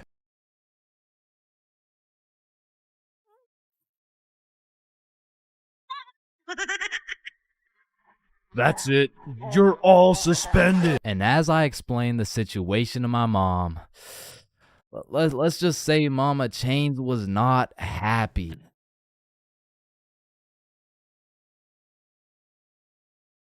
Imagine putting in hard work, time, and dedication into saving up for some new shoes. You go to Foot Locker and find the perfect pair. You try them on, you check them out, and you cop them. And even though you spent your last $200 on these shoes, you're happy because you feel fresh as fuck, and these J's might actually get you some bitches. But as you're leaving the mall, a gang of motherfuckers wearing shiesties take those J's right off your feet, leaving you shoeless, broke, depressed, and with absolutely zero bitches. Now, personally, I wouldn't let that slide. However, when I was just a young, wholesome boy in 7th grade, I still wouldn't have let that slide. But I was weak as shit, so it would have slid anyway. I mean, in 7th grade, I could have got my ass beat by Hasbullah, bruh. I was a walking lick, which is exactly why I got a story for y'all today. So as I said, this story takes place in 7th grade, where I was young, innocent, and built like a string bean, bro. So one Friday night, me, Bob, and Billy were going to this girl's house for the 3-man mission. The plan was simple. There was 3 of us and 3 of them. We would put on a scary movie, and if everything went to plan, we would get some cheeks. Now, just earlier that day, I had copped some fresh ass Jordans, so I've got a little confidence boost as we walk up to this girl's house. So we knock on the door, they open it, and we go inside. Now we stuck to the plan. We put on some cheesy horror movie, and one thing led to another, and by the end of the movie, Bob had all 3 girls, bro, and me and Billy were in the corner playing Bloons Tower Defense. Don't ask me how this shit happened, I don't want to talk about it. So after hours of me and Billy straight fumbling, we all decided to go home. And although I was a little disappointed in my performance tonight, I put on my brand new uncreased Jordans and I remembered, damn, even Curry airballs sometimes. Now the bus route back to Bob's crib took 2 buses. So we hop on the first bus, it takes us to the next stop, and as we're getting off, we see the second bus we need drive right by us. Fuck, is that our bus? Damn, yeah it is. Wait, check when the next one comes. Yeah, it shouldn't be long. Damn, bruh, the next bus comes in an hour. So we have no choice but to wait at the bus stop for an hour. So we wait, and at this point, it's already getting late. I checked the time, and it's already 11 p.m. As we were sitting there, bored as hell, waiting for this bus to come, one of the other buses stops in front of us to let someone off. The person gets off, and as the bus starts leaving, we hear this loud thud come from the bus. What the hell? What was that? Oh shit, it's a baton.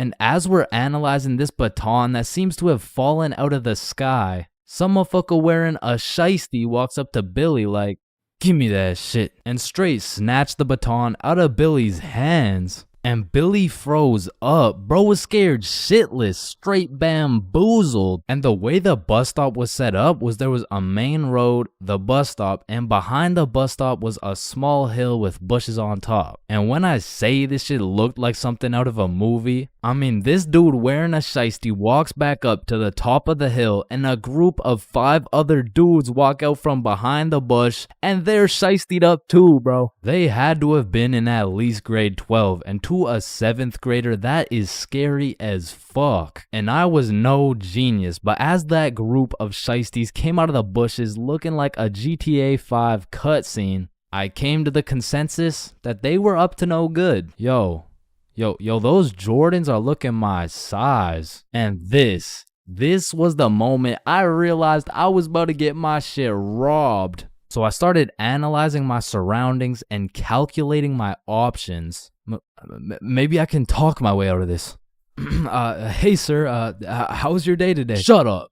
I said, what size are the shoes? Damn, I can't fight them. It's a 3-on-5, and they got the high ground, and they got a baton, bro. They would knock my ass out and take the shoes. But I'm fast. So if I take a right, then make a left, there's no way they can catch me.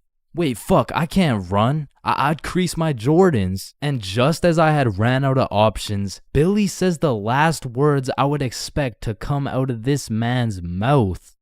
Wait, Ethan? Yo, who the fuck? Oh shit, Billy. Oh, I didn't know it was you, bro. Man, Ethan, you had me scared for a second. Damn, man. My bad, pimp, my bad, my bad. No, you're good. How's your mom doing? Oh, yeah, she's doing good. Yeah, it's great to see you, man. Yeah, you too, bro. See you around. All right, peace out. Y'all, don't worry. I seen a kid over there with some new forces we could snatch. Oh, bet. Yes, sir. I bet. Man, he's a good dude. Nah, bro. He just tried to rob me. Who the fuck was that? Oh, that's my longtime homie Ethan. Why do you know him? Oh, yeah. We went to the same preschool. Same preschool? That dude looks 20, bruh. Oh, yeah, no, he is. He just got held back a few times. Held back in preschool? How the fuck do you get held back in preschool? Oh, he used to beat up the other kids and then take their toys. Oh shit. Makes sense. So we bust back to Bob's crib, and as we're walking to Bob's front door, I stepped in mud. Bruh.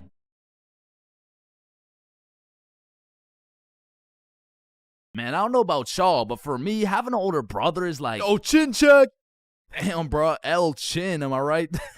Nah, I got you a gift, though. Damn, for real? Yeah, open them up. Oh, these are tough. Let me try them on. Yup, you know what these are good for, bro? Yeah, what is it? Wedgie! I'm not gonna lie, bro, I still love having a big brother. Like, yeah, you get your ass beat bi-weekly. Yeah, these motherfuckers will steal your food, and they be frying your shit for no reason whatsoever. ChainsFR, not as Chipotle for real. Because he's wrapped like a burrito. But let's think about it, bro. What is the alternative? A big sister, bro? Hell nah. These motherfuckers will force you to do your makeup and shit. All right, yeah, pull the plug. But it looks good. Pull that shit. Like, pull the plug. So I don't think we can do that. Pull the Damn, plug. are you Pull serious, the bro? man. Pull the fucking plug. Like, having a brother's an interesting situation, because I would trust this motherfucker with my life, no questions asked. But I'm not trusting him with my Chipotle for a second, bro. Like, I was born with my very own #1 hater and my #1 supporter who just happens to have the same mom as me, bro. But listen, nowadays, I'm a grown-ass man. My brother, a grown-ass man. Now that we're both grown, we get along like PB and J. Yo, that's what I was about to say, bro. For real, though, we get along like chicken and waffles. Okay. Yes, sir, bro. We get along like Salt and Vic. Nah, I don't get it, bro. I don't know what you're trying to say. Nah, I mean, what I'm trying to say is if I'm eating worried and if he gets into a fight, we get into a fight, if someone reads my search history, we searched up Lola Bunny furry buns, lubed up, shaking it wild style, Nah, hell nah. No. What are you doing, we didn't do that? Fuck no. Okay, yep, no, that's fine. But a lot of shit has changed throughout the years, man. Back in the day, me and my brother were ops, bro, because this motherfucker's sole reason for living and breathing was to rage bait my ass. And I was like 5 years old, still figuring out who's milking the chocolate cows and shit. And big bros hit me with shit like, yo, what's 9 plus 10? It's 19. Get a load of this dipshit. Bro, it's literally 19. Man, what the fuck? Okay, why are you so mad, bro? Bro, you literally. Alright, relax, bro. Just sit down, take a deep breath. Who's a good boy? Yeah, man, fuck. Now, me and my homies used to wrestle all the time, and my record was decent. We're talking like 50-10, and at the time, my signature go-to finisher move was the guillotine choke. It had seriously never let me down once until I tried that shit with Big Bro, and I started guillotining my ass beat, dog. My brother's 3 years older than me, so that shit was like a boss battle that you just don't have enough XP for, bruh. Like, when I would pull up on him, I hear boss battle music, my health bar pops up, and I start unloading the clip on this motherfucker, but he's done beat my ass so many times. He's got my moveset memorized and shit, bro. Like, this motherfucker's the Picasso of beating my ass specifically. Like, every time, I was getting folded like an omelet, folded like origami. I was getting folded like I was playing poker, the way he just dealt me these hands, bro. And maybe you're thinking, Big Bro got the strong genes, so I got the smart genes type shit. Nope, not. This motherfucker took those genes too, bro, and he put them to use. Because he used to manipulate the shit out of me, bro. Like, I remember one Halloween a long time ago when I was like 4. My mom came up to us with 2 costumes, right? One was Spider-Man with the fake muscles and everything, and the other was Shrek. It was Shrek. Yo, I call Spider-Man. No, but I want Spider-Man. Actually, you know what? I want Shrek, man. Shrek is cool as hell. Like, what'd he say? What are you doing in my swamp? Wait, no, I want Shrek.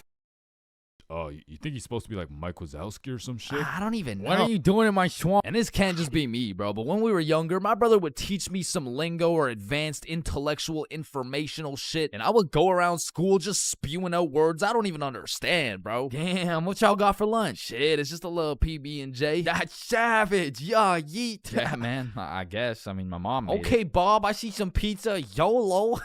What about Bevs? Bevs, what are we saying? I got some apple juice. Okay. Yeah, man, I love apple juice. I don't. Bro, what? Who doesn't love apple juice? Yeah, well, it's because my brother says that juice has a secret society where all the juices, I'm talking apple, orange, fucking pineapple, get together and they control the bank. Shit! Now, me and my brother would go at it, bro. It was a seemingly never-ending rivalry between us of me getting my ass beat, him beating my ass. Okay, maybe it wasn't a rivalry. Shit, I think I was getting bullied. But one day when I was 7 years old, everything changed for both me and my brother when we got a stepsister, bro, because she was annoying as fuck. Her name was Alicia, and she was spoiled, bro. Every time she didn't have her way, she would just call up her pops, and it was raps for me and bro. Alicia was getting the princess treatment, and we were getting the fucking peasant treatment, dog. Like, let me tell you a story from my childhood, bro. I was 7 years old, and me and Alicia shared a small room, and it was split right down the middle. The left side was blue, Spider-Man bed, teddy bear, boy shit, right? And the right side was pink, Disney princess posters, Barbie dolls, all the girl shit. And one night, I was in dreamland, counting sheep, having a wonderful time, and when I woke up, I realized I done pissed the bed, bro. Grown-ass man at the big age of 6 pissing in the sheets. Hell nah. I was like, shit, man, I gotta get my act together, bro. So throughout that day, I drank a little bit less water, hopped into my cozy Spider-Man bed sheets, and went to sleep.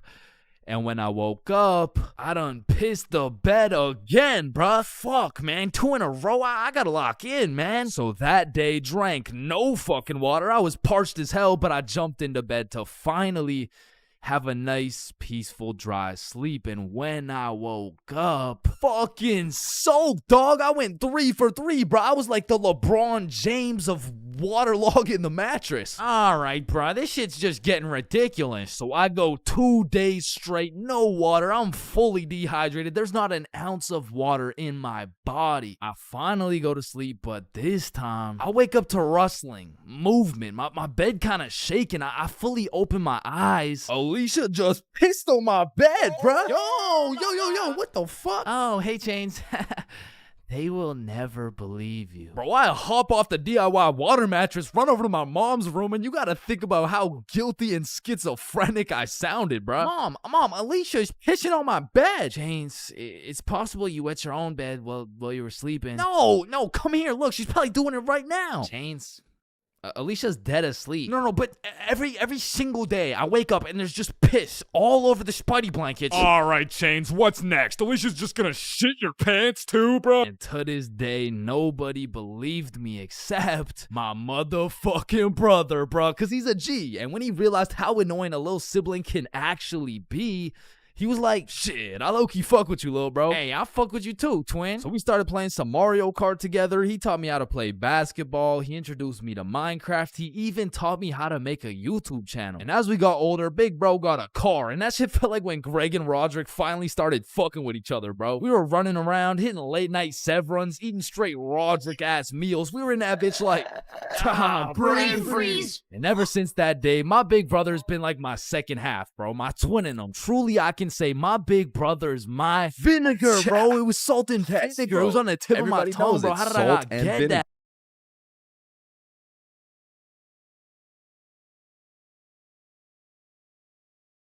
What are you doing in my schwa? 5, 4, 3, 2, 1. Happy New Year! Oh my God. Yeah, let's go. For my New Year's resolution, I'm gonna go on a diet. Nice. Oh, and I'm gonna quit vaping. Let's do it. Oh, and I'm gonna go vegan. Oh, nice. And I'm gonna stop beating mommy. 3 days later. Man, fuck the diet. Right? I didn't even want to go vegan anyways. Wait, guys. Where's Jonathan?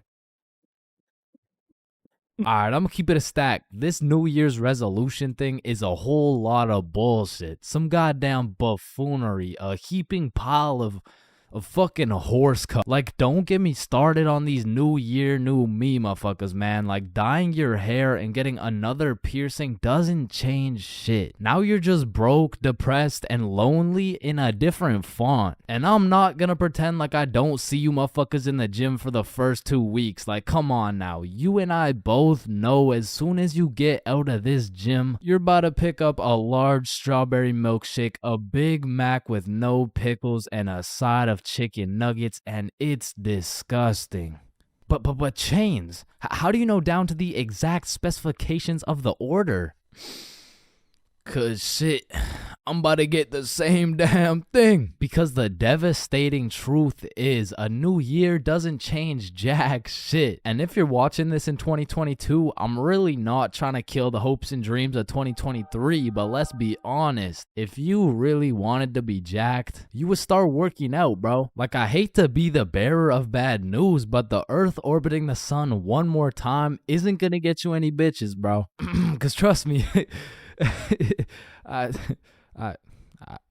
would know. Now, as a stick man like myself, I can't fuck with New Year's resolutions because it's always the same shit. Like 3, 2, 1, Happy New Year's.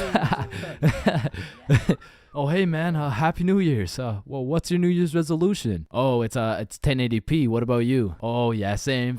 But did you see Ethan, bro? Nah, what's his? Yo, he's got 4K. Yo, what's up, dudes? Oh, look at the quality on this guy. Damn, wait, do you hear that noise? Yeah, what is that? Oh shit, it's Chains. He got 480p again. Shit. Why is it 480p again? God damn. That whole New Year's resolution bit was unfunny as fuck. Like corny as shit. Well, speaking of corny jokes, New Year's seems like the time when motherfuckers feel like it's okay to start whipping out the most overused and unfunniest jokes of all time. Oh, hey Chains, watch this. 2, 1, Happy New Year. Hey Chains, I haven't seen you since last year. So you know how it's gonna be 2020 soon, right? Yeah, what about it? Well, I got 2020 vision. Now, I know it sounds like I'm on some bahumbug shit, but New Year's does have a lot of great things about it. Like the parties, the fireworks, the parties. And so you may be thinking, Chains, why are you like the Grinch of New Year's resolutions? Why do you hate New Year's resolutions so much? Well, the truth is, my hatred for New Year's resolutions dates way, way, way back to 2016. It was December 31st, New Year's Eve, 11:59 p.m. This was the very day when a young, hopeful Chains decided my New Year's resolution would be to acquire a girlfriend. I tried and I tried, but as 2022 comes to an end, my girlfriend remains unacquired. No, fuck, why me? Come on.